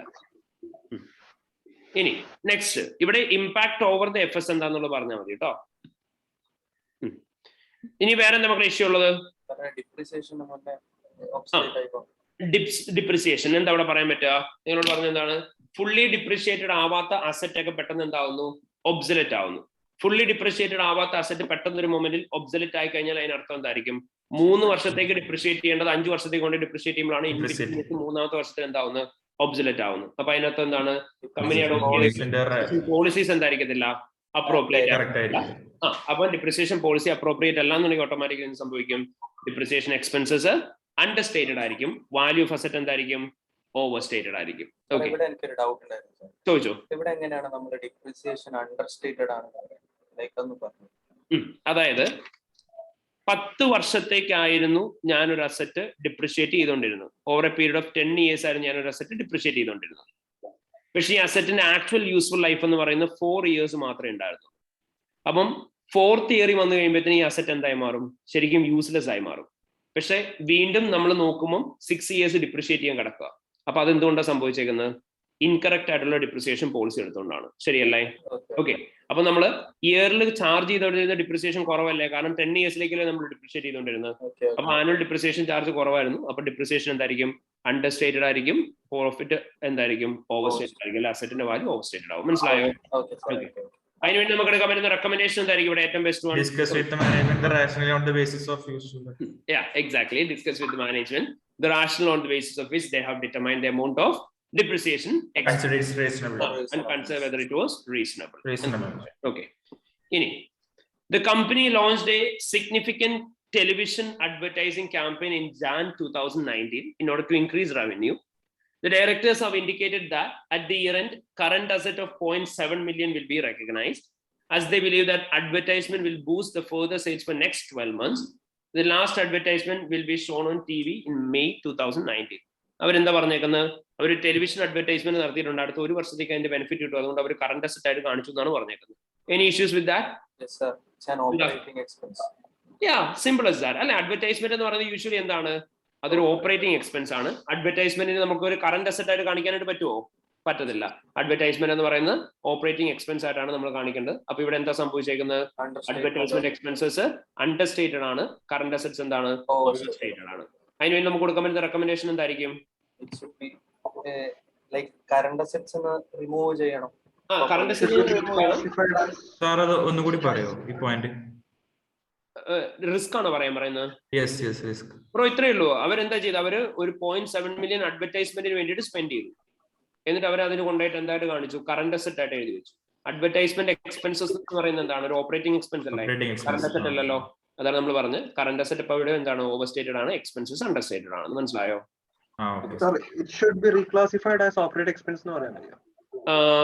എവിടെ റെക്കമെൻഡേഷൻ കൊടുക്കുന്നത്? സോറി, റെസ്പോൺസിന്റെ അകത്തോ? അല്ലല്ല, റെസ്പോൺസിന്റെ അകത്ത് ആദ്യം നിങ്ങൾ ചെയ്യേണ്ട പ്രൈമറി റെസ്പോൺസ് എന്താ? നിങ്ങൾ ആദ്യമേ മാനേജ്മെന്റിനോട് ചോദിക്കണ്ടേ എന്ത് അസംഷന്റെ ബേസിസിൽ ഇതുകൊണ്ട് കാണിച്ചേക്കുന്നതെന്ന്? മനസ്സിലായോ? അതെന്തായാലും തെറ്റാണെന്ന് നമുക്കറിയാലോ. അതെന്തായാലും തെറ്റാണെന്ന് അറിയാമോ എന്ന് ചോദിച്ചു കഴിഞ്ഞിട്ടുണ്ടെങ്കിൽ അതിനകത്ത് വേറൊരു പോസിബിലിറ്റി ഉണ്ട്. ചിലപ്പം നെക്സ്റ്റ് ഇയറിലേക്കുള്ളത് ഇവര് അഡ്വാൻസ് ആയിട്ട് പേ ചെയ്തേക്കുന്നതാണെന്നുണ്ടെങ്കിൽ അതെന്തായിരിക്കും? കറണ്ട് അസറ്റ് ആയിരിക്കും. മനസ്സിലായോ? അതൊരു പേയ്മെന്റിന് അഡ്വാൻസ് ആണെന്നുണ്ടെങ്കിൽ അതെന്തായിട്ട് വരാം? Current asset. അപ്പൊ അതുകൊണ്ട് തന്നെ നമ്മൾ എന്ത് ചെയ്യാണ്? We will just ask them, we will discuss with the management the assumptions on the basis of which they have treated it as a current asset. If not reasonable, നമ്മൾ എന്ത് ചെയ്യാൻ പറയാ? അവരുമായിട്ട് ഡിസ്കസ് ചെയ്യാൻ പറയാ, ആ എമൗണ്ട് കറക്റ്റ് ചെയ്യണം എന്നുള്ള കാര്യം. മനസ്സിലായോ? Okay. Peonic company decided to outsource its payroll function to the external service organization. The service organization handles all elements of the payroll cycle and sends monthly report to Peonic company which details wages and salaries and statutory obligations. Peonic company maintained its payroll records until 31st December 2018, at which point the records were transferred to service organization. എന്തൊക്കെ പ്രശ്നങ്ങളുള്ളത്? Transfer of data ചെയ്യുന്ന സമയത്ത് അവിടുത്തെ control okay, എന്ത് പറയാം? Transfer of data ഉണ്ടായിരിക്കുന്ന 31st ഡിസംബറിലാണ്. അപ്പൊ നമുക്ക് എന്ത് പറയാം? The data was transferred from Peonic company to the outsourcing agency on 31st December 2018. Therefore, transfer നടക്കുന്ന സമയത്ത് adequate amount of controls എടുത്തിട്ടില്ല എന്നുണ്ടെങ്കിൽ എന്ത് സംഭവിക്കാം? Transformation. Payroll records might be either omitted or duplicated, leading to understatement or overstatement of the payroll expenses. അതിനുവേണ്ടി നമുക്ക് കൊടുക്കാൻ പറ്റുന്ന റെക്കമെൻഡേഷൻ എന്തായിരുന്നു? എപ്പോഴും നമ്മൾ പറഞ്ഞുകൊണ്ടിരുന്ന റെക്കമെൻഡേഷൻ എന്തായിരുന്നു മക്കളെ? അവിടെ എപ്പോഴും നമ്മൾ പറയാറുള്ള റെക്കമെൻഡേഷൻ എന്തായിരുന്നു? With the management, the transfer process undertaken. Exactly. Discuss with the management the controls they have undertaken while transferring data in order to ensure that the transfer data are complete and accurate. അവിടെ എന്ത് ചെയ്യാനും കൂടെ പറയണം? Perform test of controls in order to understand the operating efficiency of the controls. Clear ആയോ? Okay. അതുകൂടാതെ വേറെയും പറഞ്ഞൂടെ? Like detection risk. അത് അടുത്ത പോയിന്റ്. അത് നമ്മുടെ വേറെ തന്നെ സെപ്പറേറ്റ് റിസ്ക്. അത് സെപ്പറേറ്റ് റിസ്ക് ആയിട്ട് തന്നെ എഴുതാം കേട്ടോ. ഓക്കെ. അതേതായിരുന്നു റിസ്ക്? ഇവര് പേറോൾ സർവീസസ് എക്സ്റ്റേണൽ ഓർഗനൈസേഷന് കൊടുത്തു. എക്സ്റ്റേണൽ ഓർഗനൈസേഷൻ പേറോൾ സർവീസ് കൊടുത്തു കഴിഞ്ഞാൽ എന്ത് സംഭവിക്കും ഉണ്ടാവും അവിടെ? Okay. There can be chances that adequate amount of information നമുക്ക് എവിടെ നിന്ന് അവൈലബിൾ ആയിരിക്കത്തില്ല. സർവീസ് ഓർഗനൈസേഷൻ അല്ല, ഇവരുടെ ഇവിടുന്ന്, അതായത് യൂസർ എന്റിറ്റിന്ന് അവൈലബിൾ ആയിരിക്കില്ല, പിയോണിന്ന് അവൈലബിൾ ആയിരിക്കില്ല. അപ്പൊ എന്ത് സംഭവിക്കും? There can be possibilities of having എന്ത് റിസ്ക് ആയിരുന്നു? ഡിറ്റക്ഷൻ. ആൻഡ് അതിന് വേണ്ടിയിട്ട് നമ്മൾ കൊടുക്കുന്ന റെക്കമെൻഡേഷൻ എന്താണ്? എക്സാക്ട്ലി. നമ്മൾ മാനേജ്മെന്റുമായിട്ട് ഡിസ്കസ് ചെയ്യണം എത്ര എക്സ്റ്റെന്റ് ഓഫ് സർവീസസ് ആണ് ഔട്ട്സോഴ്സ് ചെയ്തേക്കുന്നത് എന്നുള്ള കാര്യം. എന്നിട്ട് സഫിഷ്യന്റ് അപ്രോപ്രിയേറ്റ് എവിഡൻസ് ഒബ്ടൈൻ ചെയ്യാൻ പറ്റുമോ എന്നുള്ള കൺസിഡർ ചെയ്യാം. ഇഫ് നോട്ട് പോസിബിൾ എന്ത് ചെയ്യണം? Consider using the work of A service auditor in order to understand the ability of internal controls in relation to the service entity എന്നുള്ള പറയാം. മനസ്സിലായോ? Type 2 report വേണമെന്ന് പറയാമോ? ടൈപ്പ് 2 എന്നുള്ള പറയണമെന്നില്ല, സ്പെസിഫിക്കലി എടുത്ത് പറയണമെന്നില്ല. അവരുടെ എന്ത് ചെയ്യാൻ പറഞ്ഞാൽ റിപ്പോർട്ട് ഒബ്ടൈൻ ചെയ്യണം എന്ന് പറഞ്ഞാൽ മതി. ഓക്കെ. സോറി, എന്താ ചോദിച്ചോ? അങ്ങനെ ടൈപ്പ് 2 ടൈപ്പ് 1 എന്നൊക്കെ നമ്മൾ എഴുതണം. വേണ്ട ടൈപ്പ് 2 ടൈപ്പ് 1 എഴുതണ്ട, അതാണ് നമ്മൾ പറഞ്ഞത്. അതായത് അവരുടെ കയ്യിൽ നിന്ന് റിപ്പോർട്ട് ഒബ്ടൈൻ ചെയ്യണം എന്ന് പറഞ്ഞാൽ സർവീസ് ഓഡിറ്റിന്റെ കയ്യിൽ നിന്ന് എന്തിനെ കുറിച്ച്, എഫിഷ്യൻസി ഓഫ് ഇന്റർണൽ കൺട്രോൾ സിസ്റ്റത്തിനെ കുറിച്ചിട്ട്. മനസ്സിലായോ? സാർ ഇവിടെ ട്രാൻസ്ഫർ ഓഫ് ഡാറ്റ പറയുന്നില്ലേ, അതിൽ നമുക്ക് കൺട്രോൾ റിസ്ക് കുറിച്ച് പറയാമോ? നമ്മൾ കൺട്രോൾ റിസ്ക് ഇപ്പൊ പറഞ്ഞു ഓൾറെഡി. കൺട്രോൾസ് ആഡിക്വേറ്റ് അല്ല എന്നുണ്ടെങ്കിൽ അവിടെ എന്തുണ്ടാവും എന്ന് പറഞ്ഞു, ഒമിഷണൽ ഡ്യൂപ്ലിക്കേഷൻ ഓഫ് ഡേറ്റ ഉണ്ടാവുന്നില്ല നമ്മൾ പറഞ്ഞത്. 8th റിസ്ക് പറഞ്ഞത് അതായിരുന്നല്ലോ. ഓക്കെ, അതായത് എപ്പോഴും ഓർത്താൽ മതി, എക്സ്റ്റേണൽ സർവീസ് ഓർഗനൈസേഷൻ ഔട്ട്സോഴ്സ് ചെയ്യുന്ന സമയത്ത് 2 റിസ്ക് എന്തൊക്കെയാണ്? ഒന്ന് transfer of ഇൻഫർമേഷന്റെയും, രണ്ടെന്താണ് detection റിസ്കിന്റെയും.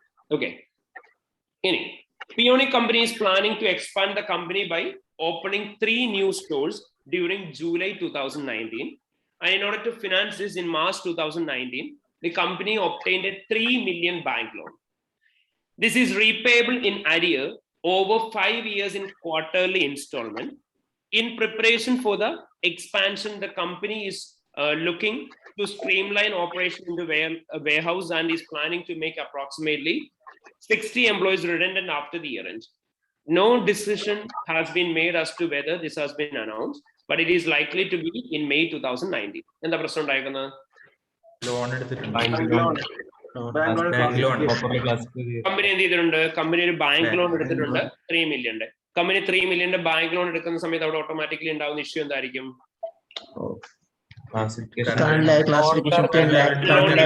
Between the current and non-current liability company എന്ത് ചെയ്തിട്ടുണ്ടാവില്ല. ഇവിടെ ആക്ച്വലി എന്ത് ലൈബിലിറ്റി, കറന്റ് ആണോ നോൺ കറന്റ് ആണോ? നോൺ കറന്റ് ആണ്. അപ്പൊ അവൻ എന്ത് ചെയ്യാൻ ചാൻസ് ഉണ്ട്? കറന്റ് ആയിട്ട് കാണിക്കാൻ. അപ്പൊ കറന്റ് ലൈബിലിറ്റി എന്തായിരിക്കും? അണ്ടർസ്റ്റേറ്റഡ് ആയിരിക്കും. Non current liability over stated ആയിരിക്കും. എന്താ റെസ്പോൺസ് ആയിട്ട് പറയാൻ പറ്റുന്നത്? between current and non-current liability review ചെയ്യണം. ഓക്കെ, ഫസ്റ്റ് ഡിസ്കസ് ചെയ്യാ റിസീവ് ചെയ്തെന്നുള്ള കാര്യം, എന്നിട്ട് എന്ത് ചെയ്യാ? Split between current and non current liability നോക്കണം. എന്നിട്ട് in accordance with accounting standards തന്നെയാണ് അവർ ഇൻക്ലൂഡ് ചെയ്തേക്കുന്നത്, ക്ലാസിഫൈ ചെയ്തേക്കുന്നുള്ള കാര്യം എൻഷുർ ചെയ്യാൻ പറയാം. പിന്നെ വേറെ എന്തെങ്കിലും റിസ്ക് ഉണ്ടോ അവിടെ തന്നെ? ലെവൽ ഓഫ് അതെ അതെ അതെ, അവരുടെ എമൗണ്ട് ഓഫ് ഫിനാൻസ് കൂടിയിട്ടുണ്ട്. അപ്പൊ അതുമായിട്ട് റിലേറ്റ് ചെയ്ത് ഇൻട്രസ്റ്റ് എക്സ്പെൻസ് വരും. അവിടെ ഉണ്ടാവാൻ ചാൻസ് ഉള്ള റിസ്ക് എന്ന് പറഞ്ഞാൽ എന്തായിരിക്കും? എക്സ്പെൻസസ് ഇൻക്ലൂഡ് ചെയ്തിട്ടുണ്ടാവില്ല. ഇൻട്രസ്റ്റ് എക്സ്പെൻസ് ഇൻക്ലൂഡ് ചെയ്തിട്ടില്ല എന്നുണ്ടെങ്കിൽ എന്തായിരിക്കും സംഭവിക്കുക? ഫിനാൻസ് കോസ്റ്റ് അണ്ടർസ്റ്റേറ്റഡ് ആവും, പ്രോഫിറ്റ് എന്താവും? റെസ്പോൺസ്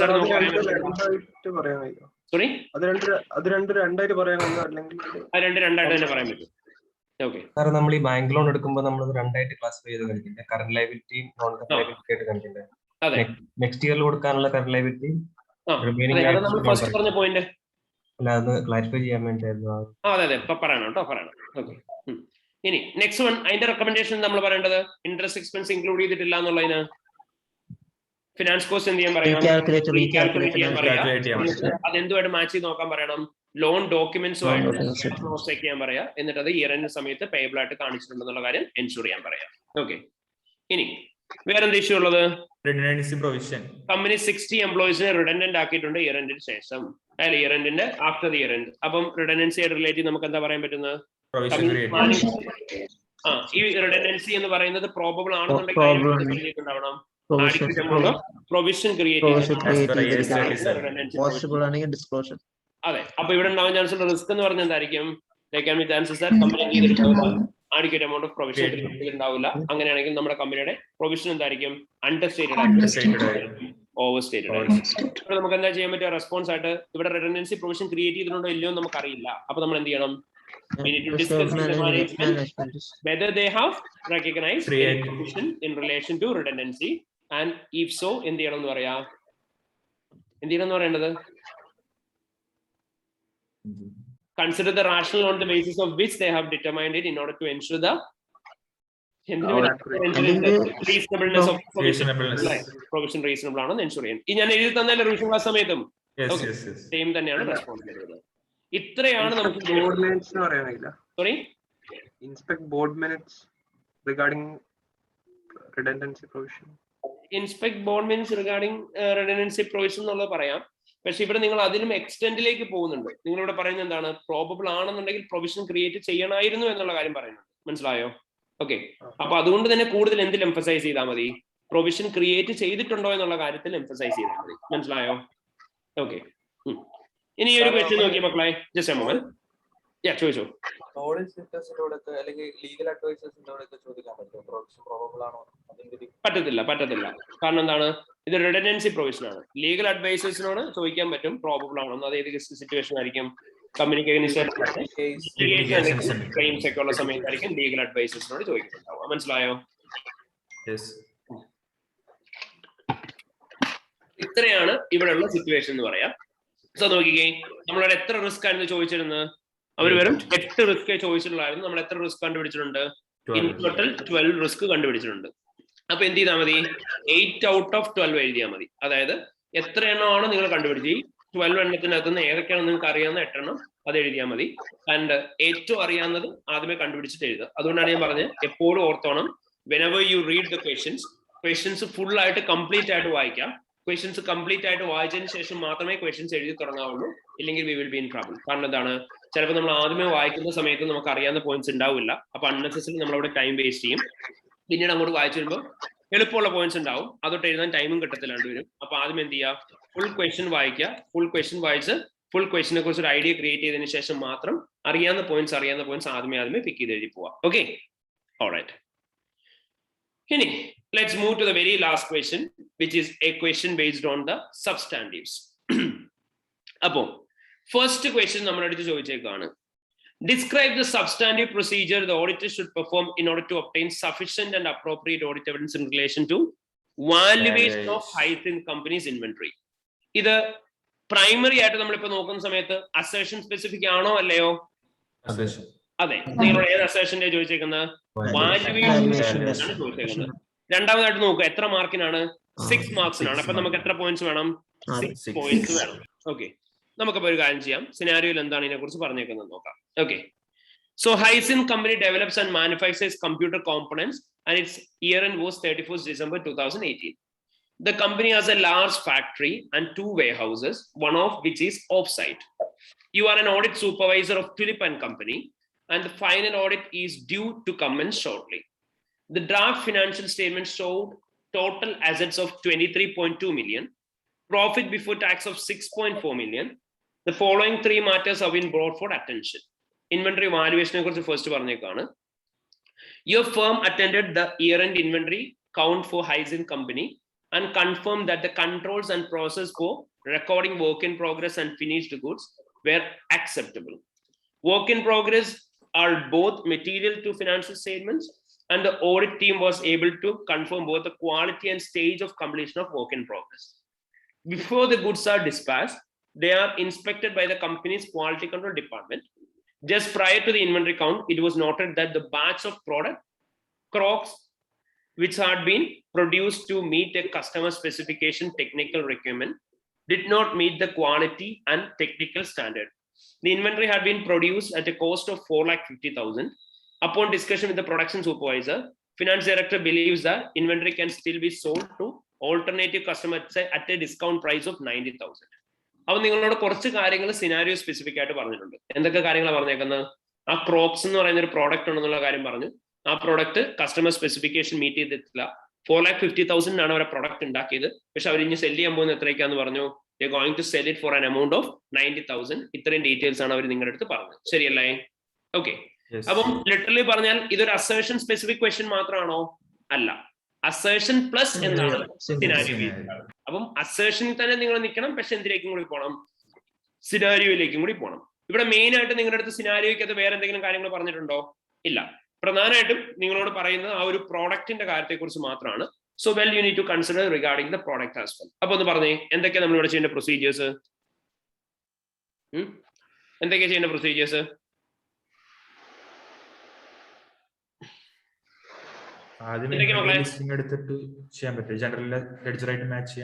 നോർമൽ ആയിട്ട് നിങ്ങൾ വാല്യുവേഷൻ ചെയ്യാറുള്ള പോയിന്റ് ചെയ്യാം. പിന്നെ എന്താ ചെയ്യാൻ പറ്റുക? Examine price on which finished goods are to be sold. Examine the prices on which the finished goods are to be sold after the year end. എന്തിനു വേണ്ടിയിട്ടാണ് നിങ്ങൾ ചെയ്യാറ്? Finished goods need to be returned on. അത് ചെയ്യാനായിട്ട്. പക്ഷെ ഇവിടെ ചെറുതായിട്ട് ആ ഒരു പോയിന്റ് അമെൻഡ് ചെയ്യുക. അത് അമെൻഡ് ചെയ്തിട്ട് എന്താക്കേണ്ടത്?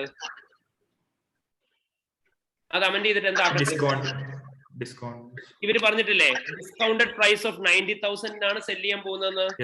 ഓക്കെ, ഇവർ ഇയർ എൻഡിന് ശേഷം സെല് ചെയ്യാൻ പോകുന്ന ഒരു എമൗണ്ടിനെ കുറിച്ചല്ലേ പറഞ്ഞേക്കുന്നത്? അപ്പൊ നിങ്ങൾക്ക് എന്ത് പറയാം, ആ പോയിന്റ് അമെന്റ് ചെയ്ത് ഇതിനു വേണ്ടിയിട്ട് ആക്കിക്കൂടെ? മനസ്സിലായോ? ആ പോയിന്റ് അമെന്റ് ചെയ്തിട്ട് ഇതിനു വേണ്ടിയിട്ട് ആക്കാം. എന്ത് പറയാ? Review the prices at which Whether it was the product line products have been sold after the year end in order to consider whether it was sold for 90,000. Yeah, whether the value, whether the fair value less cost to sell of 90,000 is reasonable. Clear ആയോ? Okay, അത് പറയാലോ. Scenario specific ആയിട്ട് നിങ്ങൾക്ക് എന്ത് ചെയ്യാം, ഇയറിന് ശേഷം എത്ര പ്രൈസിനാണ് Crocs cell ചെയ്തെന്ന് നോക്കുക. എന്തിനു വേണ്ടിയിട്ടാ? അവര് ഇത് കണ്ടുപിടിച്ചേക്കുന്ന fair value less cost to sell correct ആണോ എന്ന് എൻഷുർ ചെയ്യാൻ വേണ്ടിയിട്ട്. പിന്നെ വേറെ എന്താ ചെയ്യാൻ പറ്റുക? Discuss with management how they reach the value 90,000. മാനേജ്മെന്റുമായിട്ട് discuss ചെയ്യാൻ പറയാം. എന്തിന്റെ ബേസിസിലാണ് അവർ 90,000 എന്നുള്ള വാല്യൂ ഡിസൈഡ് ചെയ്യുന്നുള്ള കാര്യം. അത് എന്നിട്ട് എന്ത് ചെയ്യണം എന്ന് പറയാം, അത് റീസണബിൾ ആണോ എന്ന് എൻഷുർ ചെയ്യാൻ പറയാം. Okay, fine. പിന്നെ വേറെ എന്താ ചെയ്യാൻ പറ്റുന്നത്?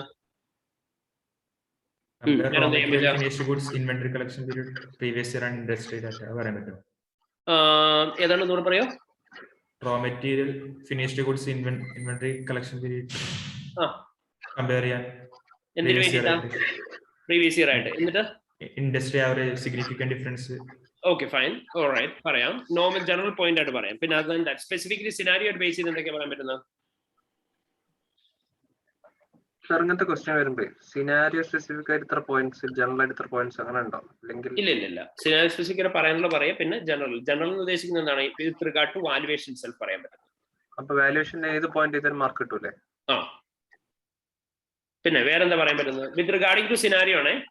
സിനാരിയോ പറഞ്ഞേക്കുന്ന കറസ്പോണ്ടിങ് ആയിട്ടുള്ള പറഞ്ഞിട്ട് ജനറൽ പറയാം. വേറെന്താ പറയാൻ പറ്റുന്നത്? ഇവരുടെ കോസ്റ്റ് എത്രയായിരുന്നു? കോസ്റ്റ് ഓഫ് ഇൻവെന്ററി എത്രയായിരുന്നു? 4,50,000 ആണ് അല്ലേ? ആ, അതിന്റെ ഇപ്പോഴത്തെ കറന്റ്ലി ഉള്ള വാല്യൂ എത്രയാണ്? 90,000 ആണ്. അങ്ങനെയാണെങ്കിൽ അവിടെ എന്തെങ്കിലും ചെയ്യാനായിട്ടുണ്ടോ? Write down ചെയ്യണ്ടേ? റൈറ്റ് ഡൗൺ ചെയ്യണം. റൈറ്റ് ഡൗൺ ചെയ്തിട്ടുണ്ടെന്ന് എൻഷുർ ചെയ്യണേ നമ്മള്. അതെങ്ങനെ എൻഷുർ ചെയ്യാൻ പറ്റുക?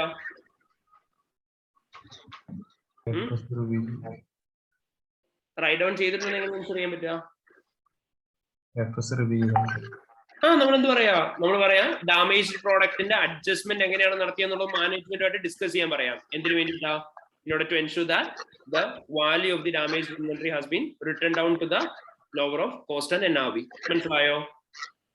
ക്ലിയർ ആയി മക്കളെ? ഓക്കെ, വേറെ എന്തൊക്കെയാ നിങ്ങൾക്ക് പറയാൻ പറ്റും? വേറെ എന്തൊക്കെയായിരിക്കും? confirm that appropriate basis of valuation. Basis of valuation എന്താണെന്നുള്ളത് കൺഫേം ചെയ്യാനായിട്ടുള്ളത് പറയാം. In accordance with accounting standards ആണെന്ന് എൻഷുർ ചെയ്യാൻ വേണ്ടിയിട്ട്. പിന്നെ വേറെ എന്താ ചെയ്യാൻ പറ്റുക? ബാക്കി ഇൻവെന്ററിയുടെ വാല്യുവേഷന് പോയിന്റ് പറയാം. വേറെ എന്തൊക്കെ ചെയ്യാൻ പറ്റുക? ഇൻവെന്ററീസ് ഒക്കെ എന്ത് ചെയ്യാൻ പറയാം? റിവ്യൂ ചെയ്യാൻ പറയാം. മാനേജ്മെന്റുമായിട്ട് ഡിസ്കസ് ചെയ്യാൻ പറയാം. എന്നിട്ട് അതുമായിട്ട് റിലേറ്റഡ് ഉള്ള പ്രൊവിഷൻസ് അല്ലെങ്കിൽ റൈറ്റ് ഓഫ് റെക്കഗ്നൈസ് ചെയ്തിട്ടുണ്ടോ എന്ന് എൻഷുർ ചെയ്യാൻ വേണ്ടിയിട്ട്. ശരിയല്ലേ? ഓക്കെ, ദെൻ പിന്നെ വേറെന്താ ഉള്ളത്? Cast the inventory listing to ensure mathematical accuracy. Okay, fine, അത് പറയാം. പിന്നെ വേറെ നമുക്ക് ചെയ്യാൻ പറ്റുക? ഒരു സാമ്പിൾ ഓഫ് ഇൻവെന്ററിയുടെ എന്ത് ചെയ്യാൻ പറയാം? സപ്ലയർ ഇൻവോയ്സുമായിട്ട് ക്രോസ് ചെക്ക് ചെയ്യാൻ പറയാം. മനസ്സിലായോ? ഓക്കെ, ഇതൊക്കെ ആയിരിക്കും നമുക്ക് പറയാൻ പറ്റുന്നുണ്ടാവുക. Okay, fine. ഇനി നെക്സ്റ്റ് നമ്മളോട് അടുത്ത് ചോദിച്ചേക്കുന്നത് ഏതാണ്? Describe the substantive procedure the auditor should perform in order to obtain sufficient and appropriate evidence in relation to research and development. Simple question ആണ്. റിസർച്ച് ആൻഡ് ഡെവലപ്മെന്റിന്റെ എത്ര മാർക്കിനാണ് ചോദിച്ചേക്കുന്നത്? 4 മാർക്സിനാണ്. റിസർച്ച് ആൻഡ് ഡെവലപ്മെന്റിന്റെ മക്കളെ നിങ്ങൾ എപ്പോഴും സിമ്പിൾ ആയിട്ട് ഓർത്ത് വെച്ചാൽ മതി. നിങ്ങൾ എന്തുമായിട്ട് മാച്ച് ചെയ്യാൻ നോക്കിയാൽ മതി. മാക്സിമം നമ്മൾ പഠിച്ചിട്ടുള്ള ക്രൈറ്റീരിയ ഇല്ലേ റിസർച്ച് ആൻഡ് ഡെവലപ്മെന്റിന്റെ ക്യാപിറ്റലൈസേഷൻ ക്രൈറ്റീരിയ, അതുമായിട്ട് മാച്ച് ചെയ്യാൻ നോക്കിയാൽ മതി. Okay, so Hysin company includes expenditure incurred in developing a new product within the intangible asset once recognition criteria of IAS 30 intangible asset has been met. അപ്പൊ അവർ പറയുന്നുണ്ട് criteria meet ചെയ്തതാണ് അവർ എന്ത് ചെയ്യുന്നത്? Intangible ആയിട്ട് കാണിക്കുന്നു എന്ന് പറഞ്ഞു. അപ്പൊ നമുക്ക് എന്താണ് എന്ത് ചെയ്യാം? ക്രൈറ്റീരിയ ആയിട്ട് ക്രോസ് ചെക്ക് ചെയ്യാം. Intangible assets are amortized on straight line basis over the period of 4 years. എന്നിട്ടാണ് പ്രൊഡക്ഷൻ നടക്കുന്നത്. അവിടുന്ന് 4 ഇയേഴ്സിലേക്ക് അവർ എന്ത് ചെയ്യുന്നുണ്ടെന്ന് പറഞ്ഞു? അമോർട്ടൈസേഷൻ കാൽക്കുലേറ്റ് ചെയ്യുന്നുണ്ട്. അങ്ങനെയാണ് കറസ്പോണ്ടിങ് ഒരു പോയിന്റ് കിട്ടിയോ? Yes. Okay. Amortization policy is based on past experience of likely useful life of the product. വീണ്ടും ഒരു പോയിന്റ് കിട്ടിയോ? അമോർട്ടൈസേഷൻ പോളിസി അവരുടെ പാസ്റ്റ് എക്സ്പീരിയൻസിന്റെ ബേസിസിലാണെന്ന് പറഞ്ഞു. അപ്പൊ ഇങ്ങനെ ആലോചിക്കുക അവിടെ എന്തെങ്കിലും ചോദിക്കാനുണ്ടോ എന്ന്. മനസ്സിലായോ? Okay, in the current year ഹൈസിൻ കമ്പനി 0.8 million ആണ് 3 ന്യൂ പ്രോഡക്ട്സിന് വേണ്ടിയിട്ട് സ്പെൻഡ് ചെയ്തേക്കുന്നത്. At different stages of development ആണെന്ന് നിങ്ങളോട് പറഞ്ഞിട്ടുണ്ട്. സോ ഏറ്റവും സിമ്പിൾ ആയിട്ട് പറയാൻ പറ്റുന്നത് ആ പോയിന്റിൽ നിന്ന് തന്നെ തുടങ്ങിക്കോ. 3 പ്രോഡക്ട്സ് ആണ് അവരുടെ ഡെവലപ്മെന്റ് സ്റ്റേജിലുള്ളതെന്ന് പറഞ്ഞു. അങ്ങനെയാണെങ്കിൽ നമുക്ക് എന്താ പറയാൻ പറ്റുന്നത്? Discuss with management details of each new project along with the development stage. Development stage to ensure whether it needs to be categorized Capitalized or expense. Development expenditure. First point കിട്ടി. പിന്നെ വേറെ എന്തൊക്കെയാ ചോദിക്കുന്നത്? Amortization expenses. Amortization charge. Recalculate ചെയ്യാൻ പറയാം. എന്തിനു വേണ്ടിയിട്ടാ? Mathematical accuracy confirm ചെയ്യാൻ. പിന്നെ വേറെന്താ അവർ പറഞ്ഞ് നിങ്ങളോട് അവർ പറഞ്ഞിട്ടുണ്ട് അമോർട്ടൈസേഷൻ ചെയ്യേണ്ട എത്ര പീരീഡിലേക്കാണെന്ന് പറഞ്ഞേക്കുന്നത്? Over A period of 4 years ആണെന്ന് പറഞ്ഞിട്ടുണ്ട് അല്ലേ? Useful life in the rational. Discuss with management. Rational on the basis of which they have determined the amortization period over 4 years. 4 years. Consider whether it is reasonable എന്നുള്ള ചോദിക്കാം. Fine, perfect. ഇപ്പൊ തന്നെ എത്ര point ആയി? 3 point ആയി അല്ലേ? ഇനി നമ്മൾ ബേസിക്കലി അവർ നിങ്ങളോട് പറഞ്ഞു ക്രൈറ്റീരിയ മീറ്റ് ചെയ്തിട്ടുള്ള ക്ലാസിഫൈ ചെയ്തിട്ടുണ്ടെന്നാണ് പറഞ്ഞത്. അങ്ങനെയാണ് നിങ്ങൾക്ക് അതുമായിട്ട് റിലേറ്റ് ചെയ്ത് പറയാൻ പറ്റുന്നത് എന്തായിരിക്കും? ഫീസിബിലിറ്റി റിപ്പോർട്ട്സ് ചെക്ക് ചെയ്യാം. ഫീസിബിലിറ്റി ഓഫ് പ്രോജക്ട്സ് ചെക്ക് ചെയ്യാം. എങ്ങനെയായിരിക്കും നമുക്ക് ചെക്ക് ചെയ്യാൻ പറ്റുക? ഫീസിബിലിറ്റി റിപ്പോർട്ട്സ് റിവ്യൂ ചെയ്യാം എന്ന് പറയാം. ഫൈൻ. പിന്നെ വേറെ എന്താ ചെയ്യാൻ പറ്റുന്നത്? മാർക്കറ്റ് റിസർച്ച് റിപ്പോർട്ട് നോക്കാൻ പറയാം. നമുക്ക് ability to sell the product ഉണ്ടോ എന്നുള്ളത്. പിന്നെ വേറെ എന്താ ചെയ്യാൻ പറ്റുക? റിസർച്ച് എക്സ്പെൻസസ് എന്തുമായിട്ട് ക്രോസ് ചെക്ക് ചെയ്യാൻ പറയാം? ഇൻവോയ്സസ് ആയിട്ട് ക്രോസ് ചെക്ക് ചെയ്യാൻ പറയാം. അതുപോലെ തന്നെ ഡെവലപ്മെന്റ് എക്സ്പെൻഡിച്ചർ വേണമെങ്കിൽ എന്ത് പറയാം? ഡെവലപ്മെന്റ് എക്സ്പെൻഡിച്ചർ എക്സ്പെൻസ് ആയിട്ട് കാണിച്ചേക്കുന്നത് നമ്മൾ ഇൻവോയ്സസ് വെച്ചിട്ട് ക്രോസ് ചെക്ക് ചെയ്യാൻ പറയാം. അങ്ങനെ എബോവ് ഓൾ വേണമെന്നുണ്ടെങ്കിൽ അഡീഷണൽ എന്തും പറയാം. ഡിസ്ക്ലോഷേഴ്സിന്റെ പോയിന്റ് വേണമെങ്കിലും പറയാം. If you did not get any other point. Clear ആയി മക്കളെ? നമുക്ക് ഇൻടാഞ്ചിബിൾ അസറ്റിന്റെ പോയിന്റ് പറയാൻ പറ്റുമോ? Schedule of intangible asset detail open balance അത് വേണ്ട. ഇൻടാഞ്ചിബിൾ അസറ്റ്സിന്റെ അത് പറയണ്ട. കാരണം എന്താണെന്ന് വെച്ചാൽ അത് ഇൻടാഞ്ചിബിൾ അസറ്റ്സിനെ കുറിച്ച് എംഫസൈസ് ചെയ്ത് പറഞ്ഞിട്ടുണ്ടെങ്കിൽ പറഞ്ഞാൽ മതി കേട്ടോ. ഓക്കെ. ഇവിടെ ഇപ്പൊ നമ്മൾ റിസർച്ച് ആൻഡ് ഡെവലപ്മെന്റിന് പറയുമ്പോൾ ഇപ്പൊ നമ്മൾ പറഞ്ഞ ആഡ് ഓൺ പോയിന്റ്സ് ആണ്. പ്രൈമറി ആയിട്ട് പറയേണ്ടത് എന്താണ്? ഒന്ന് സ്റ്റേജസ് ഓഫ് ഡെവലപ്മെന്റിന്റെ പോയിന്റ് ഇല്ലേ? ആ സ്റ്റേജസ് ഓഫ് ഡെവലപ്മെന്റിന്റെ പോയിന്റ് പറയാ. 2 നമ്മൾ പറയേണ്ടത് എന്താണ്? അമോർട്ടൈസേഷന്റെ പോയിന്റ്സ് പറയാനായിട്ടുള്ളത് പറയാ. ദെൻ 3 നമ്മൾ പറഞ്ഞ എന്താണ്? ആ യൂസ്ഫുൾ ലൈഫിന്റെ പോയിന്റ് പറയാനായിട്ടുള്ളത് പറയാ. ദെൻ 4 നമ്മുടെ ഈ പർട്ടിക്കുലർ ഡെവലപ്മെന്റ് എക്സ്പെൻഡിച്ചറിന്റെ ക്രൈറ്റീരിയ മീറ്റ് ചെയ്തേക്കുന്നതായിട്ട് ക്രോസ് ചെക്ക് ചെയ്യുന്ന പോയിന്റും പറയാം. മനസ്സിലായോ? അതാണ് നമ്മുടെ പ്രൈമറി പോയിന്റ്സ് പറയുന്നത്. അപ്പൊ തന്നെ നമുക്ക് എന്തായി? സഫിഷ്യന്റ് പോയിന്റ്സ് ആയി. 4 മാർക്കിനല്ലേ ചോദിച്ചത്? ഓക്കെ, എല്ലാവർക്കും മനസ്സിലാവുന്നുണ്ടല്ലോ അല്ലേ എങ്ങനെയാണ് സബ്സ്റ്റാൻറ്റീവ്സ് എഴുതേണ്ടതെന്നുള്ള കാര്യം? ഓക്കെ. ആർക്കെങ്കിലും അറിയില്ല എന്നുണ്ടെങ്കിൽ നമ്മുടെ പ്രയർ വീഡിയോ കാണണേ. സബ്സ്റ്റാൻറ്റീവിന് തന്നെ നമ്മൾ ചെയ്ത വീഡിയോ ഉണ്ട്. അതുപോലെ തന്നെ സബ്സ്റ്റാൻറ്റീവിന്റെ പാർട്ടായിട്ട് നമ്മൾ എന്ത് ചെയ്തിട്ടുണ്ട്? നമ്മൾ ഡേ 3ലും റിവിഷൻ ക്ലാസ്സിന്റെ സമയത്ത് നമ്മൾ സബ്സ്റ്റാൻറ്റീവിന്റെ ഏരിയ ചെയ്തിരുന്നു. ഓക്കെ. ഇനി describe the substantive procedure the auditor should perform to obtain sufficient and appropriate audit evidence in relation to Hyacinth Company's year-end sales tax liability. Hyacinth Companyയുടെ year-end sales tax liability ആയിട്ട് relate ചെയ്ത് എന്തൊക്കെ substantive procedures ആണ് നമ്മൾ perform ചെയ്യേണ്ടതെന്നാണ് ഇനി നമ്മളോട് ചോദിച്ചേക്കുന്നത്. Just a moment.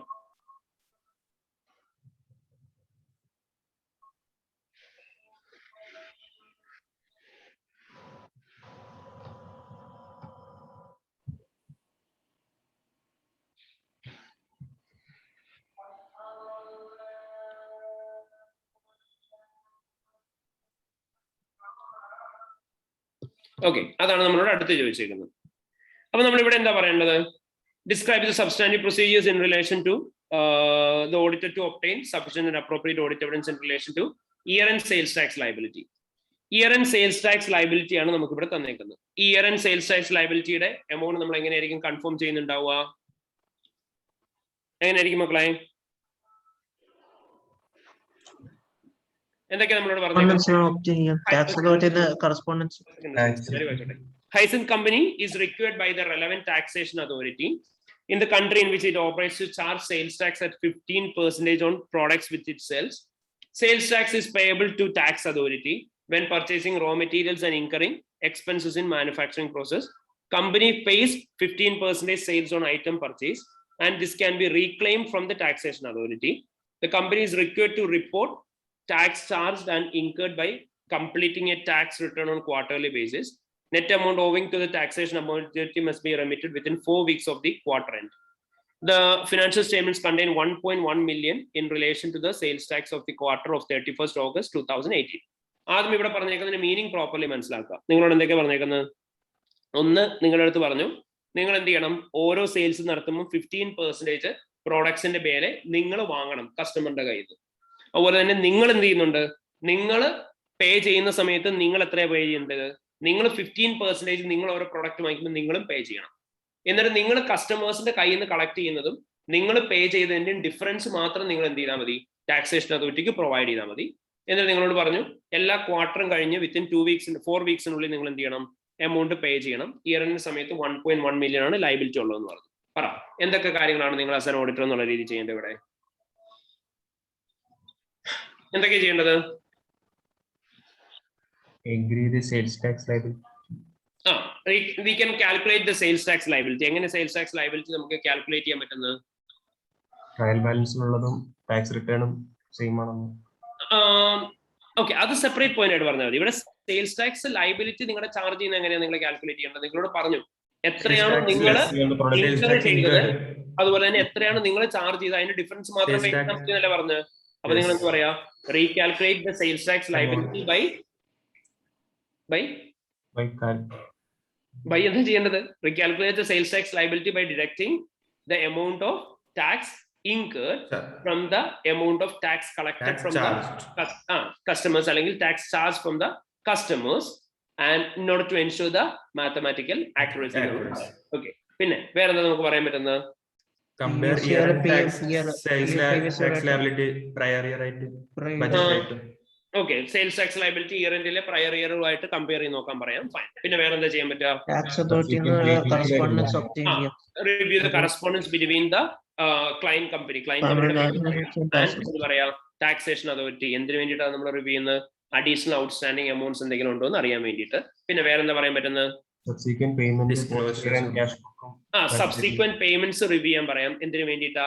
Year എൻഡിന്റെ സമയത്ത് അക്രൂവൽസ് കാണിച്ചേക്കുന്നത് കറക്റ്റ് ആണോ എന്ന് കൺഫേം ചെയ്യാൻ വേണ്ടിയിട്ട്. Fine, good. പിന്നെ വേറെ എന്താ പറയാൻ പറ്റുക? Review disclosures in relation to sales tax liability. ഈ ഇതുപോലെ ടാക്സേഷൻ അതോറിറ്റീസ് എന്നൊക്കെ പറയുമ്പോൾ അവിടെ എന്തായിരിക്കും ഉണ്ടാവുക? ലെജിസ്ലേഷൻ പ്രകാരമായിരിക്കും അല്ലേ? അപ്പൊ നമ്മൾ എന്താ പറയാ, review the disclosures in relation to sales tax liability. എന്തിനു വേണ്ടിയിട്ടാ? in order to ensure that these are in accordance with accounting standards and legislation. Okay, clear ആയി ഇത്രയും കാര്യങ്ങൾ? Yes sir. നമ്മൾ ഈ ടാക്സ് ലയബിലിറ്റി എന്ന് പറയുമ്പോൾ എംപ്ലോയ്മെന്റ് ടാക്സ് ആണെങ്കിലും സെയിൽസ് ടാക്സ് ആണെങ്കിലും ഈ കുറെയൊക്കെ കോമൺ പോയിന്റ്സ് തന്നെയല്ലേ വരുന്നത്? എംപ്ലോയ്മെന്റ് ആണെങ്കിലും സെയിൽസ് ടാക്സ് ആണെങ്കിലും കുറെയൊക്കെ കോമൺ പോയിന്റ്സ് ആണ്. പക്ഷെ അത് ശ്രദ്ധിച്ച് നോക്കണം. കാരണം എംപ്ലോയ്മെന്റ് ടാക്സ് ലയബിലിറ്റിക്ക് നമ്മൾ പറയുന്നത് എന്തായിരിക്കും? ടാക്സ് ഡിഡക്ഷനും അതുപോലെ തന്നെ ടാക്സിന്റെ ഡിഡക്ഷന് പുറമെ നമ്മൾ എന്ത് പറയുന്നുണ്ടാവും? വേറെ അഡീഷൻസും അതുപോലെ തന്നെ പേറോൾ റെക്കോർഡ്സുമായിട്ട് ക്രോസ് ചെക്ക് ചെയ്യുന്നൊക്കെ പറയുന്നുണ്ടാവും. അതുമായിട്ട് ഡിഫറൻസ് ഉണ്ടാവും. മനസ്സിലായോ? ഓക്കെ, ഇവിടെ പിന്നെ സ്പെസിഫിക്കലി നമുക്ക് സിനാരിയോയിൽ പറഞ്ഞു തന്നിട്ടുണ്ടല്ലോ എന്തൊക്കെ ഇവിടെ സംഭവിച്ചേക്കുന്നത് എന്നുള്ളത്. ഇവിടെ നമ്മളിപ്പോൾ പറഞ്ഞ അത്രയും പോയിന്റ്സ് ഒന്നും പറയണ്ട, മൊത്തം 4 പോയിന്റ്സ് എഴുതിയാൽ മതി. Okay, and the very last question, it's just A very small question. Mark നോക്കിയിട്ട് എഴുതാവുള്ളേ, ഒരുപാട് ഓവർ എലാബറേറ്റ് ചെയ്ത് വെക്കരുതേ, ടൈം പോകത്തേ ഉള്ളൂ, പ്രയോജനമൊന്നും ഉണ്ടാവത്തില്ല. 6 മാർക്സ് ആണ്. ഫസ്റ്റ് ക്വസ്റ്റിന് വേണ്ടിയിട്ടാണ് നിങ്ങളുടെ 3 മാർക്സ് ഈക്വലി ആണ് സ്പ്ലിറ്റ് ചെയ്യുന്നതെന്ന് പറഞ്ഞു. ഫസ്റ്റ് ക്വസ്റ്റിന് വേണ്ടിയിട്ട് 3 മാർക്സും സെക്കൻഡ് ക്വസ്റ്റിന് വേണ്ടിയിട്ട് 3 മാർക്കുമാണ്. Just a moment.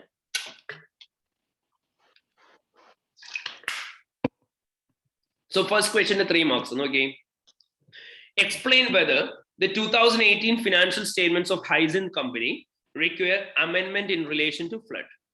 ഇവിടെ എന്തൊരു ഫ്ലഡ് ഉണ്ടാവുന്നതിനെ കുറിച്ച് പറഞ്ഞിട്ടുണ്ട്. അതുമായിട്ട് റിലേറ്റ് ചെയ്ത് നിങ്ങളുടെ ഫിനാൻഷ്യൽ സ്റ്റേറ്റ്മെന്റ്സിന്റെ അകത്ത് അമെന്റ്മെന്റ് വേണോ എന്ന് ചോദിച്ചിട്ടുണ്ട്. രണ്ടാമത് ചോദിക്കുന്നത് എന്താ? Describe the audit procedures which should be performed in order to form a conclusion of any of the required amendment. മേലെ പറഞ്ഞേക്കുന്ന ഈ അമെന്റ്മെന്റ്സുമായിട്ട് റിലേറ്റ് ചെയ്ത് എന്തൊക്കെ ഓഡിറ്റ് പ്രൊസീജിയർ ആണ് നിങ്ങൾ ചെയ്യേണ്ടതെന്ന് ചോദിച്ചിട്ടുണ്ട്. അപ്പൊ എത്ര ഓഡിറ്റ് പ്രൊസീജിയേഴ്സ് എഴുതേണ്ടത്? 3 ഓഡിറ്റ് പ്രൊസീജിയേഴ്സ് എഴുതിയാൽ മതി. ഇവിടെ അമെന്റ്മെന്റ് എന്താണ് വേണ്ടതെന്നുള്ള മാത്രം എഴുതിയാൽ മതി. ഇമ്പാക്ട് ഓവർ ഓഡിറ്റേഴ്സ് റിപ്പോർട്ട് വല്ലതും ചോദിച്ചിട്ടുണ്ടോ?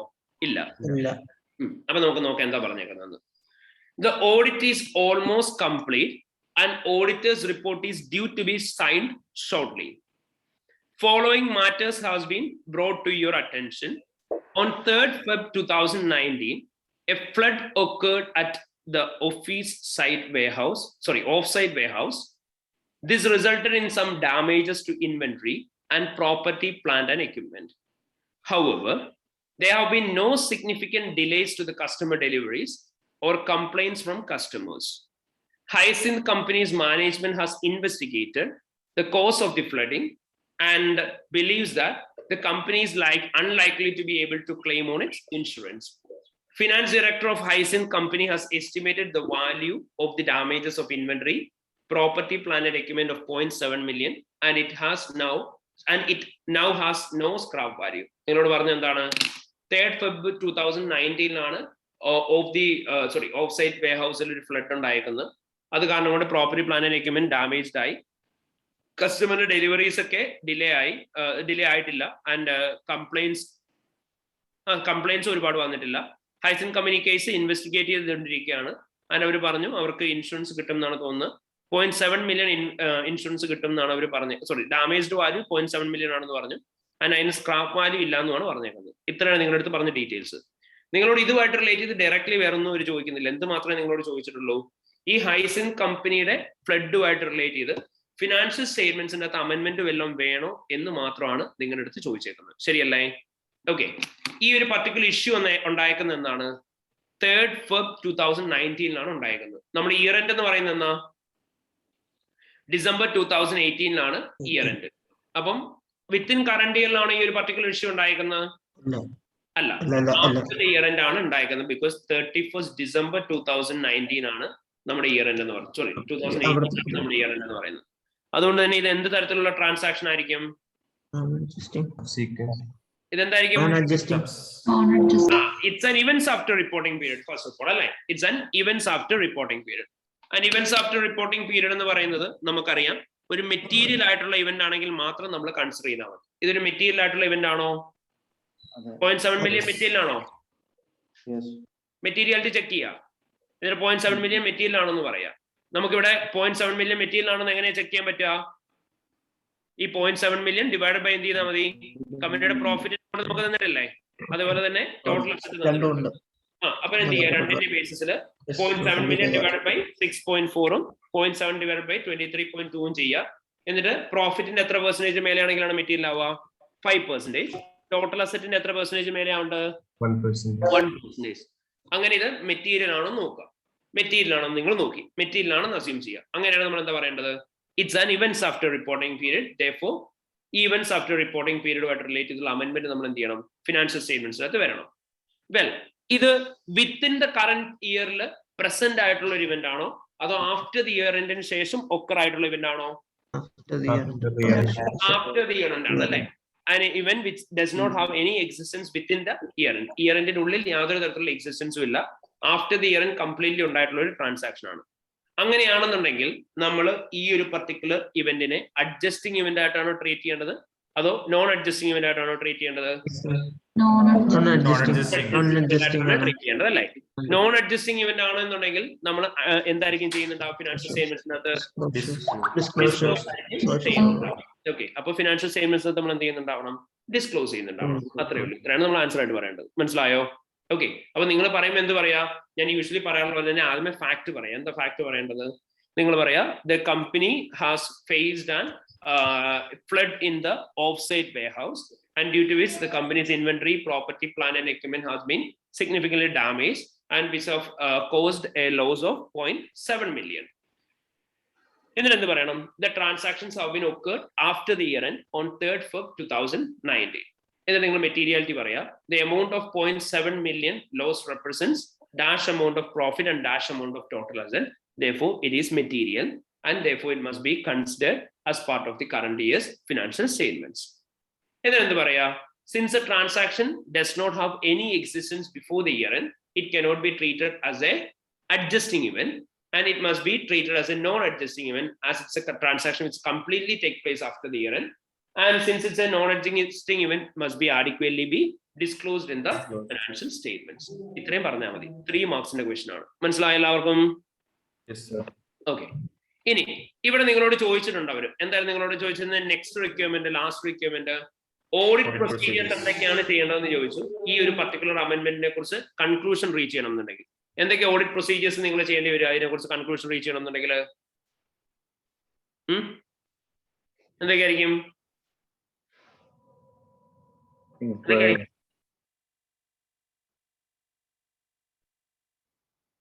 എന്തൊക്കെയായിരിക്കും കൺക്ലൂഷൻ റീച്ച് ചെയ്യണമെന്നുണ്ടെങ്കിൽ? എന്തൊക്കെയായിരിക്കും? അസറ്റ് റൈറ്റ് ഓഫ് ചെയ്തിട്ടുണ്ടോ? അതുപോലെ തന്നെ നമ്മുടെ കമ്പനിയിൽ ഈ അസറ്റ് റൈറ്റ് ഓഫ് ചെയ്തിട്ട് അതുമായിട്ട് റിലേറ്റ് ചെയ്തിട്ട് നോൺ കറന്റ് രജിസ്റ്റേഴ്സ് എല്ലാം ഡീറെക്കഗ്നൈസ് ചെയ്തിട്ടുണ്ടോ എന്ന് ചോദിക്കേണ്ട കാര്യമുണ്ടോ? ഉണ്ടോ മക്കളെ? ഇല്ല. കാരണം എന്താണ്? It's an event that occurred after the year end അല്ലേ? അപ്പം അത് നമ്മൾ കറന്റ് ഇയറിൽ ഡീറെക്കഗ്നൈസ് ചെയ്യേണ്ട കാര്യമുണ്ടോ? ഇല്ല. നമ്മൾ അവിടെ ആദ്യമേ കൺസിഡർ ചെയ്യേണ്ടത് എന്താണ്? എന്തൊക്കെയാണ് കറണ്ട് ഇയറിൽ ഈ നോൺ അഡ്ജസ്റ്റിംഗ് ഇവന്റുമായിട്ട് കൺഫേം ചെയ്യേണ്ട കാര്യങ്ങൾ എന്നാണ്. അപ്പൊ നമുക്ക് അവിടെ എന്തൊക്കെ ഡിസ്കസ് ചെയ്യാൻ പറ്റും മാനേജ്മെന്റുമായിട്ട്? ലോജിക്കലി ആലോചിച്ച് നോക്ക്. ഒന്ന്, മാനേജ്മെന്റ് പറയുന്നുണ്ട് ഇൻഷുറൻസ് കിട്ടും അല്ലേ? അങ്ങനെയാണെങ്കിൽ നമുക്ക് എന്ത് ചെയ്യാം? മാനേജ്മെന്റുമായിട്ട് ഡിസ്കസ് ചെയ്യാം. എന്തിന്റെ ബേസിസിലാണ്, എന്ത് അസംഷന്റെ ബേസിസിലാണ് ഇൻഷുറൻസ് കിട്ടും എന്നുള്ള കാര്യം അവർ ക്ലെയിം ചെയ്യുന്നത്. ഇൻഷുറൻസ് കമ്പനി സോറി അൺലൈക്ലി എന്നല്ലേ പറയുന്നത്? എന്താ? ഇൻഷുറൻസ്. അതെ അതെ. അപ്പൊ നമ്മൾ എന്ത് ഡിസ്കസ് ചെയ്താൽ മതി? എന്തിന്റെ ബേസിസിലാണ് ഇൻഷുറൻസ് കിട്ടൂല എന്ന് പറയുന്നത് നമ്മൾ ഡിസ്കസ് ചെയ്താൽ മതി. മനസ്സിലായോ? ഓക്കെ. അപ്പൊ ഇത്രയും പറഞ്ഞാൽ മതി. Discuss with the management the assumption on the basis of which they have confirmed that the company will not be able to obtain insurance from the insurance parties അല്ലെങ്കിൽ കമ്പനീസ് എന്നുള്ള പറയാം. ഓക്കെ.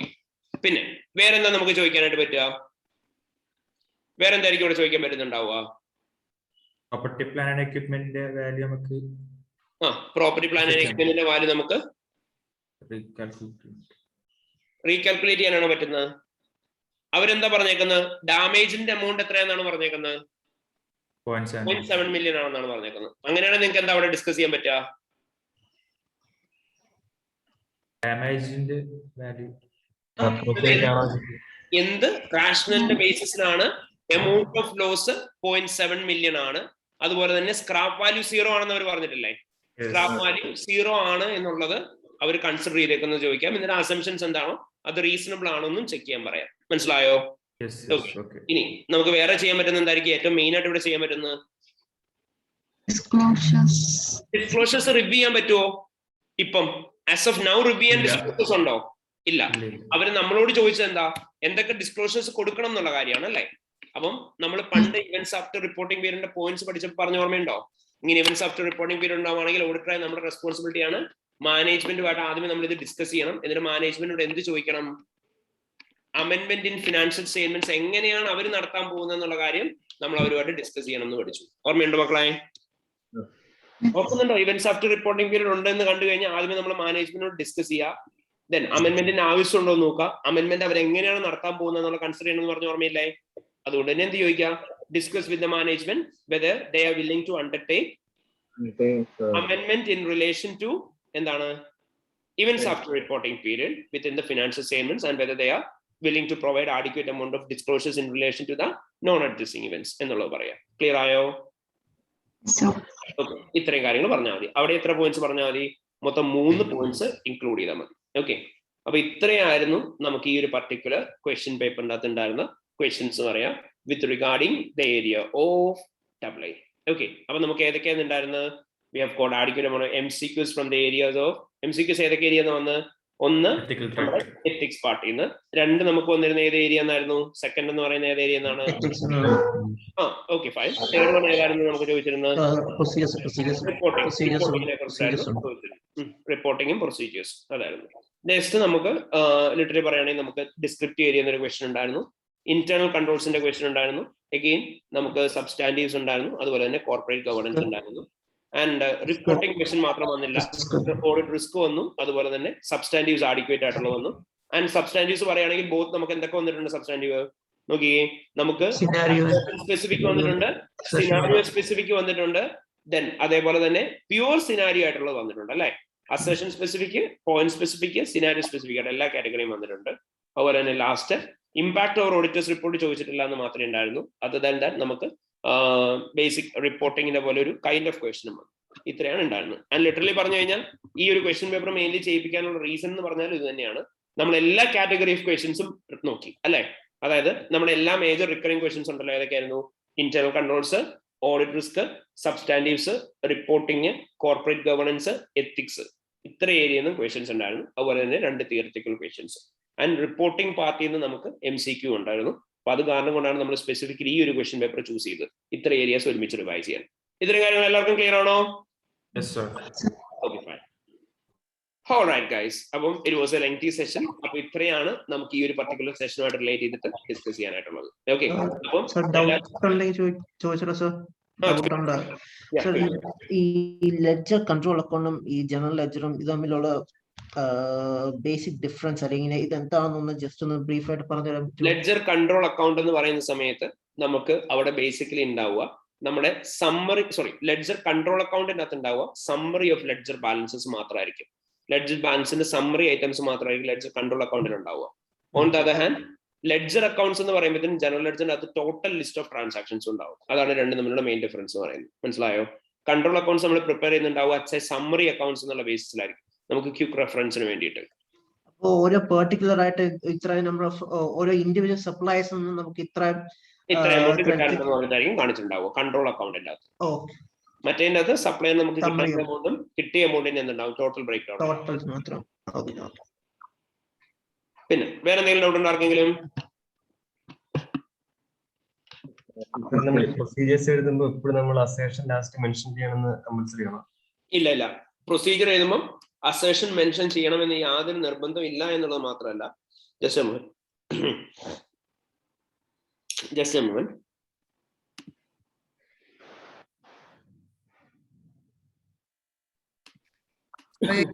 ക്വസ്റ്റ്യൻ പേപ്പറില് മറ്റേ receivables unmatch ആവുന്ന ഒരു MCQ ഇല്ലേനോ? മറ്റേ negative വരുന്നത്, അതൊന്നുകൂടി പറയാൻ പറ്റുമോ? പറയാലോ. ജസ്റ്റ് ഒന്ന് ഇതുണ്ടോ നിങ്ങളുടെ ഇത് ഈ common errors that must be avoided എന്ന് പറഞ്ഞേക്കുന്നത് ACCയുടെ ടെക്നിക്കൽ ആർട്ടിക്കിളിന്റെ അകത്തുള്ളതാണ്. ആൻഡ് ഈ ടെക്നിക്കൽ ആർട്ടിക്കിളിന്റെ അകത്ത് പറഞ്ഞേക്കുന്നത് നോക്കി, നിങ്ങളോട് സ്പെസിഫിക്കലി പറയുന്നുണ്ട് ഓഡിറ്റ് പ്രൊസീജിയേഴ്സ് എഴുതുമ്പോൾ റീസൺ എന്താന്നുള്ള കാര്യം നിങ്ങൾ മെൻഷൻ ചെയ്യണം. അത് നിർബന്ധമാണ്. റീസൺ എന്താന്നുള്ളത് കൃത്യമായിട്ട് നിങ്ങൾ മെൻഷൻ ചെയ്തിട്ടുണ്ടാവണം.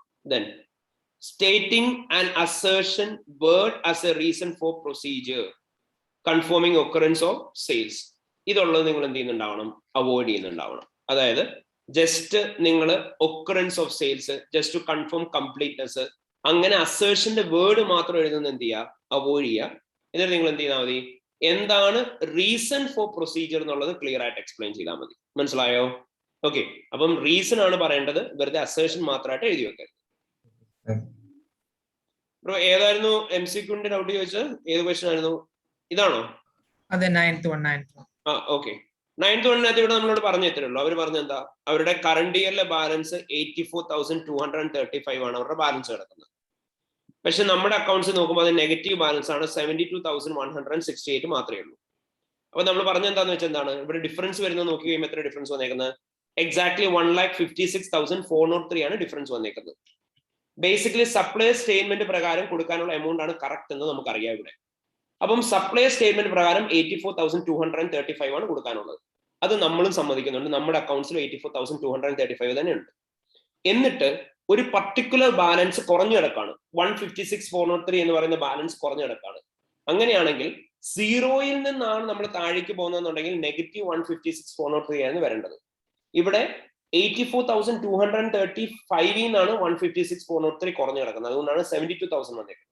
അപ്പൊ ആ ഡിഫറൻസ് പറയുന്നത് എന്ത് കാരണം കൊണ്ടായിരിക്കും? ഈ സെയിം എമൗണ്ടിന്റെ ഇൻവോയ്സ് നമ്മൾ ഒന്ന് പേ ചെയ്തിട്ടുണ്ടാവും. ആ പേ ചെയ്ത ഇൻവോയ്സിനെ നമ്മൾ അറിയാണ്ട് വീണ്ടും ഒന്നും കൂടി പ്രോസസ് ചെയ്തിട്ടുണ്ടാവും. അതുകൊണ്ടാണ് ആ സെയിം ബാലൻസ് തന്നെ കുറഞ്ഞു കിടക്കുന്നത്. മനസ്സിലായോ? ബ്രോ? ഐ മീൻ ആ 156,403 ആണ് നമ്മൾ കുറച്ചതെന്നല്ല സർ പറഞ്ഞത്? അതെ, 156,403 ആണ് രണ്ട് പ്രാവശ്യം നമ്മൾ കുറച്ചേക്കുന്നത്. ഓക്കെ. വേറെ എന്തെങ്കിലും ഡൗട്ട് ഉണ്ടോ മക്കളെ? എന്തോ സാമ്പിളിംഗ് ആൻഡ് സ്ട്രാറ്റിഫിക്കേഷൻ, അതിന്റെ ഡിഫറൻസ്? സ്ട്രാറ്റിഫിക്കേഷൻ ആണോ? സ്ട്രാറ്റിഫിക്കേഷൻ, അതെ സർ. സ്ട്രാറ്റിഫിക്കേഷൻ എന്ന് പറഞ്ഞാൽ ഒരു ഹോൾ പോപ്പുലേഷൻ ഇല്ല, ഒരു ബിഗ് പോപ്പുലേഷൻ. ആ ബിഗ് പോപ്പുലേഷനെ നമ്മൾ സബ് പോപ്പുലേഷൻസ് ആയിട്ട് ഡിവൈഡ് ചെയ്യും. അതായത് നമ്മൾ ചെറിയ പീസസ് ആയിട്ട് ഡിവൈഡ് ചെയ്യും. അങ്ങനെ ചെയ്യുന്നതിനെയാണ് സ്ട്രാറ്റിഫിക്കേഷൻ എന്ന് പറയുക. മനസ്സിലായോ? Splitting a whole population into sub population. ഒരു സ്കൂളിനെ ഹോൾ പോപ്പുലേഷൻ എന്ന് വിളിക്കാം. ആ സ്കൂളിനകത്ത് പല പല ക്ലാസ്സുകളില്ലേ, അതായത് division A, division B, division C എന്നൊക്കെ പറഞ്ഞ് അത് ഓരോരോ സബ് പോപ്പുലേഷൻ ആണ്. അങ്ങനെ സബ് പോപ്പുലേഷൻ ആയിട്ട് ടോട്ടൽ പോപ്പുലേഷൻ ഡിവൈഡ് ചെയ്യുന്നതിനെയാണ് സ്ട്രാറ്റിഫിക്കേഷൻ എന്ന് പറയാം. ഹഫസാഡ് സാമ്പിൾ സെലക്ഷൻ എന്ന് പറഞ്ഞിട്ടുണ്ടെങ്കിൽ നമ്മളവിടെ പ്യൂർലി ബേസ്ഡ് ഓൺ ജഡ്ജ്മെന്റ്സ് ആയിരിക്കും സാമ്പിൾസ് സെലക്ട് ചെയ്യുന്നുണ്ടാവുക. നമ്മൾ സാമ്പിളിംഗ് നടത്തുന്ന സമയത്ത് എന്ത് ചെയ്യത്തില്ല, നമ്മൾ സ്റ്റാറ്റിസ്റ്റിക്കൽ ആയിട്ടുള്ള മെത്തേഡ്സ് യൂസ് ചെയ്യുന്നുണ്ടാവില്ല. On the basis of the auditor's professional judgement ആയിരിക്കും ഓഡിറ്റർ സാമ്പിൾസ് ചൂസ് ചെയ്യുക. അതാണ് ഹഫസാഡ് സാമ്പിളിംഗ് എന്ന് പറയാം. സോറി, കേട്ടില്ല. ക്ലസ്റ്റർ സാമ്പിളിംഗ് എന്ന് പറഞ്ഞിട്ടുണ്ടെങ്കിൽ നമ്മൾ സ്ട്രാറ്റിഫിക്കേഷന്റെ ഒരു കൈൻഡ് ഓഫ് സാമ്പിളിംഗ് തന്നെയാണ് ക്ലസ്റ്റർ സാമ്പിളിംഗ് എന്ന് പറയുന്നത്. ടോട്ടൽ പോപ്പുലേഷനെ നമ്മൾ ഡിഫറെന്റ് ഗ്രൂപ്പ്സ് അല്ലെങ്കിൽ ക്ലസ്റ്റേഴ്സ് ആയിട്ട് തിരിക്കും on the basis of some characteristics. എന്നിട്ട് നമ്മൾ പോപ്പുലേഷൻ സാമ്പിൾ ആയിട്ട് സെലക്ട് ചെയ്യുന്നുണ്ടാവും ഓരോ ക്ലസ്റ്റേഴ്സിൽ നിന്നായിരിക്കും. അതിനെയാണ് ക്ലസ്റ്റർ സാമ്പിളിംഗ് എന്ന് പറയാം.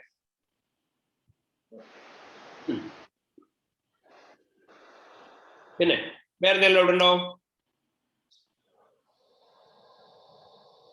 ഇല്ല. ഓക്കെ, അപ്പൊ ഇത്രയും കാര്യങ്ങളാണ് നമുക്ക് ഇന്ന് ഈ ഒരു സെഷനിൽ ഡിസ്കസ് ചെയ്യാനായിട്ടുള്ളത്. അപ്പൊ എല്ലാവരും മാക്സിമം ക്വസ്റ്റ്യൻസ് പ്രാക്ടീസ് ചെയ്യാം കേട്ടോ. ഓക്കെ, ആൻഡ് വരുന്ന അപ്കമിംഗ് ഡേയ്സിന്റെ ക്ലാസ്സസിനെ കുറിച്ച് അല്ലെങ്കിൽ റിവിഷൻസിനെ കുറിച്ചിട്ട് നിങ്ങൾ ഗ്രൂപ്പിൽ ഇൻഫോം ചെയ്യും എന്തൊക്കെയാണ് സെഷൻസ് ഉള്ളതെന്ന്. അപ്പൊ അതിനനുസരിച്ച് അക്കോർഡിംഗ്ലി എല്ലാവരും ഒന്ന് പ്രിപ്പയർ ചെയ്യാം. Okay, alright. So that guys, thank you so much. Bye. നാളെ ഇല്ല. ഉണ്ട്. അത് പറയൂട്ടോ, ഗ്രൂപ്പിൽ പറയും. Okay sir. Thank you, sir.